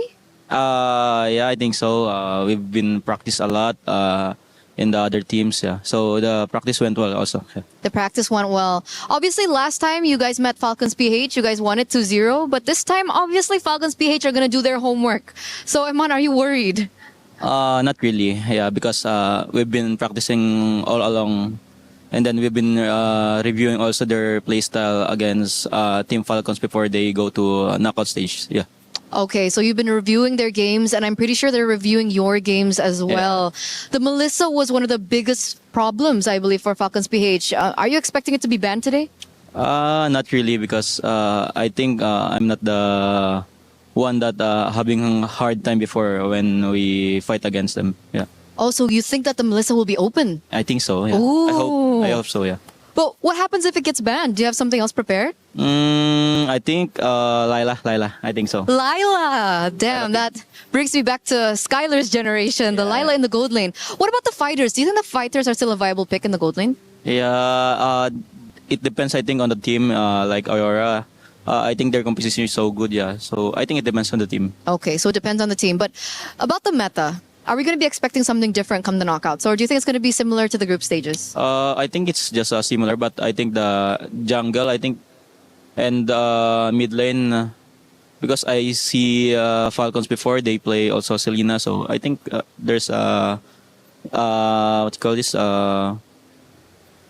Deny hero pick, I think so. Yeah. Okay, so the drafting phase. Yeah, drafting phase. Will be very interesting in this best of 5. And obviously, if let's say you guys win this, there could be a chance of an Indo Grand Finals. Eman, is it possible? Yeah, I think it's possible because I know Onyx is strong, especially in playoffs, knockouts. But if they win against Aura, I think they can defeat. It's either Team Famous or Spirit. But if you move forward, is that the team you want to meet, Onyx? I hope so. I hope so. Okay, why? Why Onyx? Yeah, because I know they're one of the greatest team also here in MSC and Aurora. But I think Aurora is so good also. But let's see tomorrow, I think. There's a lot of contenders right now, Eman. And obviously your first one is going to be Falcons PH. Do you have a message to them right before your match? Just good luck and have fun. Yeah, don't destroy us. Yeah. Don't destroy us. Okay, thank you so much, Eman, for this interview. Good luck for your next. And of course, we're going to throw it over back to you guys. Why is the Turner calling him Eman? It's E-Man, obviously. Yeah, obviously. I mean, as an Evan, I would know. Yeah, that's how his grandparents call him. Yeah, E-Man. Come here, E-Man. Brother of He-Man. Exactly. Cousin. Yeah, distant cousin. Iman with the Turner there having a fun little chat up and talking about Lila and talking about the fact that there is an opportunity for an Indonesia Grand Final. LaFell, that's also on the line if Onyx make it through on the other side. That is honestly quite rare because I feel like the most significant Indo Grand Finals was back in M1, the very first World Championship, and ever since then, it's either been Philippines, Indo. So this hasn't happened in a while. So if it does happen, then You know, Indonesia's just gonna have a good time on social media, and that's where I will deactivate mine. Just all like, generally nice, fluffy, positive. Yeah, Nothing but a lot love. of I love you. Nothing but love, man. A lot of love. I love that. I love you, whoever's looking at me right now. I don't know you, but I love you. All right, let's go ahead and introduce Team Falcons BH. LaFell's still laughing in the corner. Flap, Kyle, Haji, Ogwin, and Super Marco. Bulletproof Super Marco, they call him. Let's see what he had to say before today's match. We are now with Super Marco from Falcons Philippines. Super Marco, you are now the last hope for the Philippines. How do you feel about that? I feel happy and I'm not pressured because we know that we can win. No pressure, and you guys know that you can win, but you lost last time against Vitality. What's different about it this time? I think we already see their draft and we just prepared for it. Okay, so the drafts is something that you guys really studied. Is it something related to Melissa? I mean, last time we saw Melissa 2 times picked up by Eman, and it looked like there was a struggle there. Is Melissa a big pick for Vitality? Yeah, I think that's the biggest factor for the game last match because we didn't respect Melissa to Eman. How did you feel in that lane up against the Melissa? I think you picked up the Claude and the Brody. Yeah, it's so hard to lane against Melissa. Why? Because of the emblem, fighter emblem. Oh, it's because of the fighter emblem. But I mean, Claude can also pick up fighter emblem and carry. What's the main difference? Because Melissa, the advantage of Melissa is spoke. Okay, so the range was made it difficult. But other than the Melissa pick, do you feel like there was something else that went wrong for Falcons last time? I think our decision making, and we lost in the mid game. That's why we need to fix our mid game. Oh, okay. So decision making in the mid game. Who's usually in charge of that? Super Marco. I think all of us. All of you guys. So all you guys just come during mid game, or is there like one certain shot caller? There's a shot caller. Okay, so there is, but you don't want to mention him. Yeah. Okay, we won't mention him right now. But Super Marco, what did you do in the 2 days break? I think just practice. Practice. You didn't get to go around, nothing? No. We need to focus on the match right now. Focus on the match. What does this match mean to you, Super Marco? So much. I mean, so much mean to me. It means a lot to you. It's mean a lot to me. Could you maybe share about why? Because we need to win because we're the only last hope. Yeah. Okay, so it's regarding you guys being the last hope. So in this such a meaningful match, do you have a message to your opponents today, Team Vitality? My message to Vitality is don't destroy us too. Don't destroy us too. Okay. Thank you, Super Marco, for this interview. Good luck for your next, and we're going to throw it over back to you guys. I love MLBB because some trash talk on person in camera, let's leave online, that's a different place. He's going to be like, get some sleep. Have a good breakfast. Yeah. Get on time. Please don't destroy us. Practice a little bit, but not too much so you get tired.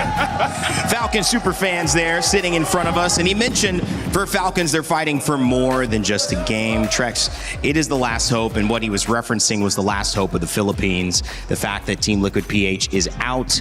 And it's really up to Team Falcons to carry that torch of the most successful region in MLBB history. Yeah, I mean, for anyone that's new to MLBB or for anyone that hasn't watched the esports, this is not normal. 2 Filipino teams out before the top 8 has only happened once before. Was it last time 7? It's been a lot. Last time 7 it happened, but still, this is unprecedented at this point. Let alone the fact that even if there's one slipping through, they're still not exactly the favorite of the bracket. Honestly, looking at this one, and I feel like this is why everyone's saying this is definitely one of the best internationals ever, because the meta is very entertaining, as well as every single team that's coming here, they have showed up. Honestly, I feel like maybe 1 or 2 teams didn't really prepare that well for this new meta, but other than that, it honestly has been amazing. And I do want to see how Falcons can actually deal with Vitality because they're looking so strong. And it feels like it could be just about anybody's game, right? Yeah. I mean, Falcons could still win this. Vitality could win this. Aurora could win this. Team Spirit's in the running. Vamos, sadly no more pro esports. Yangon, I mean, just everyone feels like they have a chance to make it to that grand final stage. Well, the last time we saw a grand final that included 2 Indonesian teams was MSC 19. We'll see if we can continue that journey or if it will be the last hope of the Philippines that crushed Vitality's hope. Second series of the day underway. Another game and another opportunity for greatness. Philippines-Indonesia rivalry continues, but before that, I gotta say, Yangon Galacticos, they looked incredible. I mean, I knew they were good, but 3-0 in the way that they did, remaining undefeated, Rose, that's crazy. Yes, definitely. Yangon Galacticos is now officially a team to watch out for. But let's talk about this match. This second match, a rivalry that dates way back a few years in the MLBB ecosystem. And today, there is a possibility that we could continue this tournament without a Filipino representative. Both teams have faced off in the group stage, and what have they done? They've chosen to play one another once again here in the knockout stage. Last time, a close win for Vitality. We'll see if they can replicate it again, or will Falcons Philippines fight back? Speaking of which, let's bring up our teams as the drums begin to roar. Please join me welcoming Team Vitality! The hometown heroes. They have dominated the group stage and have made it to knockouts. At first place in Group A, they demanded one thing, a rematch of epic proportions. The Beehive Stars, it's time to get your sting and black out. Ooh, this is gonna be fun. And of course, the rivals for this match, all the way from the Philippines, it is Team Falcons Philippines! The last hope of the Filipinos. They have shown that experience and mental fortitude is what they are known for. But is that enough to continue the dream? Can Team Falcons Philippines come out on top in this rematch? Can the Hope Bringer continue their journey? I love how our crowd is split 50-50 between them. If anything, it means we're gonna get a hype matchup. This is gonna be one hell of a series.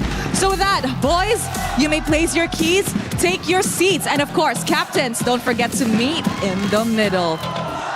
The crowd right now looks like it's about to be a grand finals match. I am loving it. The handshake is in!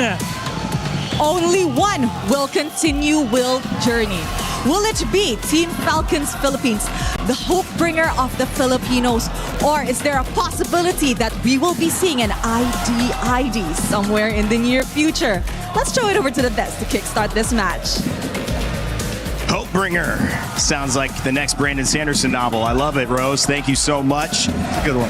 Vitality versus PH Falcons. PH, the Philippines versus Indonesia in MLBB. You can hew the hype. Woo! It's that time. I mean, like, of course it has to be hype. This is the battle of the birds and the bees. The battle of the birds and the bees. Why did we think of that for the Crunchyroll story, no? I can think of a few reasons, but hey. Okay. Isn't this like a battle that's been historical since the time of Adam?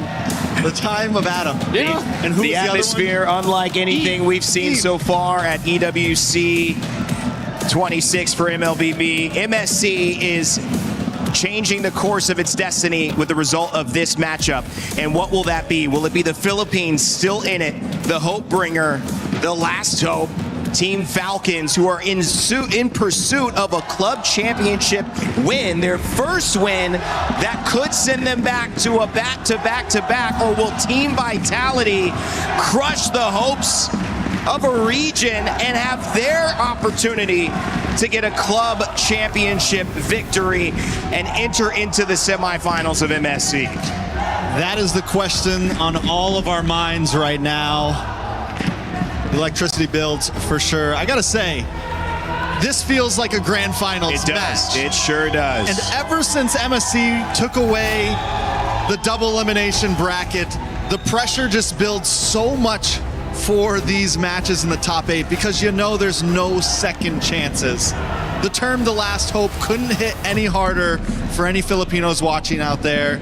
And right now, Team Vitality wants to crush that. I mean, honestly, that's crazy. Imagine you have a flawless run in the group stage, and then all of a sudden, going into the knockouts, facing against the opponents that you took down before, just losing this one match, it's over. Like, in terms of the mental stress for all of the players here, they look calm, but I gotta say, it takes a lot for you to be calm in this kind of situation. It sure does. And the beauty of that is that there's no need for calm at this point. I feel like the benefit is that you have the chance to have the chance from your crowd, the fans going crazy, rooting you on to let you know this moment means something. In esports, it's common to go through these grueling groups where, let's face it, guys, sometimes a game doesn't mean that much. You're already through. You already know what's going to happen. We are out of that stage. We did that last week and the week before. It's time for the big games, and this marks the beginning of truly consequential MLBB at MSC, and the draft is almost underway. And it looks like it's going to be dangerous grass here. Yeah, it's going to be dangerous grass. Vitality will be first pick on blue side. Falcons, red side, second pick. And this is already very interesting, Trex. Vitality banned out the Esmeralda, so it does seem like they're trying to open something up here. Possibly, or in the end, it comes down to Falcon on what they want to open up, but with the Esmeralda gone, looking for a possible Freya up front, something of that nature. Fanny getting banned out after, and back to Falcons with Harara, Ling, both still open. Yeah, because I really feel like right now, the trinity of Esmeralda, Uranus, as well as Barats is really something you got to look forward to, because the Eudora is a very strong pick, but these very heavy frontliners, they can kind of mitigate some of the advantages that the Eudora has. And now the Freya gets banned, which is amazing. I don't know why Freya gets through all the time. Yeah. It shouldn't. It shouldn't. It should not. Those last games, that last series, Freya should not have been allowed in the Land of Dawn. She got through game 1, won't be through here in game 2. Excuse me, series 2, game 1. And what we had seen was kind of this assassin, hold our cards to our chest, make sure to see if we can outbluff you. We're going to ban Fanny, we're going to ban Ling, we're going to ban Harara. They switched that up because there was just too many assassins to go into that pool on the side of YG and not enough for Pro. But here we could see a Harara banned out. I think at this point, you might have to leave it open and go for the trade. Maybe come back with the... Maybe ban the Eudora. What do you want? But I think Falcon wants the Eudora, right? So ban the Harara. I think this should be Eudora, because if you pick up the Ling, there's going to be so many counters. Or pick up the Zushin. Eudora, one of the most played heroes on the side of Haji, and it's the Barretts. Wow, guys, that's the earliest we've seen Barretts. I'll tell you one thing that has changed in the meta from groups to now. Some of these first picks, some of these pryos early on, the fact that Barats just got picked up, mean a lot's happened in scrims over the past 48 hours, for sure. A lot of things have changed, I feel. Yeah, I feel like you need the, I would say, toughest guy in the EXP, just so that the enemy jungler cannot get an easy kill onto you, as well as you're just able to have that pressure inside of the jungle of your opponent. So this is very interesting. The Barats get picked up, and I feel like this can have some hesitation when it comes to what Falcons want, because I think eventually they do want the Uranus, but right now do they actually want the Ling Eudora combo, because both are already not looking that great against the Barats. The Barats was not used on the side of Vitality. This is the first time they're playing it this series. The Barats was used for Falcons once and it lost. So maybe not a priority, or maybe reading too much into the value of the Barats after seeing the first series today. But either way, it's a response with a Selena and a Belleric, Trex. I mean, I think it's a solid pick on the Barats. The Selena also has been a monster. You have the range. You have a mage that isn't too close up, has some distance, can also get you vision around the map. And the Belleric, I mean, it's the Belleric. He's just been a dominant roamer on the map. On the side of Vitality, I think this could be your opportunity to maybe pick up the Ling, go for the assassin here. And if Falcon is forced onto a fighter or utility, the Barats is going to quite literally eat that up. I mean, it's going to quite literally be such a nuisance in these huge neutral objectives. Oh, the Melissa gets picked up early, as well as the Minotaur. I gotta say, the Minotaur has been raising in value, because in terms of the win rate, it's insane. For Selena, over 71% win rate. Wow. And right now for Vitality, like we even saw the interview with Victorina. I think she planted the seed of this Melissa where both teams are now constantly thinking about this Melissa, and Vitality is like, if we don't pick it up right now, 100% is going to get banned. And both teams are showing hesitation because the draft that we're seeing right now is actually very difficult for a lane to perform. Yeah, and it kind of dissuades just fighters and in general, people who want to get up close. So you have to think outside the box, because what if Melissa's ult comes out? What do we do then in an objective fight? We're gonna be struggling. So how do you deal with that? And the Clint is picked up. And one of the ways to deal with somebody is just to burst them down so fast they don't have time to use their abilities. It's definitely a new answer. It does have the range, the Clint. But with the Clint, you need a bulky front line. You need something that can really protect him. He does have the ability to escape with his second skill, but it's nothing crazy, right? It's not a huge dash. It's a quick little stiff arm. We need to see a lot around. My current worry right now is Falcons PH. Their mid game isn't actually going to be looking that great, especially because in the interview they said that's what they wanted to work on. The reason why I say it's not going to be that great because after about 5 minutes, the Minotaur will have the Flash of the Oasis, making it so that any burst damage that you do, the heal is going to come up and then a shield. So the mid game isn't going to be super great coming in from Falcons unless they have whatever jungler that they're going to pick up later on has a lot of damage in the mid game. Well, neither team has gone for a jungler yet, which is interesting because normally those picks are locked in fast. There could always be the slight flex from Vitality of this Barats on a jungle. Don't think we're going to see it. We've seen it once. I think, did Aurora do it? Who picked up the Barats jungle? That's a great question. Somebody picked up Barats jungle in groups. We do see the Rafaela ban. That would be deadly if Vitality picked it up. Way too much heal. And the Harley. As the crowd settles down just a little bit, guys. You went for a long time. Good on you, super fans. I feel like for now, Vitality, I think it really depends on what their EXP is gonna pick up, because I think a good EXP for them should be something like a Yuzong. The only problem is, wait, no. I don't think this Barats is gonna go jungle. Yeah. I think the Barats is gonna go EXP. So the real question is, what is gonna be the jungle pick here? Because it looks like they might build a draft around Yi Sun-shin. I just don't know if that's the right idea. Well, especially if Falcons later on picks up something like a Yuzong, a Lapu, or a Bennett, the Yi Sun-shin might have a tough time. It's definitely tough to... There goes the Nolan ban. I was thinking Nolan could possibly work for them. Since they're on blue side and they have to show their whole hand, a YSS pick right there where Falcon still has the opportunity to counter with their 5th red pick could definitely be dangerous. Could be possible, though. I mean, the reality is they have the Melissa, who works great inside of that type of strategy. A YSS would also work great inside that type of strategy. They would need some nice magic damage, though, and that's where my mind is at. What do they pick here in the mid lane? Honestly, with the range, I wouldn't mind seeing something like an Eve, but the Eudora is still there. Yeah. Right? It's not like any of the picks here makes the Eudora not viable. You know, like the Selena, sure, it's gonna have some, I would say, some poking power against the Eudora, and now the Lapu gets picked up. I don't know, I feel like either Eve or Eudora should be well. I feel like using something like a Kimi might be too risky. Well, the Lapu picked up. It was picked up last series and it lost, but maybe Falcons have something up their sleeve here. And you've seen the Nolan, the Harara, they've gone deep into the jungle bans. Yeah, the Lapu's definitely been having some trouble. I mean, overall, just hasn't been able to keep up with the bulky EXP laners that are out there, and you have this Barats already. We are going to see this final pick in the Valentina. Clean, easy. You get even more crowd control if you steal that Wrath of the Dryad. You pair that up with an Owen's Fury. Vitality definitely just has... Ooh. So it is a Barats jungle. Unless it's a Paquito jungle. Or Paquito jungle. Or Paquito jungle. I kind of feel like maybe better for the Paquito to go to jungle, because I feel like, honestly, both win the lane against Lapu.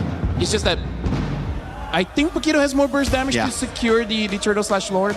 And we saw that on last day of groups. We saw the Paquito jungle come in as well. So I feel like if you want to balance it out, maybe a Suyo, because I think the link is going to be pretty difficult for this one, right?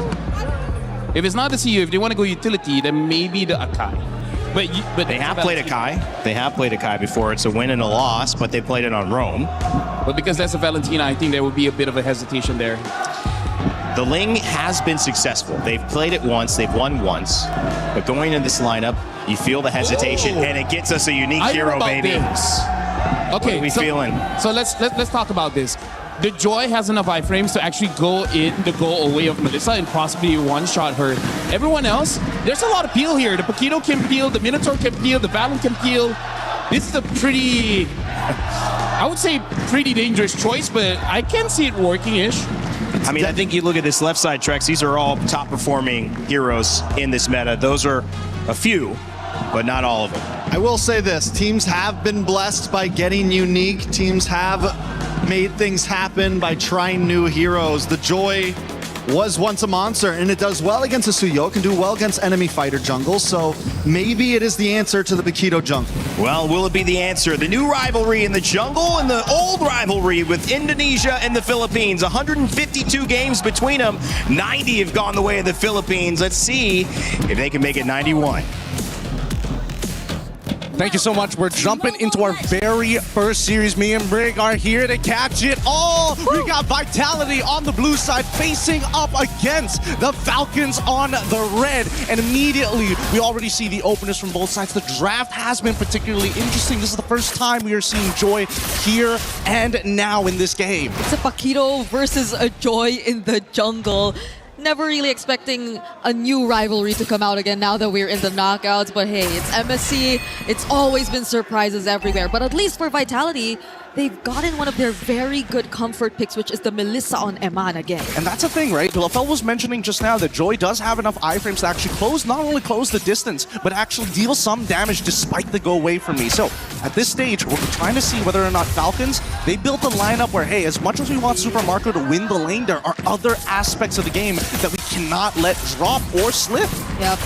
Because especially when it comes to the objectives, right? I mean, you already were thinking twice about the Akai pickup because of the presence of a Valentina, yes, but also the Barat. So what are the guarantees that whoever jungler you pick up would not face the exact same struggles going up against the Barats, Paquito, and a Valentina? Oh, not to mention the Minotaur even. So like objective picks seem to be a bit of an advantage for Vitality, at least in the early to mid stages of the game. I would imagine that Falcons would just have to look to play for picks, right? And initially I was thinking maybe Hayabusa along the sides of the Joy as well, but I think Joy just a little bit more concentrated on the targets they want to go for rather than you just leaving it up to chance with the Hayabusa. This time around, Shogun is still going to be a pretty big problem. Not only is he winning in the lane, but more importantly, the neutrals is going to be hard. Oh, this is dangerous for him. Iman's side. Oh, whoa, whoa. Could have the Clint been an answer to the Melissa all along. Flap going in with the bravest fighter, zoning out the members of Vitality. Kyle secures the objective, a flicker from Finn, but Flap still picks up first blood. The tone is welcome coming in from Shogun. Doesn't land the stun onto anyone, and now he's looking like the next target. The taunt catches up, and now Falcons are trying to chase him down. Moreno still goes in. He will try to find the trade. Nile picks it up, but Falcons, they're not gonna fight. No, they can't go for any more than this. Not enough cooldowns on Nile to actually chain it together. So far, so good. It's one-to-one trade-off so far, and man, let's look at this replay one more time, because again, this matchup down by the bot lane really depends on the positioning of Iman. If he runs out of that traditional front-to-back, he will lose, but keep in mind that even for Lapu, there was no need for him to flicker into that, right? He's so deep in the sauce, can't seem to get out afterwards unless he was looking to try and maybe get the bravest fighter off of cooldown as soon as he's done, and even then, it's too early to say. I guess it really just boils down to Falcons wanting to secure the snowball. It was kind of brought up in the panel earlier on too, that the mid-game might seem a bit of a struggle for them considering the lineup that they've built. We're looking at another replay here. Just the casual purple steal in front of Niall's face, you know? Just the good old from Kyle as they're looking for another kill here as Ogren able to snatch one. No way, the damage from Super Marco is insane! Finn goes down next and Kyle catches up onto Moreno. There goes Eman trying to save his teammate.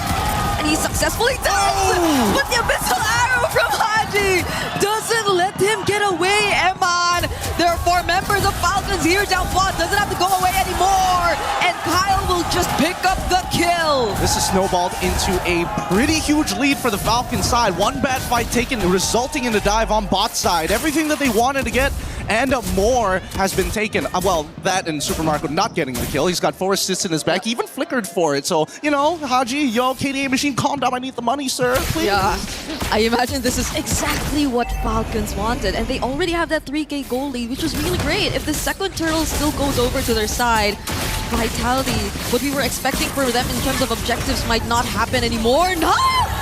He just stole away that objective from Falcons! Now it's Flap all alone in the middle of 4 members. The Minoan Fury already casted, still catches on to Flap. Now picks up another kill. Kyle with the electrifying beat! But he gets stunned by the Raven Fighter Landshaker, copied by Moreno! What did I say? What did I say? First person who flickers, generally, if we don't see a kill, you're going to get traded out. Both of these teams aren't missing any of the punches. They're trying to slip as many as they can. Let's look at the replay one more time, because in moments like this, you would have imagined, okay, the fight's already over. Finn flickers forward, but guess what? Moreno, he's still watching, and it actually extends the lead further. I think at that point, Kyle should have just decided we got to back off here. But that's a scary part in these types of drafts. Giving away a trade could lead into a bigger snowball, and that's why you see that both sides are so eager to trade 1-for-1 every single time. Such a good steal, though. I'm still not over it. I don't think, and I couldn't really imagine that he was actually within Retribution range. But now just punched forward and actually got it away from Team Falcons. Now it's Vitality. That 2 or almost 3K Goldie we saw earlier is now cut to half. So I think we're sort of even all over again across the map. But hey, Shogun! Whoa! Actually decides to go for Ogwen. Is that the choice that they actually want? The Random Dryad copied as well, so they get to take at least the 1-for-1. Kyle catches up though now, not looking in a great position. Does he get to sustain his way out of it? It's a no! Falcons chased him down. Yeah, once again, pretty difficult choice there. I think Niall even recognized that if he tried to go back into the get away from me boundary of Iman, it might have led into him getting killed as well. So this was probably the best option, but the arrow hits once more. And Haji, making sure that he is the KDA machine, continues to follow as programmed. That's a crazy combo. Okay, maybe that's where the burst is gonna come from after all. You know, it's the Selena and the Clint, who had a very decent lane. He did mention it was 004 earlier, now it's 007. So I think there's been very decent skill participation over to Super Marco's side. But he is a threat that has yet to be shut down by Vitality. He's so well farmed on this Clint, currently 2 levels ahead of Eman. Let's also not forget about Kyle, who's actually making a lot of these motions happen in the first place. Like Ogwen, it's pretty straightforward. He's just got to chain that CC, but who gets that initiation? Who is able to kind of get all the spells out of their opponents? And I think Kyle has done a phenomenal job as of yet. Now, coming back over to Niall, right? Sky Piercer as second item, pretty dangerous. He's 4-2-0, which is already great, but how many fights will he find despite the 3.2k lead that Falcons have developed, right? And a majority of that lead actually is on Super Marco. Yeah, because I think that fight earlier was started by Vitality, but it was Falcon actually winning it out off of that decision to try and burst down Ogwen, which I think they failed to actually achieve. Another Abyssal Arrow, gotta dodge that. And Finn seems to be having a much harder time right now dealing with the damage and tanking the front lines for Team Vitality at this point. There's also so much range, honestly, over on Falcon's side, which I think is going to be a problem if Vitality just really want to deal with the more front-to-back approach of landing these team fights. Only naturally. I think that Vitality, it's Iman, right? He is going to be the key to make this game open wide. Oh, Gogo gets haunted just a bit. Not gonna really be the target for Falcons just now, though. They just stole away that orange buff, and that's all that they wanted. Yeah, no, this is actually a perfect coming in from Falcons, right? There's no need to try and impose your lead on your opponent, especially when it's within the 2.9 to 3k, right? It's very deceiving for most people. You would imagine that everybody is rich. No, it's not everybody is rich. It's Super Marco and Kyle who's kind of rich, and even then, it's really just Super Marco. So as long as Vitality take Marco out of the question, then maybe they have an opportunity, but Falcons isn't going to let it go for free. So now watch the motions on the map, right? Vitality start from their side of the orange, and they're going to do the sweeping motion towards the top side after they correct bottom, right? When you have control over one sector of your map, you got to make sure you set up those waves. Yeah. Right now, at least, Falcons, though, will have a clear idea of where Vitality is coming from. It's a very difficult task to find Super Marco, but there are ways that Vitality can actually pick him off. But Falcons are already grouped up. There goes Flap, already inside the zone. Wrath of Pride already committed as well, but the electrifying beats are dealing too much. But you know what, Yuri, the Daytona's welcome. A 4-man knockup coming in from Vitality. Kyle finds Shogun, but that's gonna be an exchange of his life. Oh man. Oh, gets hit by the arrow as well. They're gonna get one more for this. Finn in trouble. Yep, has a heal. He will be saved though. But Flap finds the kill still, and Super Marco 2 picking off Nile.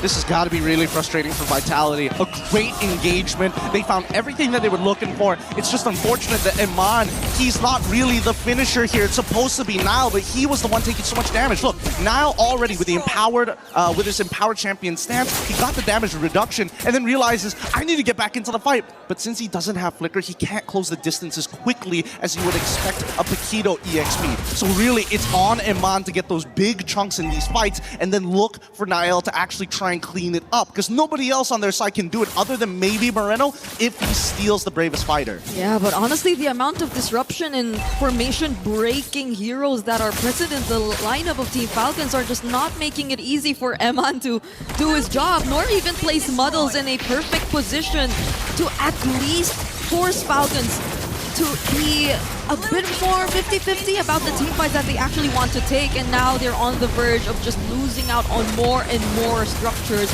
That's a conceal play by Oakwood here. Doesn't have the Oh my god. arrow all over again! Oh my and god. the burst from Super Marco! Oh, that was just... It was just one hit away from going down, and that was Finn! This is too much. This is too much for them to handle. As much as Iman is great at sieging on this Melissa, so far this Clint is doing double the work, not only chunking out key members from Vitality's side, but a raw amount of burst. Interesting, Flat making a blind read there, trying to open up this one part of the bush, but watch it every single time. If they can just get a little bit more space after the muddles, they can almost guarantee that inhibitor turret. Yeah, he didn't have the flicker there too, so it was just probably them really wanting to zone away the Team Vitality further from being able to defend that turret, but nonetheless, at least for Vitality now, they're still holding on to their base turrets. It's an 8k gold lead that we're looking at right now, though. I think being able to come back from this kind of situation really requires for Eman to get as much farm as he should. But now that Falcons, especially with the Selena, are taking full control of the map, it's looking like a very difficult task at this point. Well, I think it's a good time to play good and bads here, right? Because truth be told, the best situation possible for Vitality is if they wait 2 Lords, and then they should be able to even out in terms of the gold. If not, they have to get at least steal away 1 Lord and somehow get a complete wipeout on Falcons. 4 out of the 5 would also be ideal, majorly to get that shutdown.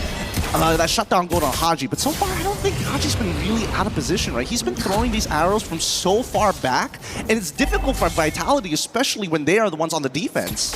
Yeah, this Selena is a hero that I really expected to be contested between these two, and whoever seems to be getting his hands on this hero is just able to apply so much pressure against the opponents. But Vitality, you're looking at them right now, they're still showing up, trying to get position around this objective. Oof. I was looking at that arrow. Yeah, but we've got a slow push down on that bot side, and Niall's already trying to correct that top side. It's going to be back into a neutral state. Same goes for mid, so Falcons will not waste any time. They're going to set that up on a hard push down by mid lane. But somebody's got to correct that bot side at some point. Owen already using the Wrath of Dryad. Bravest fighter too from Flap. Daytona's welcome though. Gonna be committed onto Owen. They're gonna catch one, and they don't have the Wrath of Dryad anymore. Flicker already forced out for Owen. But the Minoan Fury of Finn trying to block off the other members of Falcons. Another knockup coming in from him, but the electrifying beats is dealing a bit too much damage. Look at that off angle. Arrow once again. Haji landed on Eman, but he's being protected so well. Oh my god, they're getting corralled like sheep. Super Marco gets 1. 4 more on the chopping block. Another Bravest fighter from Flap and Super Marco. There's just no one dealing with Super Marco and Kyle in the back lines. Oh my goodness, they've completely ran them into the corner, and now they're going to go for the end game scenario. They should be able to defend this, but Iman, he can only take so much damage. Super Marco still has plenty of vault charges. I think he's about to get 2 more here, but they need to clear this wave out. Okay. Oh my god. They get to clear it. They get to clear it for now, but this is Super Marco and Haji. The range that you have to deal with against these 2 members of Falcons. This is no joke. Vitality, I mean, even that Minoan Fury that you saw from Finn earlier, the most that they could do with it is just prevent Falcons from getting even closer, but they weren't able to deal with the other members who were already looking towards engaging from the back lines. It's just crazy how they're influencing these fights. It's just like it's like a sheepdog corralling sheep. They're just putting them back into the pen every single time, and once they get that back angle, it completely forces Vitality to just say, no, we can't win this fight anymore. We need to keep it front to back as much as we can, and Falcons are the ones who are looking to break that. Not to mention, we should probably drop the Bulletproof Marco at this point. He's Machine Gun Marco, man! He's Machine Gun Marco with Ballista Haji in the back. Being able to siege them down from underneath their turrets is crazy. Whoa, that was also the Great Dragon Spear pickup for Super Marco, as we got to see in the items. Another arrow landing, and they have a Lord still marching in mid. Eman, how does he actually deal with this? Ogwen does have the flicker once again. Lord already in the base. Eman, below half HP. It's already within range. Vitality have to deal with it first, but Flap lands the stun on Eman, forcing to go away. Kyle finds the kill onto Finn, and Flap is looking to be in danger right here. There goes Rather Giant all over again, and the Falcons, they just put an end to game number 1. Beautiful game here, beautiful game, but the series ain't over just yet. This is the hard work and adaptation coming in from Team Falcons PH after their crushing loss against Vitality in the group stages. A great adjustment, but also it's not the end of the road just yet. Vitality, they can correct themselves here. It's not impossible. Just know that the priority list has definitely changed. It's shifted right now. We saw it in the draft. We saw it in the way Falcons were able to play this out. They were very aggressive at times. We thought it would eventually lead into opportunities for Vitality to equalize or turn things around, but they had to keep the gas. They had to keep stepping on the gas. And it was very rewarding for them. They got the snowball that they need. They got everything that Super Marco needed, and Kyle on this surprise joy last pick. It seems like we're yet to see more and more coming into this playoffs. I really think so, because now we have a very simple solution. Well, not the most simple, but a drafting solution to the Melissa. They expected the Melissa to come out early. They prepared the Clint matchup to win the lane. I gotta give it up for Super Marco. It's not an easy lane to win, especially when it's all about positioning and mechanics, but they added the anti-CC from the Bravest Fighter from Flap to cut through the get away from me, to force space, because if Iman can't auto attack, he can't get the bonus damage from Muddles. Yeah, I agree. It hasn't been a really good run for the Lapua as a hero in the current meta in general, but in scenarios like this, I think you see how efficient it can actually be in the XP lane. Let's not forget about supports dropping Revitalize, picking up Flicker. That's something that you guys are going to be sitting on and thinking about as we throw it back to Rain Day and the panel to break it down for y'all. A moment electric here in the Lenovo Legion Gauntlet. We had a chance to see two of the top regions in MLBB's history go toe-to-toe, and it was exactly what you hoped for, an electric battle where Team Falcons PH take the first win. Haji, Bulletproof Super Marco, do not die. If they continue that, well, it could be another semifinal for a Filipino team, but still a lot to happen, a lot of adjustments. Trex, LaFell, what did we see after that one? I mean, you have to first even just address the energy in this room. It's different than any other match we have seen so far at MSC. Yeah, the hype has definitely not disappointed from crowd to in-game. Falcons showing that they've been definitely doing their homework the past 2 days. They controlled the draft, I feel like. Marco on that Clint pick was just monstrous, farmed much faster than I expected. The amount of damage this guy put up in just under 15 minutes, 80,000 damage. The positioning from him was key. And the distance that Haji was able to make for him with those arrows nonstop was also key. Vitality seemed to have no way in. The Melissa was picked up. The Clint was immediately responded to. It benefited ultimately Super Marco. That is going to change most likely in this next draft. But if you look at the drums beating, this is also, for those joining us, a rematch of a knockout game that put Team Falcons PH towards elimination. Vitality had moved on. They had just barely gotten through after beating their sister team, Team Falcons Meta, and now they are here and take game one. LaFell, I know you have some stuff to break down with us on what this means, but there are so many resurgences happening from this Philippines team. No, honestly, like this is one of the more technical games that we will really see, where it's not a simple rock, paper, scissors, because the main thing that I'll be talking about throughout the analysis is actually the positioning of Team Falcons PH and how I would say the first 4 to 5 minutes, they understood what Vitality was trying to do, because Vitality was pretty honest in their early game attempts, and then they were able to capitalize on that by having just one good pick, and that good pick was the Belleric, right? But then evolving, they just, okay, like right now, Trex, help me out. Yeah, just hold this. Yes, thank you very much. So here's the thing. If we're looking about the draft, I'm not going to spend too much time because it really is on the technicality of dealing with all the dive coming in from Vitality, where in this case, the most important pick is definitely that Belleric. And again, this is something that even people online are like saying, like, why have they not banned out this Belleric? Because right now, a lot of teams are trying to capitalize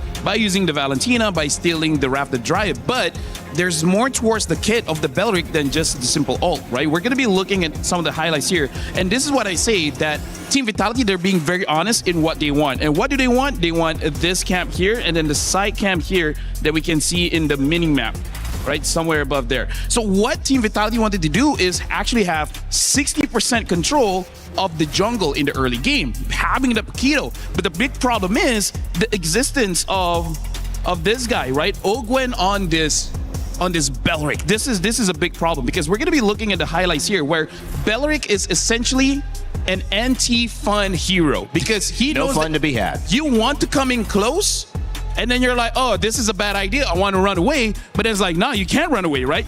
Let's look at here. He was able to stop with the Raptor the Dryad, and then later on able to use the first ability to bring Finn back. And this is part of the first, I would say, major problem in this lineup, where Vitality's win condition is shut down by one hero, but then we escalate into how the team fights look out.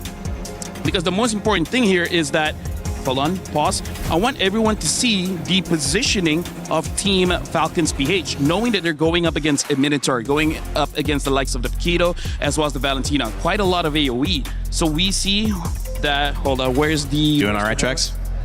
All right. Look at all the positioning. Switch hands. There you go. Ogwen is at the first position, having the most amount of vision, right? And then we can see Flap coming in from the side, also trying to see what he can get at this particular area, right?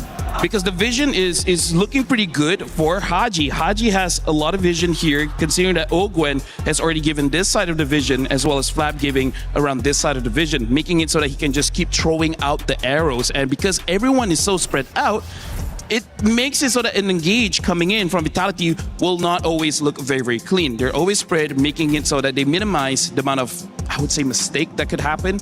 And then this is where we start to see the individual skills of Team Falcons PH, because they already made a mistake. And we can already see the movements of Team Falcons. They wanted to retreat. They say like, all right, we bought our engage. We can try again in a few more seconds.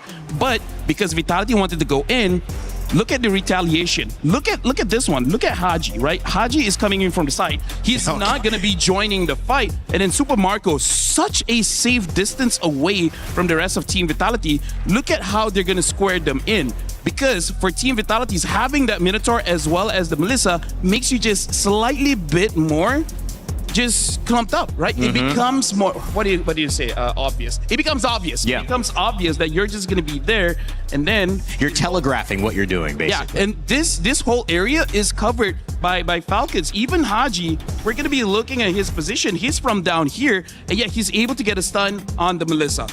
Long story short, they were able to surround them every single time, making all of the positioning coming in from Vitality looks bad, but actually it's the amazing positioning of Team Falcon. So this is one of those games where the draft could go either way, but the piloting of this draft is next level. This is not easy MLBB. This is a draft that not every team can use. And it's also clear that maybe things go differently. Maybe the Barats gets a little bit of an early kill. He takes the lead over the Lapu Lapu, makes him a little bit less of a threat. And then that pick can then pick somebody off. and then they're fighting 5v4. Maybe that happens. It doesn't happen, though. Super Marco gets that pick, and maybe the decision is, if he's got a Clint, we need to fight on the other side of the jungle, try to get our EXP going. All of these things are going to be looked at in these 10 minutes before, but in the meanwhile, we told you how important that matchup here today was, not just for the regions, not just for the organizations, but for the club championship. We had Chris Tunn have a chance to catch up with Danny Angles from Team Vitality earlier today. Chris here with Danny Engels of Vitality. Danny, nice to see you, of course. And I mean, it's a big day for Vitality, especially on the MLBB side of things. You've taken on Falcons in a knockout game. How big is this for you guys and for the club championship? It's a massive game for us. It's very pivotal for our club championship because not only are we eyeing towards a grand final in MLBB, but we can also shut down the Falcons with 200 points, right? So it's a 2-on-1 opportunity that we had in the women's tournament as well. Yes. We took it there, so we want to take it again. And you're doing really well. I mean, currently sitting third, I believe, in the club championship. Everything kind of going to plan right now? Has there been any you kind of think, oh, we could have done better, or some surprises along the way as well? I mean, we could always do better, right? But overall, I think we're very much on track to fight for the club championship win, and definitely a top 3 finish for sure. Excellent. Now, what about the rest of the tournaments that are going to kind of be coming up? CS is a big one. We got that now at the Accord Arena as well. So that's going to be really cool for the French fans here. Yeah, and week 7 will be crazy. I mean, we will have 4 teams in total competing in week 7, and then the grand final, obviously being in such a big arena, hopefully with our home crowd there as well, and hopefully with us in the final too, because we first have to reach that. But if that's all coming down to the final game in Counter-Strike for the club championship, I guess that would be the dream. Yeah, no, I mean, that makes for entertaining viewing, right? I mean, I think for me, I've been in this industry a long time, and a lot of European esports. How cool is it to see Paris kind of have this? Vitality are a French organization who've been around for so long. For France to have this in Paris, this huge event of the EWC, it's got to be cool, right? Absolutely, and it makes me so proud to see that all the players from all over the world come here for Vitality, and they call it their hometown, their home city, right? Even though they're from Jakarta, have never been to Paris before, but they feel at home here, and I think it's the fans that make it so special for them. Yeah. Anybody do it better than the French fans or not? Well, I am German. I wish it would be better in Germany as well, but I have to give the credits of the French public, the French fans, KC, Mate, our fans as well. They're the best out there, for sure. Go crazy. Danny, thank you very much. I'm sure we'll be catching up some time as well, and good luck in the rest of your tournaments, guys. Thank you so much. Back to you. Thank you, Chris, talking a little bit about what it means. And speaking of what it means, you guys can hear it. There's a drum battle going on. Let's see what's happening.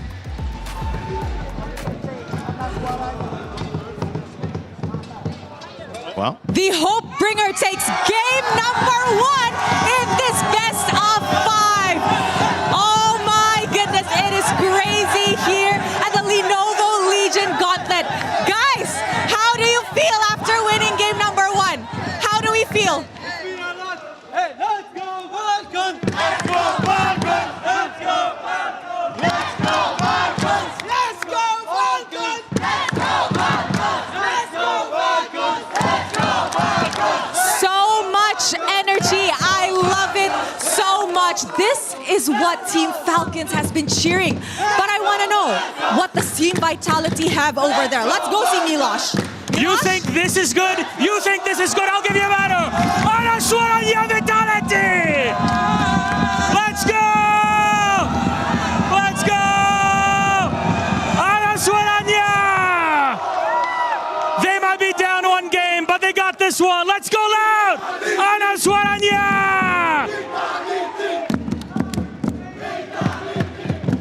This is what it's about, baby. Let's go! Well, that is what it is about. Team Falcons and Team Vitality fighting for a club championship. One will have a chance for a win here. One needs it. One doesn't, but would love the points because week 7, as Danny mentioned, 4 teams from Team Vitality competing in that week. It could come down to 1 map in CS. That would be crazy. By the way, quick shout outs to Milosh. That was a pretty good Indo that he brought there. Sounds like a native. Saying mana suaranya. My man can speak a lot of languages, okay? He's got at least 2 or 3 in a pocket. Because I know he speaks French. I'm pretty sure he got Arabic down. He's got English. What's one more? I mean, hieroglyphs. Hieroglyphics. Going all the way back. I would Sanskrit. I would like to learn how to speak binary. Oh man. Well, that's a different language, but that and pays Morse a lot. code. Well, yeah, when you learn those, that pays a lot, or you can't talk about your job, basically. Yeah. Two descriptions for those languages.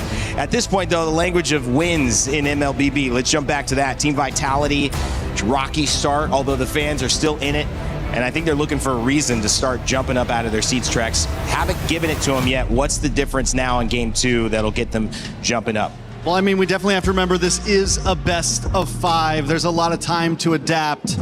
I don't think Vitality was ready for Falcons to draft like that. I don't think they were expecting the Selena pick. I don't think they were expecting a Clint pick.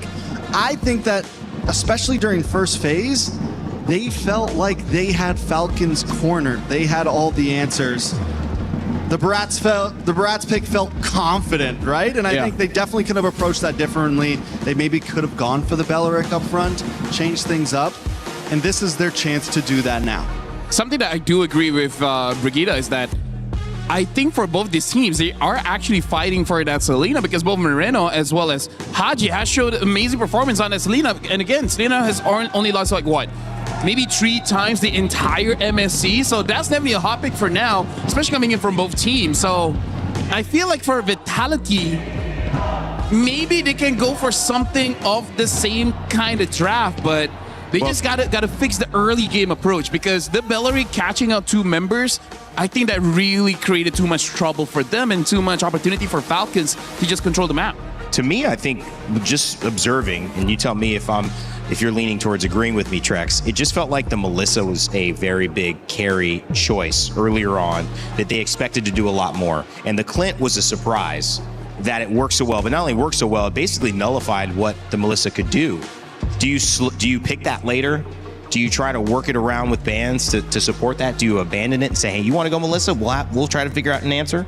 I would say this. Vitality definitely has the opportunity to run something similar that they ran last game. We saw some big mistakes early on. What LaFell was talking about, Barats taking that dive under the mid-tier 3 tower, and then they end up losing two people off of it. So I think Super Marco had too much opportunity to farm. I think Haji had too much opportunity to farm. Vitality, on their other hand, even in that big last Lord fight, that was a fight that Vitality really could have won with the Wrath of the Dryad getting thrown out the window, so many skills that Falcons made a mistake on. It showed that they were just too far ahead. And with a Clint like that, if you can scale, the guy was what, 4-0 something, 5-0 something at that point. The damage was way too high. So if Vitality does want to go for the similar draft, they need to change, maybe not be so aggressive early on, or if you are, don't mess it up. Taking a lot of time on this ban, and they ban out the Valentina. I honestly want to see a Belleric first pick here, knowing that the Valentina isn't going to be there. Selena. Or Selena, yeah, because again, I'm starting to jump on the train that Belleric is a legit problem in the meta right now. Like, he shuts down so many things just by existing. He lost in the first series, though. I mean, but that was maybe a difference in quality of those 2 teams, potentially, that exposed that characters not being able to have the impact. But when they were fighting around that game plan, guys, and again, going back to the Barats, you got to say Vitality's committed to doing what they think is going to work. Yeah, I think they are on the train of, the draft wasn't that bad, it was our gameplay maybe. Again, this is just first pick. Everything could change from here. Falcons also, do they pick up the same thing they played last time? Do they go for the Belleric and the,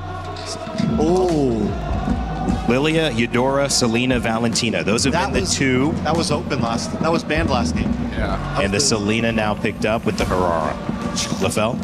I don't know. Personally, for me, just because the Belleric is open, I think that's going to be a pretty safe pick. In terms of their jungler, I don't know if they want to rush a Ling here, because again, it's going to be countered. There's still a Moskov, there's still a Melissa, so in the gold lane, there's plenty of counters, and then when it comes to the roam, there's quite a few still. They pick up a Paquito, which could flex. It could flex, but it seems pretty honest because they already have the Barat, so I'm not entirely sure. Maybe they really just want to run it again. Like, just without the Valentina, pick something else, and then they're good.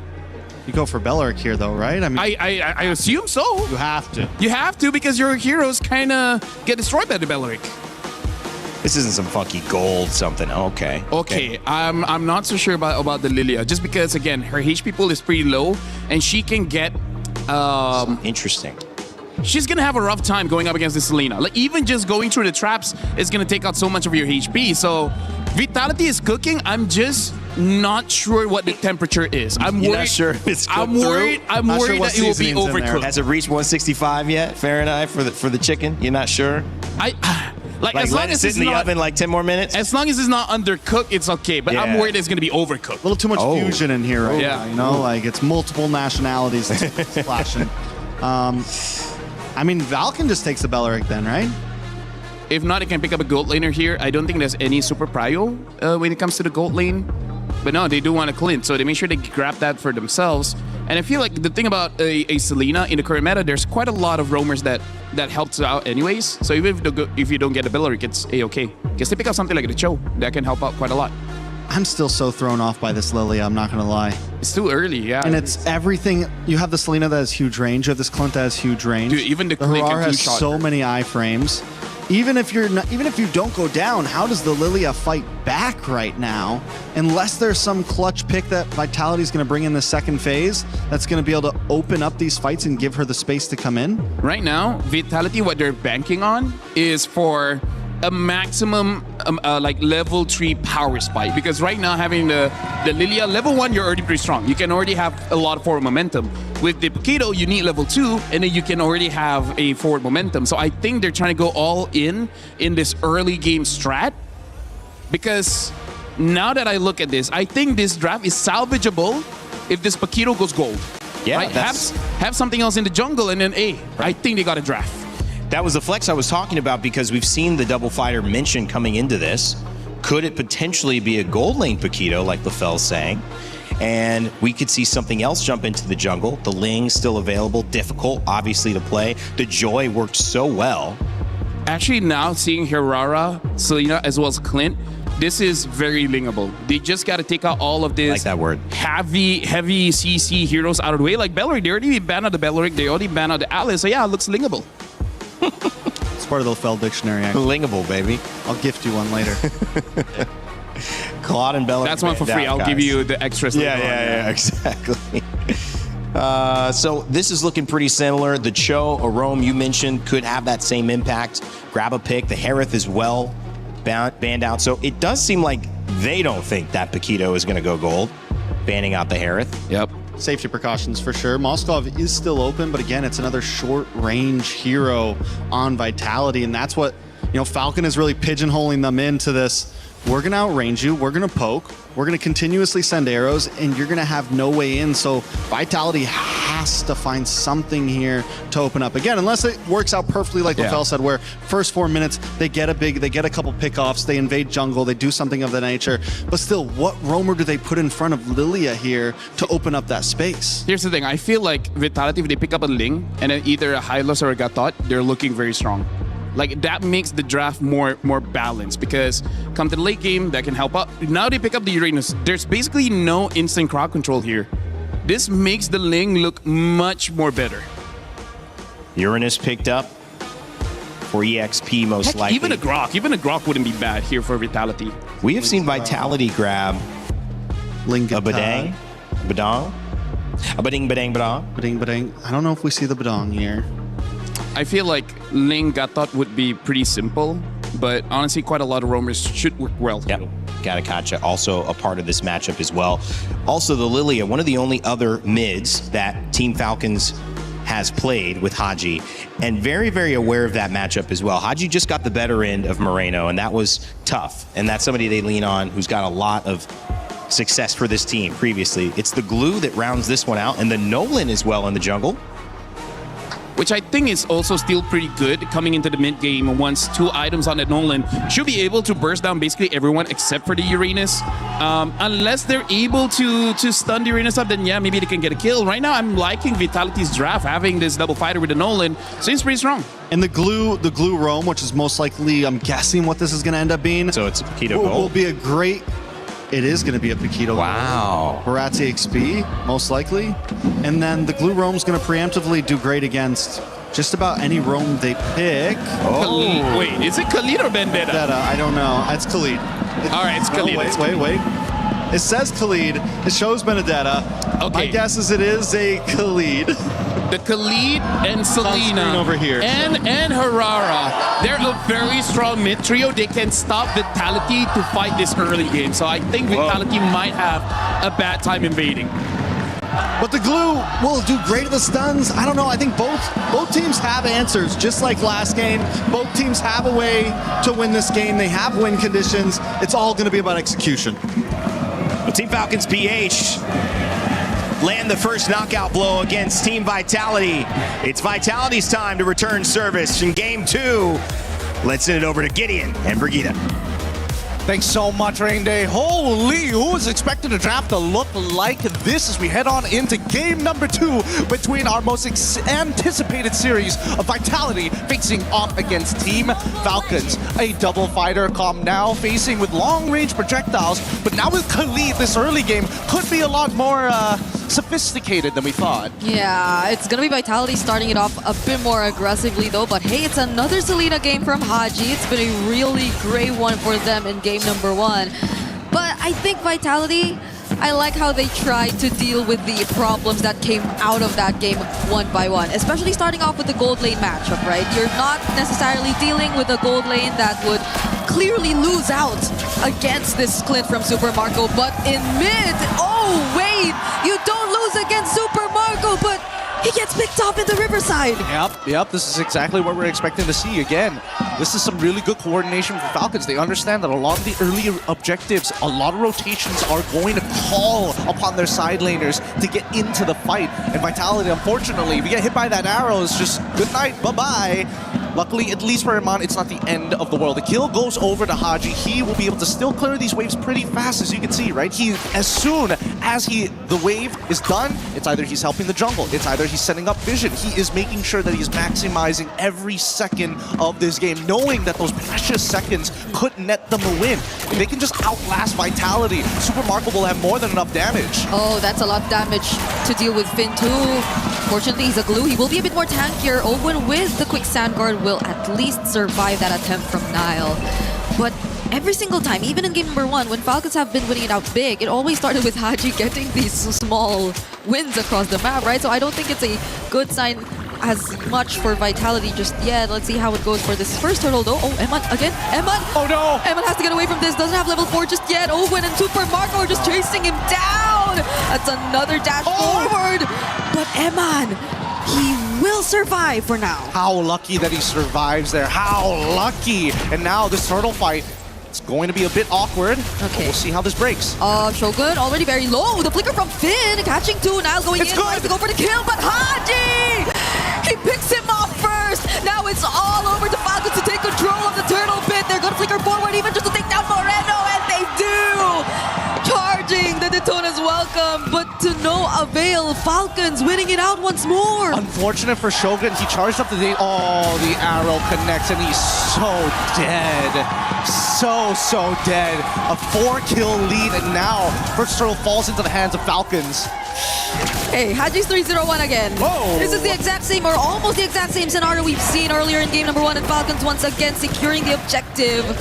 Finn finds one, but he's going to be all alone here. A bit of help from Moreno, but I don't think the damage is going to be enough just yet. And now Finn will have to go down. Vitality, they're just losing members every single time. They need to regroup, they need to regain composure here. Finn is going to be the secondary win condition here, because so far, I don't think they can really deal with Finn once he gets some items and gets really tanky. But so far, this 2K lead developed by the side of Falcons, nicely distributed around, but heavily centered around Haji, is going to start to be, well, not as painful if you don't get hit by the arrows, obviously, but more importantly so, just look at them continuously making sure that strong side will stay as strong side, despite the fact that Iman, if he could just dodge the trapping recoil, he has a pretty good kill angle. Yeah, they tried to deal with the Clint through this, but I don't think they're able to manage it the way we're seeing it as of now. 1-6 kill score on the board, and they're forced to play from behind all over again. The rotation seems so much slower too, especially as Falcons, with this lead you're seeing in Haji's hands, are just able to maximize it so well that you don't get to see Vitality use the pressure of a Glue Lilia together. I mean, who could you even try to go and pressure at this point? There's Owen, who's just always roaming around the map. Haji, who's just again landing these arrows over and over again. And you don't even get access to Kyle's jungle nor side of the map. Yep. I think really it was supposed to be Finn onto Ogwyn here. That was supposed to be a matchup. Oh, wait, hold on. The arrow doesn't connect, but luckily they managed to zone them out for the time being. And this is the pressure that we're talking about when you have side lane controls, right? You're able to kind of walk into enemy territory and do whatever you want. And Finn was supposed to be the guy who says, no, you're not allowed to do that. I can just walk away from the lane. I will always be a threat to you. But now with the economic lead, Finn is just too soft at this stage of the game to be that guy. Yeah, Vitality still. Shogun's gonna position himself here. Will decide to catch Ogwyn though. That's not the standout flap, but that's still gonna be a pickoff for Team Vitality. Now Vitality getting one. They're looking for more. Flap very low. He is gonna get away from here, but it's controlled by Vitality now. The turtle is over to their side unless Falcons find a way around this, but it's not looking to be the case. Vitality at least get one objective for themselves. And now you can see how the battle spells really take into effect and how Shogun is so confident in going for these Daytona welcomes, even when it doesn't look like there's going to be follow-up. Everybody on the side of Falcons have taken flicker. Same can be said about Vitality. You dodge an ability, that's great. You get hit by it, it's guaranteed death. Oh, it's better if they find Eman, but he dodges that very cleanly. He will still get an opportunity to defend this tier 1 up top, especially as Finn 2 approaches. Oh, but the arrow and the bullets! Oh, we're landing the last hit, Eman! He needed to change it up. They clocked it. Haji remembered, hey, he used the knockup strike previously to try and deter us. There's a high chance he's going to do it again. So I'm going to throw it in your original spot rather than praying that you just double jab. So really good work here because Falcons, they're taking into account all the small little details on top of the big macro plays. And look at Flap, right? He should be unkillable in these stages, but as long as he buys time, you notice on the opposite end, Super Marco, he's having the gold lane experience. He's already invested in so many companies, more than you can imagine. The S&P 500 is bowed down to Super Marco. It's still a win for Super Marco, still a win for Team Falcons. They get more out of that, and the lead is still in their hands. And Haji has the KDA machine. Those small decisions you even highlighted in that particular sequence are just making the difference for Team Falcons in this game. Selena, 2 games in a row. We thought it was going to be contested, but they got it all over again. And now Vitality are struggling to find footing. And we look at the gold leads. At least for the junglers, it's relatively close. But you see the major difference when it comes to Super Marco and Eman. Yup. This is where it starts to get really dangerous because eventually, once Super Marco gets all of his items, all these fighters who don't build some form of bruiser and decide to go full damage will get punished. Like, Eman can potentially get one shot if he doesn't get his combo down cleanly. There's a lot more pressure over Vitality's side right now. Daytona's welcome being charged. Oh, he's good. He finds Ogwyn all over again. The target, the same exact target they went for earlier, but now he gets to cast the Raging Sandstorm. Morena finds the kill onto him, though Black Shoe's already committed as well. Super Marco is within range. Eman 2 will be here, but the zoning from Flap is helping out so much. Kyle trying to find a target. Finn tries to block off his way. Vitality are fighting for positioning in this objective, and they're not letting up. We need to see Finn look to pull somebody out of position. It's got to be Marco, but the flickers, they can't get it out of Marco just yet. They might have to trade for it. Let's see if Eman can find a position. Oh, they actually find Flap. Eman regaining position, and Nile securing the turtle. Vitality are now slowly getting back and invading into Falcon's side. That was a little bit of a weird fight there. Flap did not necessarily have to stick around for that long. Oh, another Daytona's welcome. Fracture still there. Nile trying to burst him down. There's a flicker from Ogwyn and the quick sand guard, but he is not going to get out. So far, so good. We've now seen the gold lead kind of swing back into Vitality's favor. And at this stage, now we see the fighters really start to take into effect. Eman already, if we pull up the item list, I'm pretty sure he's already done with his first item at the bare minimum. Probably his second item already done too, but he's 1-3-1, so let's say a couple of components, right? He's got enough damage to deal with the squishies, but he can't close the distance in time. Ooh! Not without some help here.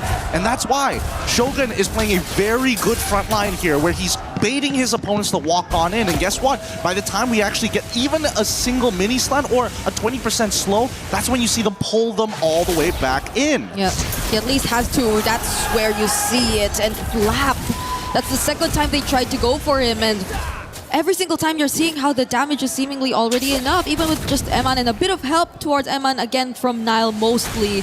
The burst damage is really starting to come through. And I think that's been the trend for Vitality. They're always after the frontline heroes first, and it's not like they're lacking the tools to deal with them. And they get the wins from that point onwards. That's another target locked on by Finn. Beautiful. He finds Super Marco. Haji trying to run away, but Nile shuts him down perfectly on a killing spree right now. And he dashes out. He still survives. Falcons are not able to find a trade. Nile was just mogging them. He knew he had the fracture ready to go to give him an extra 2 dashes if he just timed it well, and so he does. Falcons now discombobulated from that fight. Let's watch it one more time because, again, this is one of those moments where you just wished you just reacted a little bit faster. Super Marco using the trapping recoil falls into one of the goblins, and before he gets the flicker off, it's already too late. Finn flickers instantly, not giving him any time to react to it, and that's the scenario we need to see multiple times. Nobody has a real answer to Finn if he gets on top of Super Marco, but up until then, I think the rest of the Falcons just gotta punch him in the face. Yeah, gotta be careful. It's always been Shogun setting up for these major team fights too, so at least Flap has info, but he's not gonna go for Flap. He's gonna go for Ogwen, and with the damage coming in from Nile, they almost had the win, but in the backlines, Eman actually found Super Marco! Falcons are falling one by one. Kyle trying to escape, Eman diving onto the turret, and Nile providing the damage with the fracture! The punches! They're still going for more! Vitality take out 3 from Team Falcons! And now they're showing some team fight prowess, a beautiful push and pull, a juggling of aggro, making sure that everybody was able to take one tower shot so that nobody was too low for Falcons to trade. That's the level of prestige we're playing at here for Mobile Legends, especially at MSC. They're not mucking around no more, because once you start seeing ultimates being used to run away, you know you've got them on the ropes, and you've got to really press those angles. Similarly to putting somebody in a corner in boxing, once you've dazed them, you got to go for the kill, and Vitality just don't miss. Unbelievable. I thought Shogun and Flap were just exchanging blows and just standing right before the objective started, but it was just all set up. They were trying to get their attention, and that's where they really focused on the target that they wanted. Ogwen has always been going through these moments against Vitality, and it's not looking too good. But I think more than that, though, the way Eman right now is not the very vulnerable type of gold laner. He's a lot more aggressive, and even with that solo kill in the backlines has made a huge difference for Team Vitality and how they're taking control of this game right now. Oh, an arrow is gonna land though. That's gonna be on Moreno. Doesn't get to click the black shoes in time. Ogwen doesn't get traded out, but Sandguard fortunately saves him. But the Lord is now inside this tier 3 turret. Falcons get to defend it for now, though. Man, that's some fat damage coming out from Nile. Everybody having a Malefic Roar ready to go to cut through all the armor that's been set up by the Falcon side. Let's look at the items one more time here. Sky Piercer purchase coming in from Kyle. He needs that. However, I'm not so sure in this particular bout. I feel like Super Marco is going to be the main win condition no matter what. So a Bruiser build would have made a lot more sense. He does have the War Axe, which is nice. I would have liked to see the Queen's Wings on top of it. We look down at specifically Eman, right? And you can see he wants to go for that full damage, but he also recognizes that if he gets chunked out too early on, he might not be able to clutch back up. So it's safer just to go for the fight. And look at where Nile and Shogun are currently positioned. They're really trying to go for more unexpected angles and plays against Team Falcons. Fortunately for them, they're really grouping up. They don't want to lose any more in the process because it's clearly Vitality winning majority of it at this point. And we have a minute until the Lord spawns next. But can Falcons actually afford to go for a play? Because it's always been Vitality, right? It's always been Shogun starting these engages with a Daytona's Welcome Flicker that catches them by surprise. Here's what I foresee is going to happen. Shogun and Flap are going to continuously trade blows, right? Flap, unfortunately, just doesn't have enough of a lead to put Shogun behind. So then it comes to 2 conditions. Can Haji hit somebody else other than the frontliners of Vitality? And the second one is once Flap starts getting into the backlines, especially if he can get on top of Nile and force him to use some abilities, probably not onto Finn, but they need to figure out where Iman is exactly. The last team fight, they managed to get into their backlines. They cannot afford to let that happen again. And unfortunately, Flap is kind of the only frontliner who can do this. We've seen Owen get punished multiple times throughout this game against Finn. So that's just the matchup they cannot sync up. It's a game of rock, paper, scissors. The question is, who throws the first hand? Which I think Vitality are already trying to set up for again, as they've been managing the waves constantly, leading to this next objective spawn, and it's Falcons who's trying to respond to whatever they've been able to do already. They're already taking control. That's an arrow landing to the front lines, but Falcons might not decide to go for Shogun just yet. They know there's still a flicker. They know there's still a Daytona's welcome. But Kyle, if he finds Eman here, which he doesn't, that could have been something. But they're still not going to commit. They see other members of Vitality nearby too. They know for a fact that it's just not worth committing so many ultimates just for Iman. They need something a little bit better here, and they need those structures, and the only way they're going to get it is through that Lord. So far, as we can see the positions here, Vitality have a much bigger spread. They want to punish Iman. Oh, maybe they want to use their ultimates onto Eman after all. That's an Abyssal Arrow and the Raging Sandstorm. But under the turret, Eman! He nearly found an outplay there and bought enough time. So Vitality could secure the objective. I mean, they tried for it. And so it's still a very tough bout. There could have been a moment there where it could have gotten a lot worse, but at least for Vitality, this 5.2k lead is something that they can run with. Moreno now becoming a legitimate threat to the frontliners, so now the roles start to reverse. Shogun as well as Finn need to create that space for Moreno to get those free hits. If they can force Ogwin out, that's even better. If they can hurt Flap, even better. So far, I think that as long as Moreno doesn't get hit by an arrow, which makes me wonder, maybe you should have taken Purify. But at the same time, it's like you get chased down by Kyle and it doesn't matter. Yeah,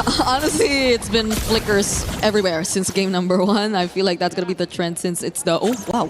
We get a close-up of that? Yeah.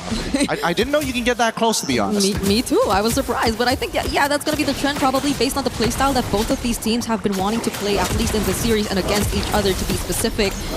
But the Lord is still marching. This is not the evolved Lord just yet, but there could be potential flicker plays. Finn is yet to find an entry, but Super Marco starting to feel the damage! And the perfect entry gets set up by Vitality! Finding Super Marco as the first pickup. Now it's Flap looking like to be the next. Moreno finally able to land all these glooms. He's free enough to land these hits. And they take out 2 base turrets. They're already inside the base. And they want to go for Haji. Kyle trying to run away, going for the clear as much as they can alongside Ogwin. But Vitality just want to clean up. Finn is also still alive. And Eman's just locking on the base. We're looking like it's another equalizing series. 1-1 for Vitality and Falcons. Hey, we're going to have the most lively stage here at EWC with the fans on both sides getting what they want, a 1-1. Let's see how long this series can be extended for. Holy, what a fight, man.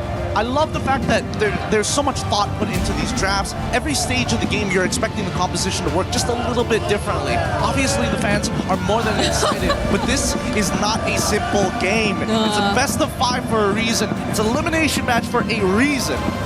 Really good adjustments, especially from Vitality. If you saw the Melissa countered out in game number 1, I think you could pretty much say the same for Super Marco on the Clint this time. He too has been answered here by Vitality through the sequence of the drafts, through the flex that they did on blue side. And they weren't able to replicate what they did, especially nor even with the Selena in their hands. Yeah, and that's the thing about the Selena. If you don't hit those arrows, you're not going to feel like she's having that major impact. She can influence the game when you have a lead, but when you're behind, you notice that all of a sudden she's a disruptor. She is a CC chain breaker more than anything else. The only unfortunate thing is that Bulletproof Marco, they got underneath. The glue stuck his skin straight to that Kevlar, and my God, he just couldn't flicker out in time. There's so many scenarios where it ended like that. And worse yet, once Finn got like maxed out items, he couldn't even deal damage to him. It's always Finn or Shogun. That last setup from Shogun though, the one you're looking at right now, I think that really was the deciding play of this game. The moment they took down Super Marco, they pretty much equalized the series then. They do. I will have to admit, Shogun, he's got the best Detona's welcome to Flicker I've ever seen. We're throwing it back over to the panel to break it down for y'all. What happened that game? Vitality fans saying cry some tears because they took it in game one. That's for sure. There was no doubt there was going to be a lot of back and forth between these two super fans, and it is giving us the most lively stage at EWC right now. Guaranteed. Lenovo Legion Gauntlet, the place to be. MSC and MLBB. Welcome back. My name's Rain Day. I'm joined by Trex and LaFell. And guys, breaking that down, we just saw it there. We saw Shogun. Same first pick, or first 2-3 pick, Barats. Now he gets the early lead, and he doesn't die at all. I mean, they realized they were onto something. They just needed to play it a little better. I'm sorry I doubted it. We questioned the Barats first pick. It all makes sense now. This has to just be pure comfort for Shogun. And we were talking about it during the game. Even in the game they lost, the guy never missed those Detona flickers. I mean, it was just insanity. I mean, like, here's the thing. I feel like part of the reason why Shogun was able to use the Barats that well is because if we're looking at the drafts coming in from Falcon, they don't have a lot of ways to counter-engage, right? In the previous game, they had the Barats. So if you go in, we're going to stop you. And then they even ban out the Cho. Cho is also one of those heroes where, okay, the Barats chomps onto someone, and then Cho can just equalize it by kicking the damage dealer, right? In that situation, probably the Nolan. So I feel like this is one of those games where Shogun has an amazing Barats, and it's just amplified by the fact that there's no hero to really punish him. I think it was also, we'll have to look back, but the Cho got banned. I wonder if it's actually on the side of Team Falcon's PH that banned it. I know Vitality banned both the Belleric as well as the Cho. And they banned Cho. In the 4th and 5th ban. Okay, well then that makes a ton of sense. So now they've got to answer that question, which is obviously going to be, will you bring the Barats back? Will you ban it? Will you make Shogun play something else? And the other side of things, we saw Nile, who was so good. We mentioned this new rivalry in the jungle. Nile had a tough game one, but then he went on to the Nolan and dominated. A little bit more about Nile is something we wanted to showcase to all of you wondering where this star from Team Vitality came from. If you want to know more about his story, take a look.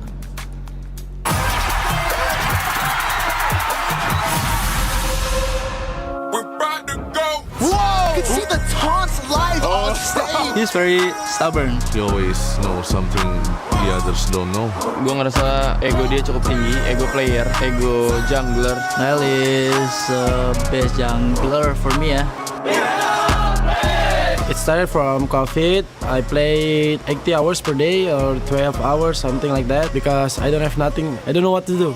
And suddenly I am reaching a top global. Very competitive player because he always thinks about the game all of the time. Head coach of Onyx MLB MPL contact me. Do you want to join Onyx Sports? My ego said, hell yeah. Before he's a fan Onyx in Vitality, and I think still the same Nile but more mature. Got Nile in the jungle, man. They gon' win. Onyx loaned me to Big Farm. I'm reaching my first international M5. I'm not playing in season 13 because I think I need to fix myself. I think it was a bit of mess up. My mindset was. He was barred for 2 official matches. During the M5 series, Nile has been suspended because of the accident. Not only me, like all of us, I think, get mad and angry there. I just want to like this, but I don't know, suddenly it came up. I totally regret it. I know in his heart he's very kind, but he's a funny guy also. I need to control myself. He doesn't do any mistake anymore. Nile is mature person right now. Everything I do, pack a punch, back it up. Beating Kyrie in grand finals to me mean a lot to me because he was the top jungler in Indonesia before, not him anymore. If you can see my reaction after we winning the grand finals, you don't need to compare to Kyrie lah about yourself. You become champion, bro, for your own team also. Yang bisa compare Nile itu for now cuma TNG, but I still choose Nile for me. Proud sitting next to you. I will help my best to making you the best. I cannot do it by myself. That's why I need their help, and maybe they need my help, so we can reach our golden road together. The person I look up, it was my father. My father is passed away. Back then, he was humble, and he's the type of person and down to earth. And I wish I become a person like that also. Inspiring me so much because before he is an athlete in chess, that's why he inspired me so much. Taught me so much about life. 1v1v1.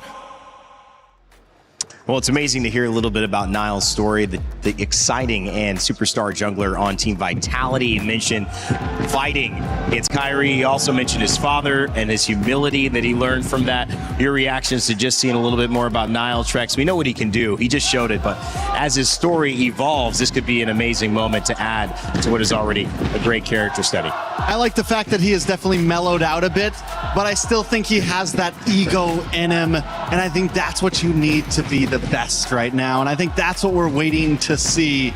We're waiting to see these players really bring it all out and not be scared to show it off a little bit. Yeah, because we know that Niall has the horsepower, right? He has the ego, he has personality, and we saw sometimes he goes overboard. But this is the thing about growing up, right? You tend to know how to control yourself. Now you know that you can go all in the game, but then once you celebrate, you're just like, all right, that was good.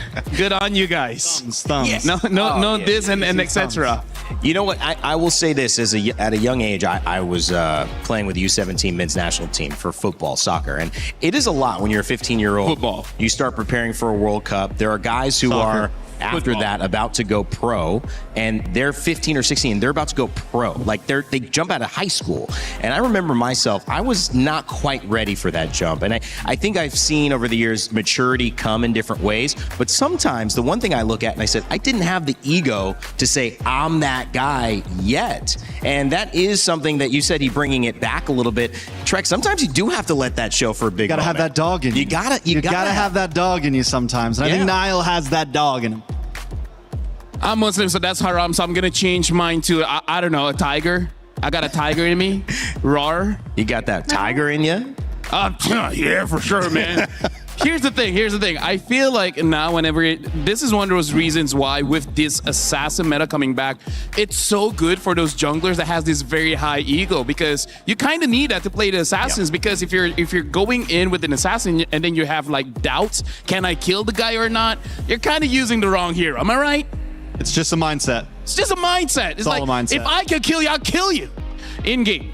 Of course. In-game. Well, comparing different thoughts, comparing apples to oranges, we actually had a great chance here in MLBB to catch up with someone you may know and enjoy, Lemon.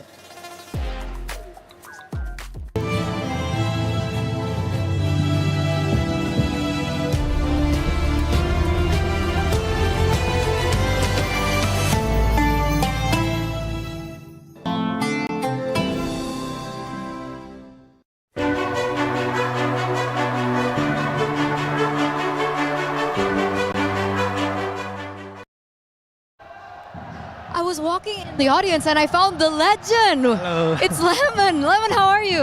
I'm great. You're great. How's Paris so far? So hot. It is kind of hot. You miss the cold. Yeah, but the food is fire though. You love the food. Yeah. That's amazing. That's amazing. And I know you've been following the group stages and of course coming into the knockouts. Lemon, is there a team that really surprised you this MSC? For me, it's Team Liquid. Team Liquid. Yeah. It's such a surprise for me because they get knocked out so early, right? Because I hope them meet Indonesian team in the final. Yeah, I think a lot of people were also quite surprised. But were you surprised by any teams in a good way? In a good way, Onyx qualified to the knockout. Okay, so he didn't expect Onyx to qualify. No, it's not. I do hope them, but I mean, it's such a surprise because they went to the rough path. Yeah, that's true. It looked like they were struggling. I think even a lot of the people out there were quite surprised, but they're here right now. And taking a look at the Indo team so far, what do you think has been lacking about them? Do you think that there's something that they could improve? I don't have a lot to say actually because they did so well in the group stage, right? Maybe in during drafting phase, they need to get through it. Like really think what the comfortable hero for them, and maybe don't make any unnecessary movement in game. Okay, so drafting and unnecessary movement. I feel like I know which player you're talking about right now. But if we're talking about any heroes, like the meta has been so interesting so far. Cool heroes have been popping up. Is there an underrated hero that you want to see here at MSC? I really want to see Xavier. Xavier. Yeah. Oh, you think Xavier could be played? I really love to play Xavier. He has like good poke, good CC with his second skill, With a good comms, with a good pair with a strong roamer like Cho, maybe Xavier can counter a lot of this hero meta, you know? This hero, a lot of dishes. Like. Okay. Maybe Xavier comes through. I hope Xavier comes through. You know, honestly, I thought you were going to say Kagura. Kagura is so bad. Kagura's bad. But, Lemon, do you have a message to Vitality that's currently playing right now? For BTR Vitality, I hope you guys can beat Falcon like in the group stage. And just do your best, good luck, and don't forget to have fun. Thank you so much, Lemon. It's an honor to be here with you. Enjoy the games because we are now going to throw it over back to you guys.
Big shout out to ObSpot as well. I know they sent me a camera last year, and I got a lot of cameras, but that one was quite good. So they're our official sponsor. Welcoming you back here to the Lenovo Legion Gauntlet. Oh, you guys didn't get one? Oh man, sucks. What? Too bad, bro. Hey, step up your content game, man. Hey, give me like 1.5 months. I'll figure something out. Are you kidding? No, you guys are excellent. One of the things, not easy to be a content creator and a caster. I got to give a shout out to all the MLBB crew. Not only are they teaching me all these things, they're making vlogs, they're posting, they're building up their socials. It's a beautiful thing. I love it. Not every esport does that, so you guys are awesome. Let's jump back into game 3. It's 1-1. How we feeling? Super Marco there. I want to know how Super Marco's feeling. I know. Locked in. I mean, like, it must feel bad when you pick up the Clint and you're going up against Paquito. That just feels bad for any marksman in that matchup. So I feel like that just adds another layer to it. Because I really feel what Team Falcons wanted to do with the Harif ban, as well as I believe the Claude ban, was to actually force the Paquito to go into the gold lane, and then hoping they go into the late game, and then by that time, Super Marco with the Clint will just pop off. But I feel like now they got to respect that, right? Understand that you might go up against Iman with a fighter. Doesn't have to be the Paquito, could be something else like a Ruby or something, and that's just something that they have to deal with. Because I really feel like in Game 1 and Game 2, it's less about the draft and really more about the execution. Maybe Game 2, if they have another hero like a Barats, like a Belleric that can counter the Barats, maybe that'll be a little bit better. I think they definitely could have picked up the Belleric in Phase 1. That's Just No Limit, by the way. Shout outs to him. Right on. Just No Limit. Who's he voting for? Who's he what? Vitality, right? Oh, 100%. 100% Vitality. Are you trying to do an American accent right there, boy? Hey. I'm quarter American, mate. What? Is that how we sound? Yes. How do we sound to you? Dude, let me just say, there's a bunch of time I go to breakfast, and it really screws in my brain, because I just hear a bunch of nicers talking. He's the most traditional white guy that even, like the real white guys come out. It's like, oh, you guys sound like nice? Yeah, you sound like nice. He's the guys sound less American. Right on. The gold standard, huh? A different gold standard. He's the white standard. The white standard. Oh, no. Oh, fell. Trex is laughing. Hey, white power, Hey. So now going into draft Vitality here. versus Falcons. Yeah, it looks like they're not changing up the drafts. And I guess you don't have to. Right after this, ban out the Fanny and then ban out the Atlas, and then said, oh no, this time they ban out the Selena. And so wait, Falcons takes red side. Yep. And They chose Vitality that. still decides to switch up the draft, which I find interesting. Falcons won last game. They switch up the ban. They ban out the Valentina this time. Vitality wins last game, and they're going to switch up their bans. Instead of trying to run the same exact thing, each team consistently knowing the next game has to be different. I mean, like, here's the thing. That Selena really ruins their early game, because if you guys remember in game number 2, Iman on that Paquito tried to help with the Little Wanderer, and then they got it, but then Iman died. So I feel like they're looking at it as, you know what, Selena's doing too much. Even when they're losing, she's doing too much. And I'm trying to see where this translates into something opening up. I mean, it could be the Belleric opening up earlier for the side of Team Falcons. Or the Atlas. It could be the Atlas as well, because they're giving something up. They've been taking away both of those. The Fanny as well as the Atlas. So now they banned the Atlas. I don't know whether they themselves want the Fanny or they don't want to give the Fanny over to Falcons. I think if the Harar's open, then they know that at least they can still take their Barats. The Selena's no longer there, and they have some tradability in the long haul of things. Vitality is the one that's here on the gun, having to make a big decision. Last game, they banned out the Valentina. This time, they have to think about it. Does the Esmeralda indicate that they want to go back to Shogun having a good lane? Oh, yeah. XB with Barats? 100%. Like, this is a draft where you know that Shogun brought the coach out to dinner, and the coach really liked that dinner. It's like, you know what? You're always going to be first pick. Yeah. He paid for dinner. They banned out the Melissa. Now, that's interesting. They're opening up quite a lot here, right? The Valentina's there, Hirara, the Lings, the Fannies. Zushin as well. I don't know about this one. I feel like Barats first pick is still fine. Yeah, honestly, I think they still go Barats. It's like when you know you're visiting for a night, you don't need to worry about being comfortable. You can wear anything. You only have one night you're driving home. When you're staying for a week, now you got to bring your pajamas, got to feel comfortable. I think in these longer sets, you see players revert back to like, what has worked for me? What is comfortable? We've got 2 games on it. Let's figure out a third. Not changing something's a big deal. So you just go to Jushin, Belleric here, I think. Yeah, that's a great play. Belly Boy and Jushin. Sounds good. And then later on, you'll see whether out of all the assassins that's still open, which one do you want? You want the Harara, the Ling, or the Fanny? Because I feel like, judging by game 2, I think Falcons should be really hesitant to pick up that Fanny because there's so much fighters. And Falcons doesn't want the Fanny, then they might have to lock in the Harara here, right? That might be just Harara, Belleric. I would go with that. That sounds very solid. They still have the Ling as an option. If they don't, we haven't seen it, but that could mean that if they, never mind, they want the Fanny. They're risking it this one. They want it. I mean, like, it's because they don't want Vitality to have it. I think so too, because Nile is pretty disgusting on that Fanny. So now they have 2 ways to deal with this. Either go Moskov in gold or go for that Paquito again, just so that you know that Fanny does not have a good target to actually slice in. Paquito and Moskov right now. So Paquito, jungle, Moskov, gold. I mean, like, I'm not against it. It's just very, very honest. Yeah, and you show a lot in these first 3. Bans come up after that. They could go Zushin. Sorry. No, I'm with you. I think Zushin could be good too. I think either team go with Zushin's nice. And the Moskov. Or Paquito. Depends on which route you want to go for, right? Because I feel like if you don't secure either or, 100% they're going to get banned. So they pick up the Paquito as well as the Eudora. So that's why picking out the Fanny can be a risk. Basically, all 3 can counter the Fanny here. So that's interesting. Was it a big brain bait?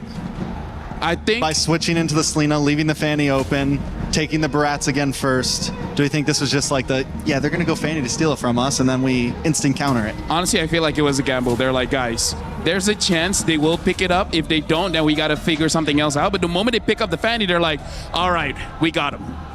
Well, listen, if this is Paquito Gold, if it is going to mix over, then he has an opportunity to pick his matchup that he wants. And Harith is still open, which we haven't seen open for him yet, and he's enjoyed. They're going to wait till that because they're not sure, again, that is Paquito Gold. So I feel like for Vitality, to make it easier for themselves, I think they need to ban out something like the Ruby, because I think right now Falcons, they're considering playing double fighters. That's why they're picking up the Lapu so that he's flexible. Worst comes to worst, you can put Lapu in gold. Not the best place for you to put him, but it's an option. Yeah. Ruby would be a nice answer to the Paquito and the Barats, those bulky frontliners, something that can just kind of stop them in their tracks and stop the big engage that Vitality wants to bring. Coming into the ban list, Falcon takes out the Harley. I mean, you could do essentially, I mean, for those watching a new to MLBB, right, you have that traditional marksman normally in gold. You have the big fighter in EXP. We're seeing the experimentation there with some of these teams either putting a fighter in gold, sometimes flexing them into the jungle as well, but mostly either in gold and in EXP. So you have two different styles, but aggressive, CC, team fight focused characters. Is it possible that Falcons go and say, well, let's just match that? I mean, let's just do that ourselves. Because right now, based on the bans here, Falcons banning out that Harley, I think they're opening up just in case they want to go for marksman. So I think the marksman is going to be red 5. They're going to see the entire draft and then they're going to decide. And then for Vitality, they're banning out the Eve. If they ban out something like the Zushin, it basically shows that they want to gank mid for quite a few times. They just don't want these tanky mid laners to be there, lowering the chance of them actually getting a kill. Yeah, they need to make sure, well, they got to make sure that Eudora also has a lot of freedom, and something with that much range, taking out the Eve. Selena's already gone. They've noticed that, I think, control in these fights is something that Falcon really thrives off, especially in game 1 when they had a similar draft, Xnay on the Fanny. Yeah. Ruby has to be banned though. They banned on the Lilia here. Very interesting. Okay. The Ling is still open. Not so sure if this is going to be a game that's going to be good for the Ling. I mean, again, because of this Paquito so flex, we've seen him in the jungle and the gold. It really can go either ways here. But I feel like they should pick up a mid so that they can make the last decision whether they want fighter gold or marksman gold. That makes sense. Open up in mid. I mean, we've seen a lot of different choices. A lot of them banned out here. Maybe even Valentina wouldn't be that bad. It's just that whatever ult you're going to take, except for the Eudora, you're kind of putting yourself in a very tough spot anyways. Very dangerous. Vexana's interesting. Oh, yeah. Good. We saw Aurora one game. I mean, something was a decent answer to something that Vitality has right now, honestly. Yeah. That's what a lot of teams have used it for, so it could definitely be a possibility. Pharsa. Okay. There's a lot of bursts here coming in from Falcon, so whoever gets caught, the Pharsa can burst out for the first 6 minutes. So I think Falcons, they just want to win the early here. But this draft kind of shows that they might have something like a Claude later on. As their last pick? Claude or Moskov, yeah. Both been played. Claude at a 2-win, 1-loss for Falcons. Moskov 1 win, 0 losses. So both good choices for Super Marco in this tournament so far. Because I feel like the Brody would be stylistic for what they have right now, but there's a chance they're going out against the Paquito in the gold lane.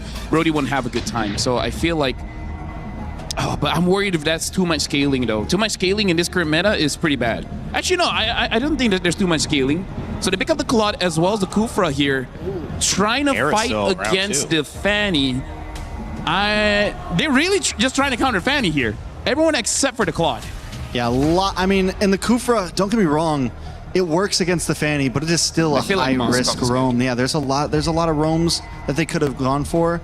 Moskov also would have been great. I guess it's a little less escapability. The Claude can help against this Pharsa. Has the BMI, has a little bit more movement in terms of team fights, and can maybe get away from the Lapu a little bit better. If you want to go double fighters, it's still the Ruby, but I feel like you don't have to. I feel like a Harif or a Moskov should be good here. They picked up the carry, so they just want to make sure that when the Barax exposes himself, they have an answer. So quite balanced here, getting a lot of bursts coming in from the Pharsa as well as Fanny, and then having that shred from the carry.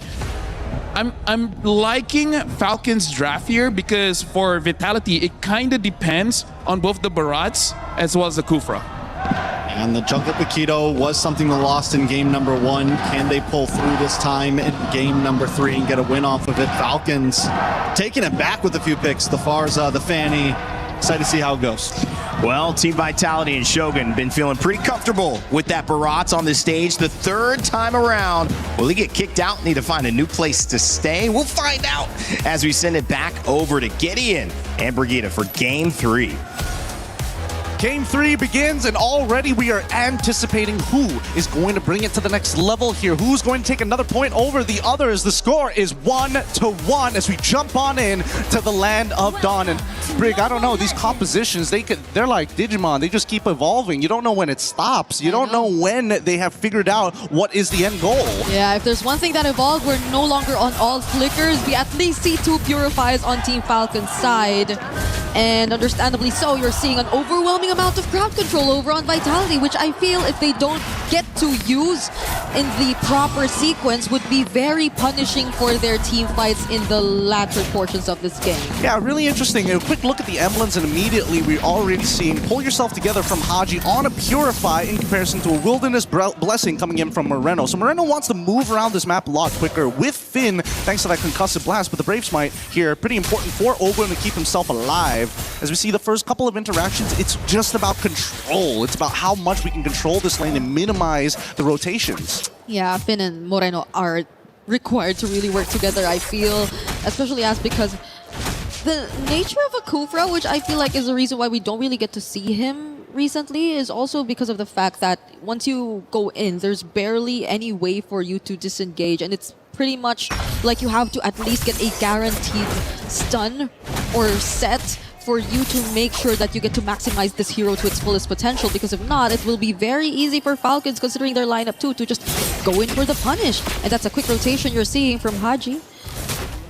Potential engagement from Finn as well. I don't think they want to do this right now, right? Nobody's level 4 at the right time, and more importantly, as much as they want this EXP crap, which Shogun gets, no problem, but I don't see Falcons finding First Blood just yet. Not until we see Ilhaji hit level. Oh my goodness, Moreno so close. Oh, he walks out just at the very edge. Gets caught.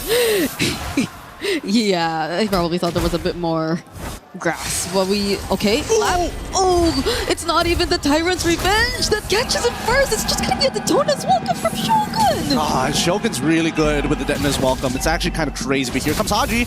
Okay, Finn, he's gonna show himself. They have enough idea of where Vitality are currently positioned. Kyle's still gonna go window. There is no Ball of Lightning anymore from Moreno to land the stun, but Finn is still gonna be there. They're trying to focus on Haji this time, and Nile will just really secure the objective. Hold on. Flap goes in. They still want to fight, but Vitality don't. I'm surprised that they didn't even want to let the Feathered Airstrike rip or try to force out. They knew that, okay, Shogun should be okay here, I would assume. He's max stacked out. There's no chance that Kyle's going to be able to cut him down just yet. Not without a little bit of help here. But on the opposite end, I was really expecting Haji to try and make something happen, force somebody to flicker, force them to flicker forward or anything, because losing their battle spells on the side of Vitality is a lot more punishing compared to the Falcons. Yeah, so the one's on all flicker, but they dealt with that first objective really, really well. I mean, that immediate transition from just taking out Flap, which I feel also shouldn't have been the case, but I guess it was just a bit too unexpected for Vitality to just jump on him at the same time too.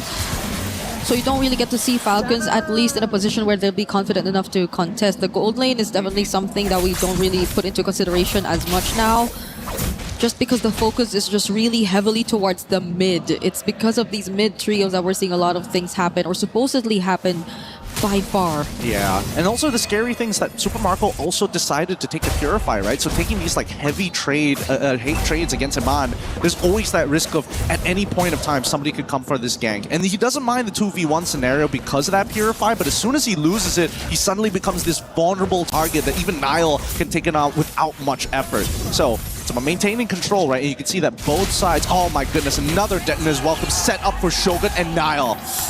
It's not a good start for Flap, at least, and I don't think Vitality are paying too much attention towards Super Marco too. They acknowledge the fact that yes, this is a carry on Purify, but I think they're just really trying to double down on shutting down the EXP laner for Falcons, which I think would allow for so much more openings and entries here for Falcons. But considering that he hasn't been able to farm up, Falcons are just not confident enough to fight against Vitality, especially in these objectives, which Flap will still decide to show up for, but it's a 2-level gap you're looking at between him and Shogun. Yeah, this should be a no contest unless they're able to get a big fat all coming in from Owen. I mean, he's thinking about it, right? He sees all of the members there. This might be the angle to try. Whoa, that was just a flicker setup onto Owen, and they immediately burst him down. The Detona's Welcome!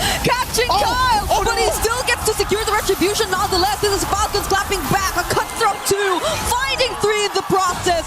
Haji flying in towards Moreno, doesn't have the feathered airstrike, but Falcons are able to turn that around. That's so sad. He was a pixel off the wall, but at least the Falcons will be able to try and convert this to something even more. They get mid-tier 1. Let's look at this replay one more time, because again, great engagement, right? But the Denton is welcome. As you see just here, he eats him mid-air, flickers backwards, and misses the wall. Puts him right on top of the turtle. He thought it was gonna connect. Honestly, really well played from both sides here, but big ups. And Ogwin knows, it's like, hell yeah, they messed up. And that's great, because now this is going to drag out a little bit further. And with a 1.5k lead, Haji is starting to come into a position where he can legitimately start threatening the members of Vitality. Moreno in particular. He might, if he can force Moreno to flicker early on, this mid-game might be where Falcons really shine. Yeah, because Moreno, I think, has been very difficult to catch as well on the Eudora, but that pretty much put Falcons back in the game. That's already a lead over to their side. Oh, okay, Finn is gonna spot them here. Eman should already know that there's a potential gank. Are they willing to trade top tier 1 for this? They're probably gonna send Kyle up to the top side, right? As soon as they show, the wave gets cleared up here. Yep, he makes his way over to the top side. They already know the Shogun is communicated. Nile ready to punch. Oh, that was a lot of damage from Nile. And that was just Nile. I definitely think that could have been a kill angle there, but I think even now recognize there's not a lot of people here. I'm not 100% sure whether they moved away from that conceal afterwards, but more importantly, he's got to make sure that he gets the angle right. If he accidentally pushes Kyle too far in certain areas, Kyle, he's good with these cables. He can start zipping around. He's got to lock him down right against the wall. Okay, at least they somewhat equalize things, and the farming is looking still pretty great, especially for Super Marco. But this is where we see how Vitality are able to bounce back. They're not able to, or they're not allowed to make any mistakes similar to what happened earlier. It's been a really good run for Shogun on the Barretts here, but that could have been the turning point if they don't find their way back in this game. Finn is looking for a really good setup here, but they have no idea where Flap is. Oh, it's a bit of a dangerous gamble here. Not to mention that they've already got like a slow pushing side up top as well. That's going to start turning into the opposing favor. Oh no, the Detona's welcome did not connect. Now Falcons have an opportunity here. Okay. Shogun really has reset here in this game. That's another Detona's welcome not connecting onto anyone. Falcons are fully aware of the fact that they no longer have that setup potential. But Kyle is nowhere near this objective as of now. Can't afford to show himself. Iman spots it, but Kufra is nearby. Look at Finn. He's going for the... And he's anticipating it. Oh, he's waiting for it. It's good. He catches Kyle. Blazing duet from Eman, and the bouncing ball prevents him from actually getting to cable out of there. Great call. Great call. Made sure to use everything to ensure that Iman was able to get this kill, and also the bouncing ball to keep him in place rather than letting him move around. The order of these skills matters so much, and now Vitality, they need to take advantage of the scenario. Okay, that's a Detona's welcome with a Cyclone Eye. Slight reposition. With the damage from Nile, it's a bit too much. Haji using the feathered airstrike. Finn tries to tank the damage, but it's an outplay. Nile, it's a turnaround. Falcons actually take him down, and Super Marco is able to find one more. Beautiful play coming in from Haji as well. Feathered airstrike, Purify as well to ensure that he makes it work. However, the cooldowns are down. And Flap, he's not going to be able to get his ult back up in time, I think. I think he's got about like 13 seconds until it comes back up, but there's just too many members dead on the side of Vitality. This is no contest, and Falcons take this lead back. Despite the game going for at least 9 minutes, it's surprising to see only one turret from the side of Vitality has been taken. Falcons are able to get 2 turrets of their own, but this is where we see a 3.5k lead turn into a 5 to 6k lead. Vitality should be very particular with where they decide to choose the fight, or if they even want to proceed with the fight, if they find themselves in positions that aren't really as favorable for them. Because I believe earlier, especially with that Cyclone Eye, putting Shogun in a slightly deeper position towards Falcon's area made it a bit more difficult for Vitality to actually follow through. And so with that, it was another clear punish from Falcons, and it's a huge win for them because gold lead, map control, everything's just now all over to their side with just that single play.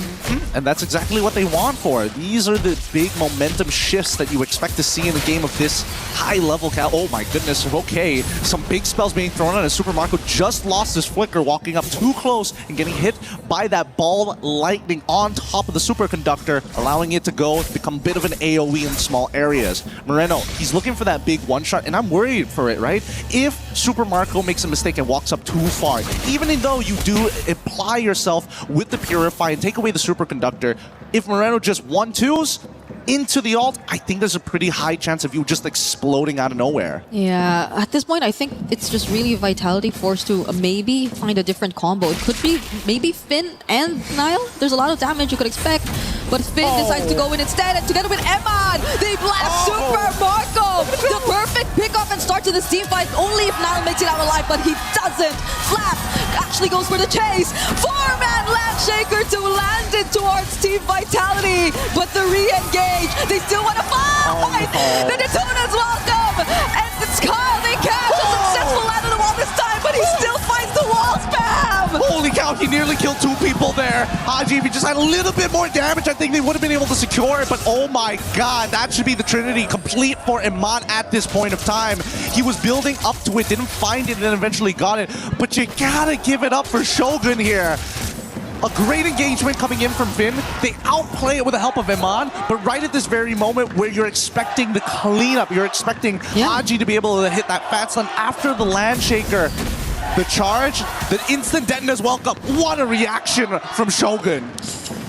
And this time it landed, but with that very brief amount of time that Kyle got, it's still crazy to think that he was nearly able to outplay at least 2 members of Vitality, as you mentioned. You do want to put him close to the wall, but that's also something he wants. So at the same time, you maybe should position yourselves away from it. It maybe should only be Shogun near the wall if ever you do try to go for that exact same setup later on. Hey, that's the truth of it all, right? Sometimes you just get overly eager and forget how big some of these abilities actually are, but Haji is now starting to become a legitimate problem, right? Iman, he's got to be careful. Every time he uses that BMI, which is why what he's doing every single time he drops it down, he walks up forward, hopes to get a reaction, and then takes the BMI away, begging for Falcons to say, hey, one of you have to make a move first. Eman will get his flicker in 10 seconds, though. They will be ready to take on this fight. Same for Moreno. Oh, Finn. Kyle already flies in, though. Finn charging! Kyle secures the objective nonetheless, though, and Niall gets bursted down by Super Marco. Shogun looking like the next target. Daytona's welcome out. Finn trying to run away. Emma blazing, do it just to make it to safety, but he fails. Vitality are just scrambling to get back to their base. Falcons are dealing a bit too much damage. It's a little too much to handle here. Big mistake coming in from Finn. Unfortunately, tries to go behind the pit to intercept, but ends up hitting nothing. He's still holding on to his ult, and so far, they need a defense. They're going to pull it first. Pull it down to the bottom side. It's just Finn and Shogun, but they're just being torn down to pieces by Super Marco on the carry. Moreno gets jumped on by Flap. 3-man stun, but Falcons are in the base. They take this game 2-1. Nothing too surprising in this game. We knew that this game would end with a big bang at the very least. Unfortunately, that came out of Vitality's side. A single misposition on the Lord ended up their entire backline was exposed. This is why I was thinking maybe Cho would have been a better option rather than the Kufra. It follows the same protocols and yet has that single target lockdown. But I think for the side of Vitality, they want to be able to fight on a dime. They want to be able to consistently get in. But Falcons, man, the trigger man, they're fast with it. They don't hesitate. Yeah, because I don't think ult dependent is the term to use for the Kufra either. It's just you really have to be very accurate with your skill shots, the landings, the timings of either your Tyrant's Revenge or your Tyrant's Rage, because then you barely have ways to get out of it. And same goes for the Barats, I feel. Once you really charge in and use your Daytona's welcome, it's that's pretty much it. That's pretty much what you get out of the Barats when it comes to setup. So when you fail, it's really punishing. If this wasn't a mobile MOBA, like this composition from the side of Vitality is basically a first-person shooter. Only headshots are worth it. If you don't hit that headshot, they just come back all of a sudden. You see Haji here just laying down hellfire with the feathered airstrike, and it was only going to get worse from that point onwards. So really, it was about taking the lead, securing a good foundation, and then closing out the game within first or second Lord. That was going to be the main idea for either side. And you can see that, especially at high level, the accuracy and, more importantly, how much gold was being able to be absorbed by everyone across the map. Just absolutely nuts stuff. But there you have it. 2-1 is the current score for the Falcons. Let's see if they can close this out as we throw it over to Rain Day. Well, there's a lot of things to identify there, but one thing was for sure. Team Falcons PH excited and alive here at the Lenovo Legion Gauntlet at EWC 26. MSC has hit its most fan-filled match of the tournament so far. And we welcome you back to the panel to give us a deep breath after all the MLBB we have seen. My name's Rain Day, and I'm joined by Trex and LaFell. Guys, that was, I mean, just dominance, I think, on the side of Team Falcons, but a great response to the comfort pick of the Barats, how to handle that draft. I think there was moments throughout that whole game that either team had some chances. Some mistakes were definitely made by the side of Vitality, but man, I mean, both teams just with insane plays. Haji, definitely the highlighted player for me throughout that game for Team Falcons. LaFell, the implications of this are bigger. I know you got some stuff to break down. Before we go micro, I want to go macro. Team Falcons, that energy that we're hearing, it is a result of the fact that they still need a win to start their club championship title race again. And so this is literally the game that stands between them having a chance to do that in MLBB or having to wait until another game shows up. Yeah, and honestly, like, I feel like they can do it because right now, Vitality, they're making one bad macro decision, which is they're overthinking it because they honestly have enough counters towards the Fanny, but then it seems like they're trying to double down by putting more and more and more and more, but you really don't. Like, how many times have Shogun caught the Fanny mid-air? I feel like at that point, you don't need any other counter. You know that Shogun can do it. So I feel like for the next game, Vitality cannot overthink their draft. Sometimes the simple answer is the correct one. Well, I like it. Go ahead, Trex. No, I like it. I think it's definitely an idea, and I think one of the things, Finn, on this Kufra, it was maybe supposed to be an answer to the Farza, but I feel like they lost sight of that. And every time we saw these big dives, because you're right, Shogun had the Fanny. Fanny was handled. Kyle wasn't the major issue there. Towards the end of that game, they needed someone to jump on to Haji, and nobody ever really got there. Didn't die. And the problem is, there's a whole lot of heroes that can do it, right? It's not just the Kufra. The Cho could have done it. A Grok could have done it. Heck, even if you go Glue, even Glue can do it. And they don't, well, the carry has an answer towards the Glue, but meaning to say there's so many other roamers that can deal with the Farsa. Sure, I feel like the Farsa will still be okay, won't be that big of a problem, but still, this is something that you have to look back into and be like, Kyle is good, but you have the rest of the team you got to worry about. Well, I mean, this one is not just a big game in terms of regions in MLBB. It's not just a big game in terms of the club championship, which has millions on the line, $70 million on the line here overall at EWC 26. But it's also big because in this specific matchup, getting to the semifinals earns you at least $150,000. Third place at least gets you $200,000, guys. So you're essentially doubling the amount of money you're making, and it's already a lot of money. LaFell, let's talk micro now. I want you to go into what you prepared for us on that telestrator.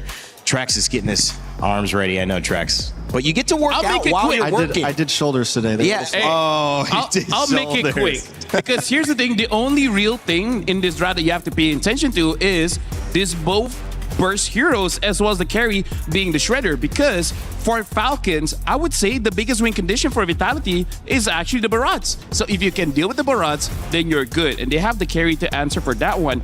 And here's the thing, Trace, you even saw in that game how many times Vitality started fight. But then Falcons just win it because you have to capitalize on mistakes. What do you need to capitalize on someone else's mistakes? That's right, damage. You need a lot of damage. And because of that, this Farsa is going to be super huge because every single time you start a fight, hey, guess what? Your damage dealers are dying. There's nothing much that you can really do. We're going to be looking at, honestly, just 2 clips here. And this one, something that I do have to speak about is damage is pretty king here, Trex. Okay, now Why are you you have to staring hold him it. down, man? You took the mic from Now him. take the mic, my guy. You know, it's like, all right. Let the man do his thing. Look at this. We're going to look at how Shogun, all right? We're going to see, oh, okay, this is actually more difficult than I thought. All right, we're gonna look at Shogun here and how Shogun can actually deal with the Fanny just by himself. Look at this and look at the Farsa as well. I didn't thought this job could be difficult, but you guys are proving it here. We're gonna be looking at the Farsa, and the Farsa has so much range / damage that they can deal with Moreno as well as kind of Finn here. You can see how the Fanny gets caught by the Barats. But just one tiny mistake. One tiny mistake here is that Huge mistake. Well, yeah, huge mistake. Where you can see the Barats miss the wall. Miss the wall, making it so that, you know, basically the Fanny can still basically the Fanny can get the turtle as well as the kill. And then later on, astaghfirullah lazim. Hold on. Okay, you know what? That's it. That's was our sponsor break. Thank you so much, EWC, MSC 2026. Gidia, we're so happy mic? for you. You know, at this point, TLDR. has anyone thought about getting a Farsa- mic stand? The Farsa has so much damage, it denies damage dealers. Damage wins. Big damn. Oh, Big damn. man. Great words of Naisu. That was funny. That was good stuff. You guys are funny. That's why you won all those talent awards, huh? Yeah. Oh yeah. You just no gotta, matter what's thrown at you, you just. I know how to roll with the punches. He's always ready. I love that, man. Yeah, there you go. Speaking of rolling with punches, this is a big punch as well because everyone you feel a little bit more, the fans get going. You know, like now we got to deal with Falcons fans coming at us in game 4. And this is also a fan that could be, well, this could, what? This is a big one because this could mean that it's over. If Falcons can get this win, it's a best of 5. Yeah. So we either tie it up or we're finishing the day. This is where the pressure is on, right? Yeah. Before it felt okay. Now it's, if Vitality does not win this, they are gone. They are out. T-Crush. And it not even that, they have to win 2 more. They got to win 2 in a row. No one's been able to win 2 games in a row. So at this point, his first team to win 2 games in a row, either Falcon here or Vitality You're next, right. takes this all. You're right. So the question to me, and I think for many of us, Shogun, where do we prioritize this? Because it's worked once, it hasn't worked twice, but it's been balancing on a knife's edge. What do you think? I feel like Shogun has been solved. I feel like he's looking pretty good. It's just that you need to make sure other avenues of the draft is taken care of because even looking back into the draft. Oh, he's trying to go back to the. No, it's okay. It's okay. It's just that they don't have the right. Dude, I can't even access this anymore. I'm in love. Over. The He's got to stop telestrating, guys. We have to stop him. If we give him 2 seconds, he's if going the to telestrate. Kufra is changed Okay. to maybe even a Grok, I feel like they would have had a better chance. Because the enemy just had too much damage. Stop letting the enemy have a lot of damage. Isn't that like a good way to win the game? That is. Yeah. LaFell's so smart, but There's you know, the I got to draft. That's all we remind had you, to ask for. you can make a great point without a telestrator, LaFell. You're enough. You are enough. I'm Dubis Guganur.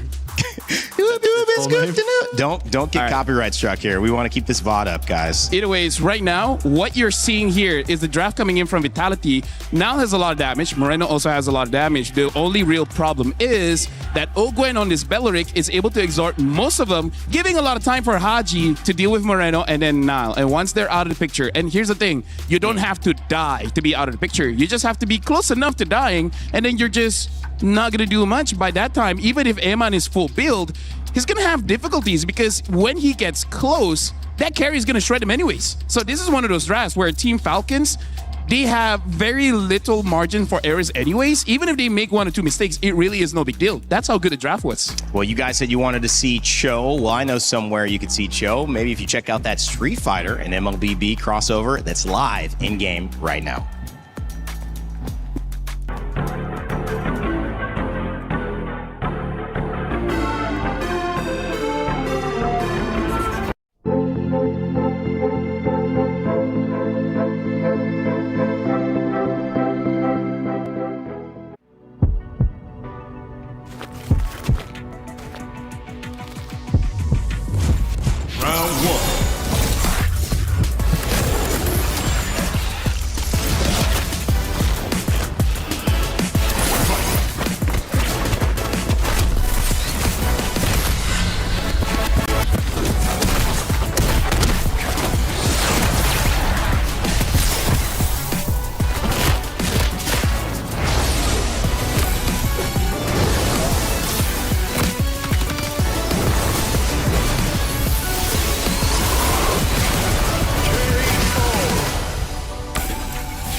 thinks he can come in here and play my game.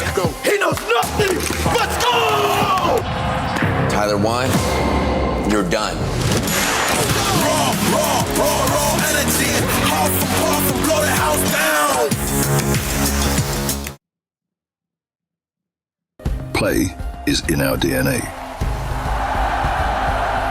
Whenever we let it out, it becomes our superpower. Now imagine an entire city being built to supercharge it. Kadir City, powered by Play. Welcome back to the Esports World Cup here 2026. It's MSC, which is the big moment here internationally for MLBB before their M Series later on in the year. This means that for many players, it's the first time they've been out of their country. For many players, it's the first time they've competed internationally outside of their region. And when that light shines bright in these big moments where it's do or die, they're untested because that moment has been rare in a lot of different ways. These two teams may be some of the most experienced, however, that you can see, whether they're representing the Philippines or Indonesia. They come from histories and pedigrees of success. One of them is going to move on, and one of them is going to go home, ending maybe a potential club championship opportunity. One continuing, potentially go back to back to back, or become a new champion. I mean, like, here's the thing. This is already living up to the hype of the Crunchyroll story because a lot of people, based on what's going on during the group stage in scrims, people are looking at Vitality to be the one to dominate this matchup. But just like Drex said during our pre-show, the thing about teams from the Philippines is that they adapt very fast. Give them 2 days off for them to just focus on the game, right? They can figure out a way to deal with all this nonsense. And looking at this, they have figured it out. Yeah, what's insane about it is during groups, both Team Liquid and Falcons felt like they were scrambling so much in the draft. Felt like they just were trying to kind of figure it out very quickly. And at this point, Vitality seems to be the one always on the back foot through all of these drafts. Even the games that they won, they just felt kind of always reacting, always trying to find the answers, never really the ones making Falcons guess their decisions. And right now, Falcons have one more ban here. In the previous game, they banned out the Melissa, making it so that the draft was super open, eventually picking out the Fanny, and really working out well for them. But interestingly enough, both Vitality as well as Falcons, they are very happy where they're at, right? Falcons does not want to leave this red side, and Vitality really does not want to leave this blue side. But now match point here. Falcons just need one more win.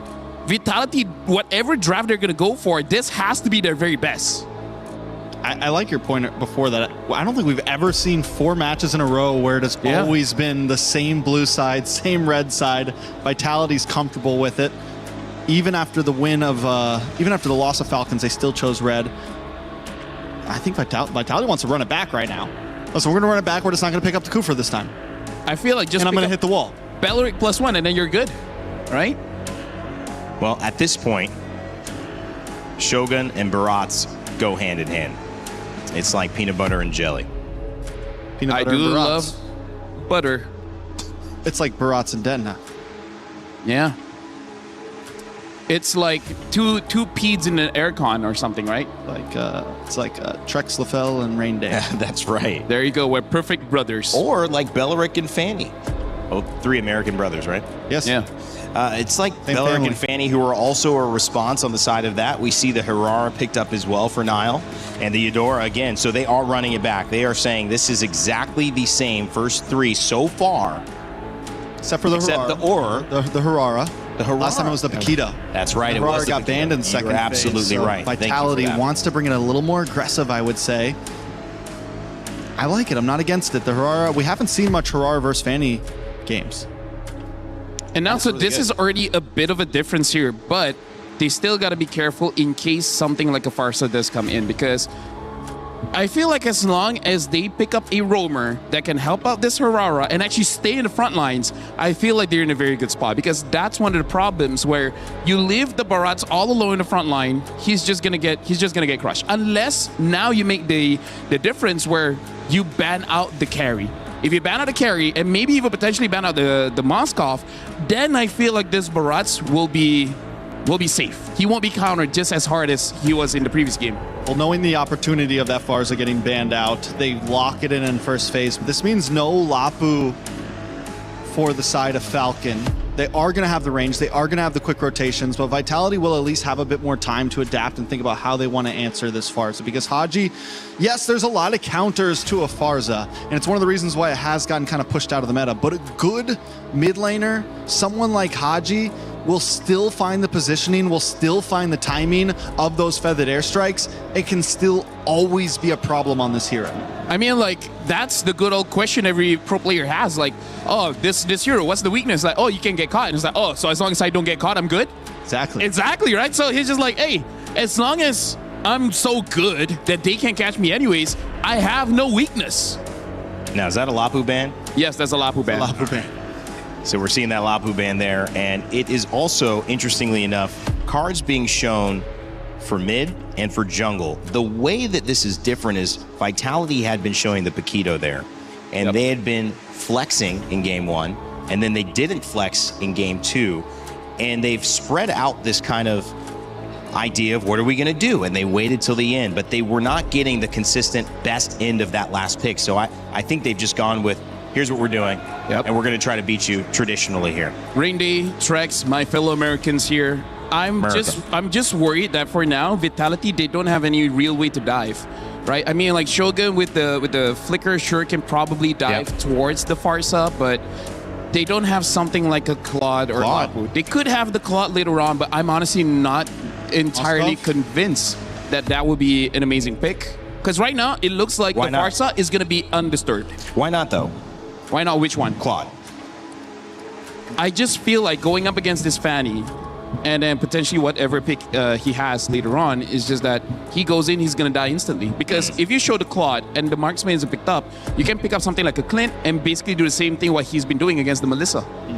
They won one time with the Claude. They're 1-0. So it's something they're comfortable with. But is it a bad matchup into the Fanny? LaFell raising some questions. Falcons might pick up the Paquito here, honestly.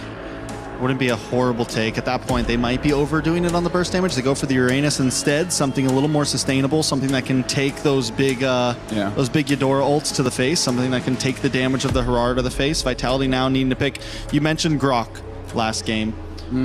This game honestly wouldn't be bad. Or Gatot could be another possible answer. You get the taunt onto the Fanny. Because right now, dive. You don't need to support Shogun anymore. You just need to support Nile on this Harara, right? So just have someone that can be with the Harara and then either give a revitalize or just create enough peel so that it doesn't become a problem. Because right now, Falcons, they have the Uranus. Uranus can penetrate you, and that's going to be a problem that I don't see them solving just yet. So the Cho's up.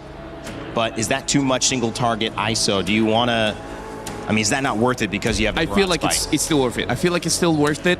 So they do pick up the Cho as well as the Moskov. So far, very clean drafting coming in from Vitality. Nothing too crazy, just MSC standard. They got stuff off the board. Cho has been banned before. They got their Barats, Eudora, also and Harara, characters that have been banned. Moskov, last pick. You can tell that Vitality feel confident about this one, but Team Falcons with a response. What do we do here? And we're looking for the Hanami. Oh, baby, baby, baby. CC immunity. I mean, it showed up in MWI. It worked out. And in this game, I think they're banking on Super Marco not getting touched at all. And even if he does, it's just going to be the Cho. So this will be a good front to back for Falcons. And it's up to Vitality to break that. A lot is on the line here, and Falcons definitely looking for a mid to late game spike. Maybe they get an early game advantage. Vitality, on the other hand, just needs to find those pickoffs like they did in the previous game they won. Well, it's up to Team Falcons to close it out and move the Philippines into the semifinals of MSC. And it's up to Vitality to push us to one more game. We're going in for game 4 this time. It's Gideon and Brigitte. Game 4 begins, and we already know this is match points for Team Falcons. They are one step away from actually getting more club championship points, but more importantly, deeper within the tournaments here in the MLBB category. Moreno I'm surprised that he's got a sprint break. I'm just as shocked as you are.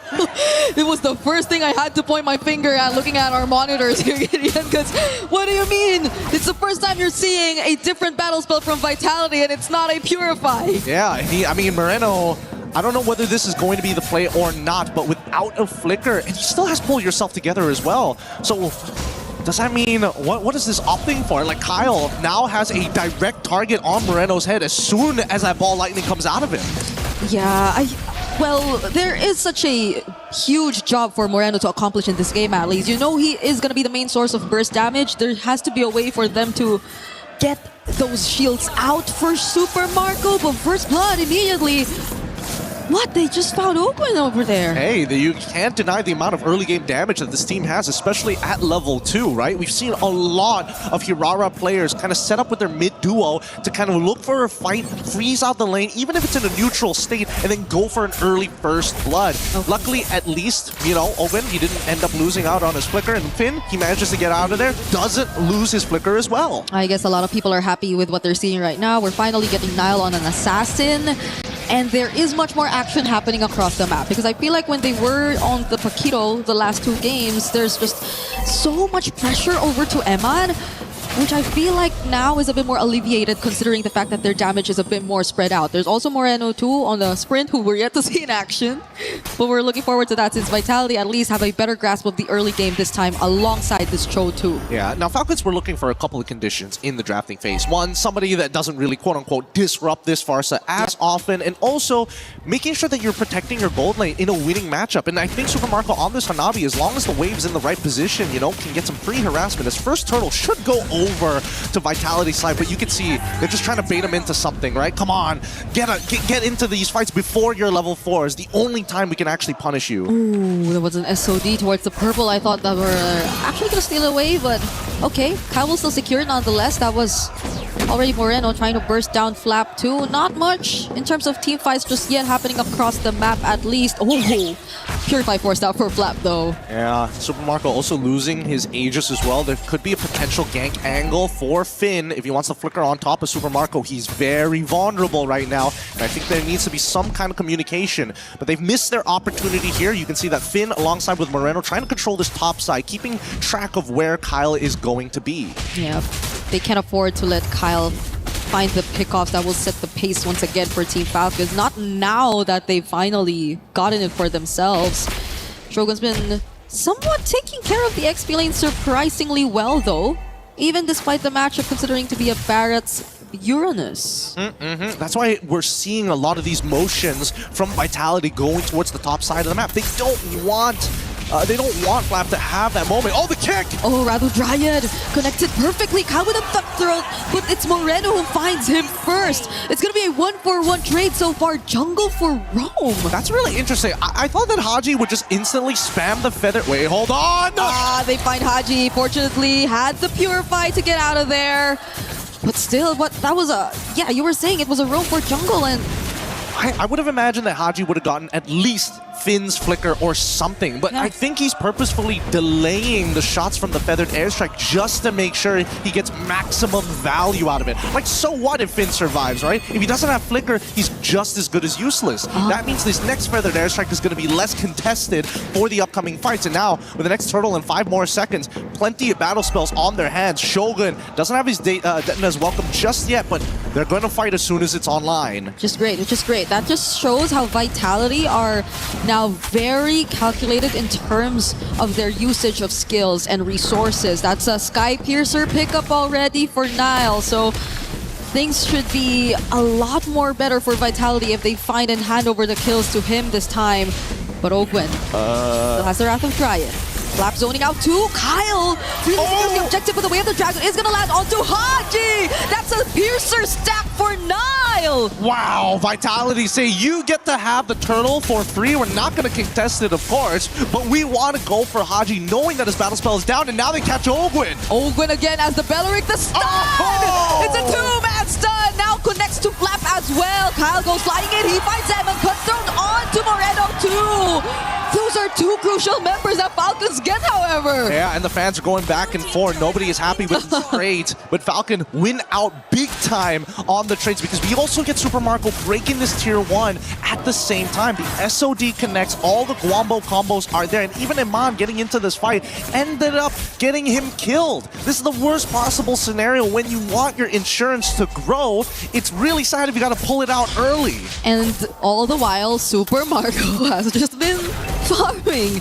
He's just been pushing the waves. He's been staying here down bottom, but it's not like there's much attention put towards the bottom lane by Vitality either, because we were already talking about how their rotations were mainly focused towards the EXP lane. At least Shogun is having a better time, but we're slowly transitioning to the part of the game where Super Marco might be a lot bigger of a problem than you think of him to be. Oh yeah, he's already quite a big problem. Dom Ice finally completed by Finn to try and reduce the healing overall from the side of Falcons, but man, until Super Marco gets his 3 items, he's still just going to be only a decent amount of damage only in team fights, right? In the 1v1s, unless you've got a target to bounce though his auto attacks, you're really not getting the full effect of the Hanabi.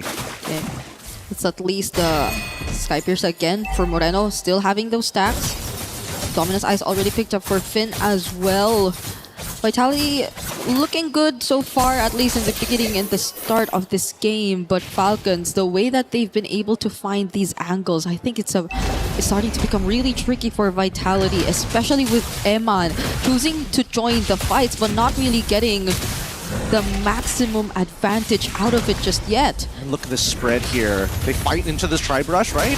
Where's the kick? Nope, they're not going to do it just yet. They're holding it. They're really tunnel visioning on that one priority target. This is allowing people like Super Marco to show up. He's not supposed to be a split pusher. In these cases, he's supposed to be a team fighter, and yet here he is. Yeah, I think Eman and Super Marco at this point have just swapped roles. Run! Ooh, Super Marco running away. AG's already used. The burst from Nile is going to be enough though, but can they find the trade on Nile? The answer is no. Eman going in, Gogwin, and Shogun not landing. The Daytona's welcome, so Haji still gets to pick off Eman. That was such a weird sequence of events. Haji, again, a little bit slow on the reaction time here. He was waiting for the invulnerability, but I think he was anticipating it for too long. He should have just let it rip to force Nile to use the abilities. It's 3 shots to 2 abilities, and you can keep track of how many times he has that invulnerability if you see the little swords underneath the health bar. It's tough to keep up with. I know, a lot of people have been struggling with this new hero. I am one. I struggle too. Sometimes I forget using Hirara that I have combo abilities. Mechanically and understanding, anticipating all these combos and the abilities that can come out of this hero. But Falcons, at least for now, again, they're able to somewhat be not as pressured. They're not forced, or they're not reacting to what Vitality want to get out of them, especially when it's in terms of forcing out really important utilities. And even now you see the pressure is just constantly towards the bottom side of the map. Kyle flying in, tries to find Moreno. Wow! That's a sprint used right there. Is that how it's supposed to be? Yeah, hey, he survived, right? If sprint makes me live with 1 HP, I'll take it any day. But I don't think he's going to get away with this for very long. And honestly, getting pretty lucky there with Finn able to... Oh, hold on. Okay, Finn, no, he can't. He can't. Moreno was also just zoned out by the fettered airstrike alone. I've never seen so many people just anticipating this Predator strike come out from Haji. Everyone's just looking at the tablet, just hoping maybe they do something now. And I think that's the big issue, right? Whoever makes that first move is going to get punished. And if Finn doesn't catch that feather airstrike at the right time, he's got a lot more that he has to do. He's got to figure out a way to kick Kyle in the middle of the fight. Yeah, it's just tough. Like, Vitality, at this point, you really want to see them get to coordinate and layer down their skills well enough. But who should be the heroes to do that first? Who could you expect to primarily be the ones trying to set up and really layer down their skills together? Because at this point, Finn, Eman probably not. Moreno, there is a bit of a lack of damage if they really want to go for the front lines too. I mean, just now they also use the Thunder's Wrath, but it's not enough to really take down Flap on the Uranus. Yep, it's really just a stat check, right? And Flap, he doesn't mind. This is why it's so annoying to deal with. Oh, hold on. Okay, now they're going to try and burst him down. Flap still has the Purify, though. He's not using it at all. Doesn't need to. They're not reacting to what's happening, to what Vitality's doing against them. Okay, now we see Eman joining in. Super Marco 2. nearby and within range, but the Wrath of Dryad is just going to allow Falcons to flawlessly take this objective for themselves. Supermark with a free hit, Kyle with a gut thrown, already on a killing spree, and Shogun falls down next. 3 members out for Vitality. Beautifully played by the Falcons. They understood neutral control is so easy for them when Owen just has to stand and press one button. That's literally, he just stood there like a tree. It's like, nah, you ain't walking out of here. The Wrath of Dryads is just a little too good. Unfortunately, it was on Vitality to force a play out to get the timing right. And as much as Niall can try to use his iframes, closing the distance is half the problem. And Ogwin has way too wide of an AoE to completely ignore. So let's look at this replay one more time, right? Just keep your eyes on Ogwin. He purposely takes one step over the neutral line to drop it down, to give them no opportunity. Even Shogun with the anti-CC wasn't able to catch Kyle mid-cable. Just so perfect. He barely had to go in for a surprise Wrath of Dryad. It was just really a perfectly timed Wrath of Dryad alone. There was no flicker sacrifice. They also weren't poked down low enough because I don't think Vitality could really afford to. They barely have heroes who could poke.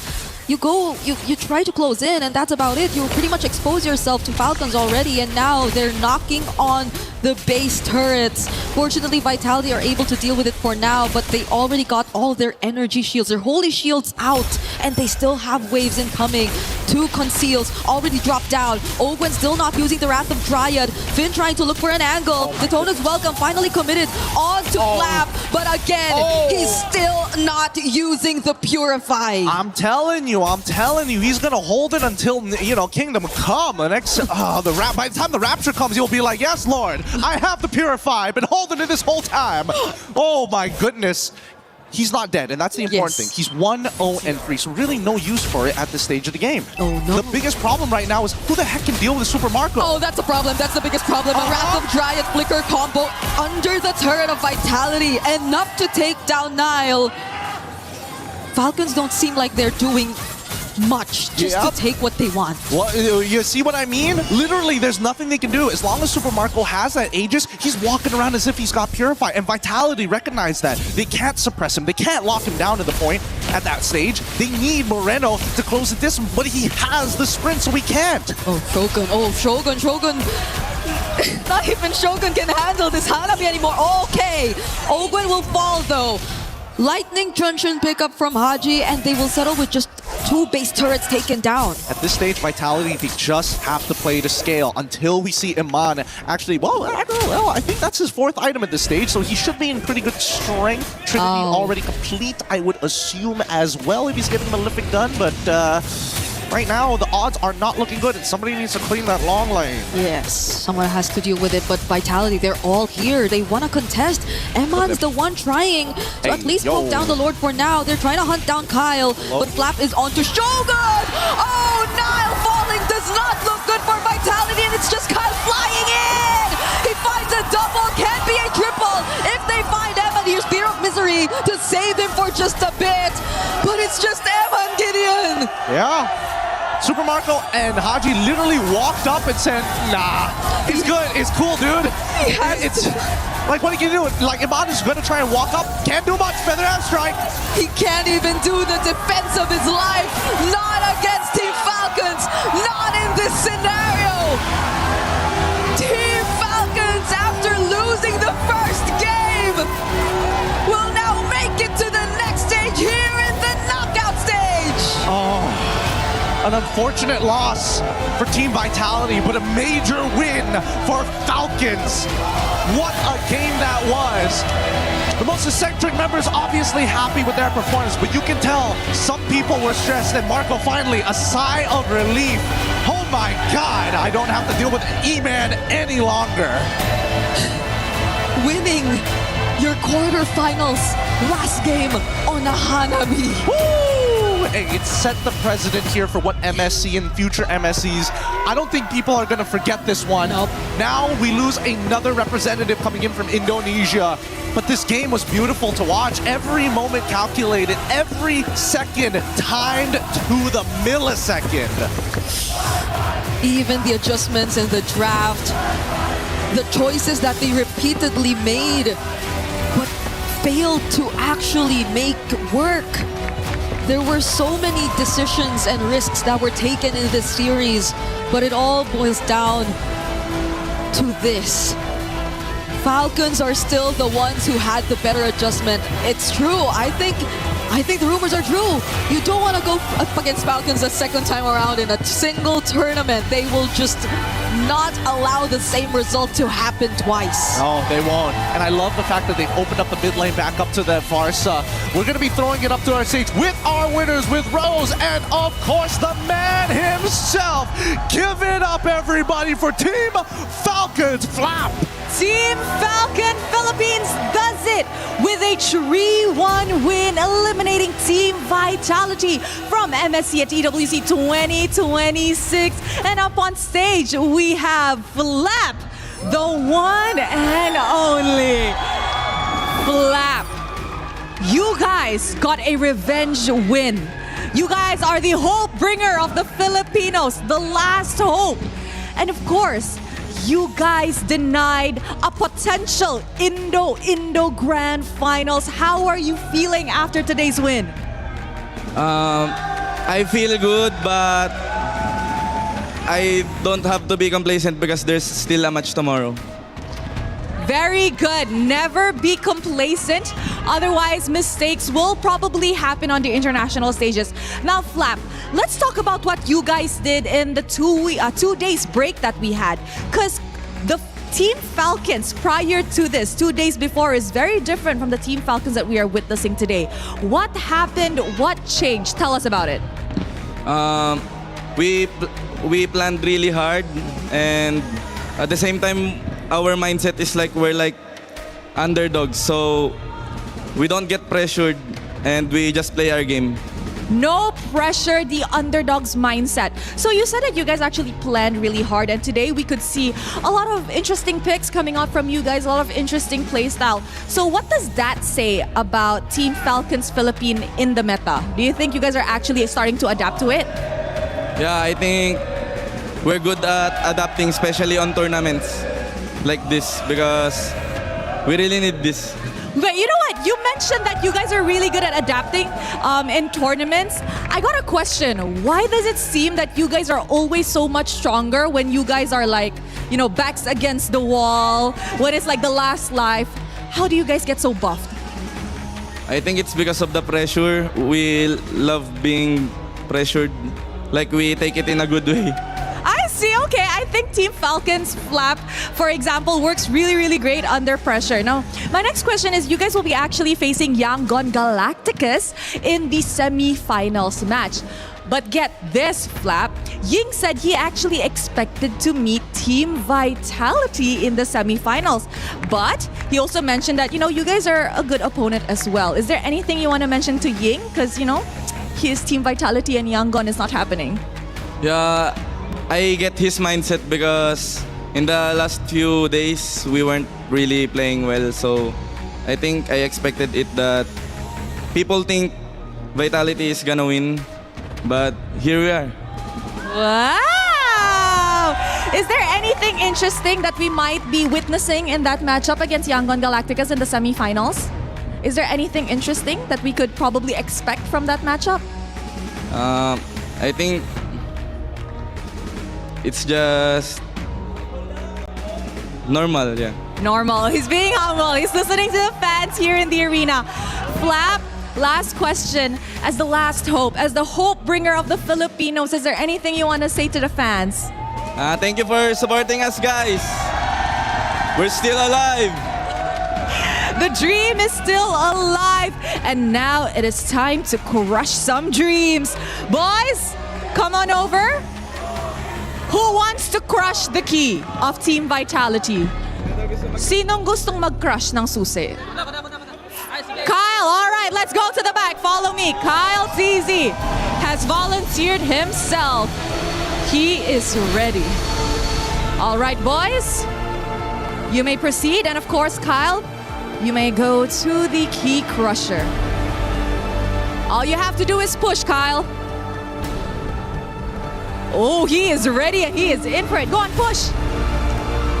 There you guys have it. Team Falcons Philippines officially eliminates Team Vitality in the MSC at EWC 2026. The hope bringer of the Filipinos, congratulations. Let us show it back to the desk. Wow, crying. And mentioned there as you see the key crush, the hope of Indonesia no longer, as they will be sent home. And the hope bringer of the Philippines bringing just that, Kyle, letting them know where they stand in his book. That was a statement. And Team Falcons are alive, and more importantly, they're alive for a chance to win a tournament and have a chance for a club championship as well. Huge storyline there, huge regional storyline, huge individual player storyline with Kyle and Niall, who Kyle gets the better end of. Incredible stuff. Trex, Lavelle, the fans have been going crazy. They're behind us. We love you guys. Get them over here. Team Falcons. One thing you got to say about the Philippines, man, they have some amazing fans, and they're well-deserved in getting this win. It was Team Falcons PH onus on them to find a way to get back into this after suffering those earlier defeats, and they did, Trex. They figured it out. They have figured it out over the span of this whole tournament, and we've watched this team get stronger and stronger and stronger every single game. I mean, even in that match there, after taking the loss, they come back, they lose to Selena, they still find answers repetitively. And that's why you can just never count a Filipino team out. I was talking to Leo the other day, and he said if they wanted us out, they should have knocked them both out in the group stage. Yeah. Because now they have to feel the wrath, and it is true. Yeah, and honestly, like, this is also pretty big for the organization because Vitality was top 3 in the club championship, but now they're not going to get any more points. That's right. Falcons, here's the thing. They were able to take down Vitality, so what's really stopping them from going all the way to the grand finals, right? Because once you go to the grand finals, I think that's where a real challenge is going to be. It's either going to be Aurora, it could be Spirit, Vamos, or maybe even Onyx. Well, I think one thing for me that stood out, and tell me if this is tracks for you guys, Super Marco, and obviously the Hanabi at the end. I mean, that was just ridiculous, Trex. But he all game, all series, was such a bright light for them because they didn't have to pick around him. He could play Clint. No one's banning Clint. And, he could just play whatever and almost carry. No matter what you put in his hands, he's going to feel comfortable on it. And even that Hanabi pick, it was always key to the draft, right? You have these high crowd control, Detna's welcomes coming at you, all these things. What do? All right, yes, Hanabi isn't too flashy, but the CC immune was clean. He could never be a target. It just goes back into that bulletproof Marco. You can't take him down. I mean, here's the thing. He only really felt pressure in the lane game number 2, and that's it, right? Yeah. The time he went up against the Paquito gold lane, he's like, okay, guys, I'm having a tough time. You're right. Game 1, no. Game 3, no. Game 4, no. So I feel like them picking out the Hanabi is signaling just win the lane. You know that you're better than E-Man in that part of the game. And then afterwards, they're not going to catch you because even during the draft, after the first 3 picks, I saw that the Farsa was there, and I'm like, guys, you have no dive. You don't have a Yuzong, you don't have a Lapu, you don't have an Alice, and part of that is because you pick up the Barat's first pick. Not a bad pick, it's just that you need to figure out a way to deal with the backline. In that situation, if you had a Ling, great. If you had a Claude, great. But they didn't, right? That's why I saw the first 3 picks, and I'm like, I don't think you're going to win the draft. Yeah, it wasn't the Eudora that was making the difference, and you could tell Haji had switched off the Selena. He had different options in this game. We even saw Joy come out earlier in one of these series. There was multiple flexes on those roles, but when it came to EXP, the Barats consistently had its moments, but I think they probably, looking back, say, we gave too much away by just going for that. And it's so interesting because so many of these teams, Vitality included in the groups, were so willing to consistently change up their drafts. Right. Never got pigeonholed into one idea. And today we saw Vitality come out here and literally every single game, Barat's first pick, like you said, it's not a bad pick exactly, but in a meta like this, you have to be willing to change things up.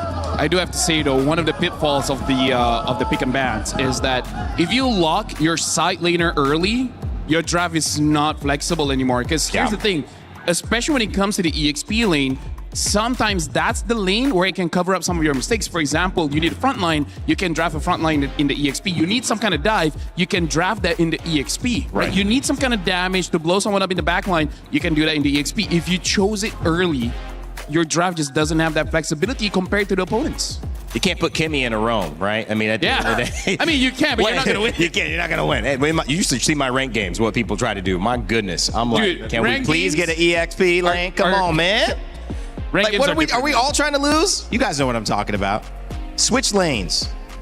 Switch, get out of my lane. Get out of my lane. I'm just kidding. It's Maybe been a you're lot the of fun. problem, Randy. It's been a lot of fun ingratiating myself into the community and learning. I've enjoyed playing. I was playing earlier today, and one of the characters that really did give me a hard time, and I think there was an EWC extra piece saying, which solo character would you play to go all the way to the top level of ranked? Hanabi came up. And I think that, I mean, at that point, you could see it, LaFell. It's like, this was a great pick, a great choice, because you can do your own thing. Anyone tries to mess with you, get away, and then just carry the game. I mean, like in solo queue, I've seen so many games, Hanabi plus healer. Oh, yeah. The most famous one is the Estes, and then your shield doesn't go away, so you have permanent anti-CC, and then you're just dealing damage across to everyone. So yeah, in ranked games, Hanabi is legit strong. That's why I don't make fun of it as much anymore. I mean, now she's legit strong on the stage of MSC as well. And at least in the MWI. hands of Ogwin. I mean, in the hands of Marco, so. I wonder if we'll see her again. These are questions for us. Of course, it's always difficult to be on the losing side of things. And we had a chance to hear about one of our great junglers here, not only in Indonesia, but in this tournament so far. He has fallen out with Team Vitality. Niall was standing by with a turnip. We're now backstage with Niall from Vitality after that loss against Falcons PH. Niall, how are you feeling right now? Of course, we are so sad because we did not expect that we're gonna lose in this EWC. What were you expecting? Of course, because based on scrims, we are expecting to be at the grand finals. So what do you think happened in that match? What made it the loss to 3-1? Maybe we forgot about their heroes, like their Romeros, like Beleric.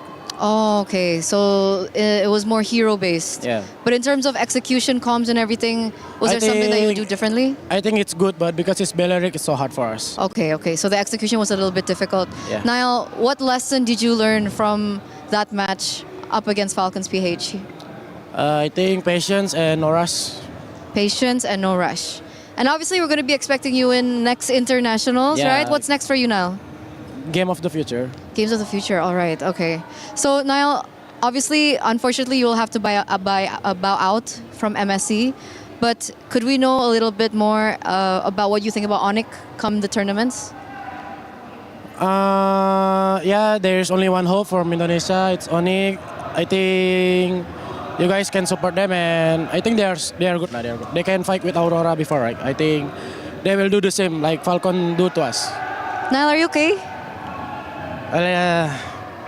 Who is okay when the team is losing? No one's okay.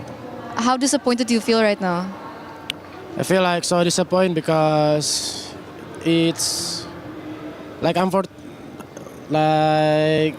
we could do better. We could do better. Is there something that you want to say to your fans, maybe?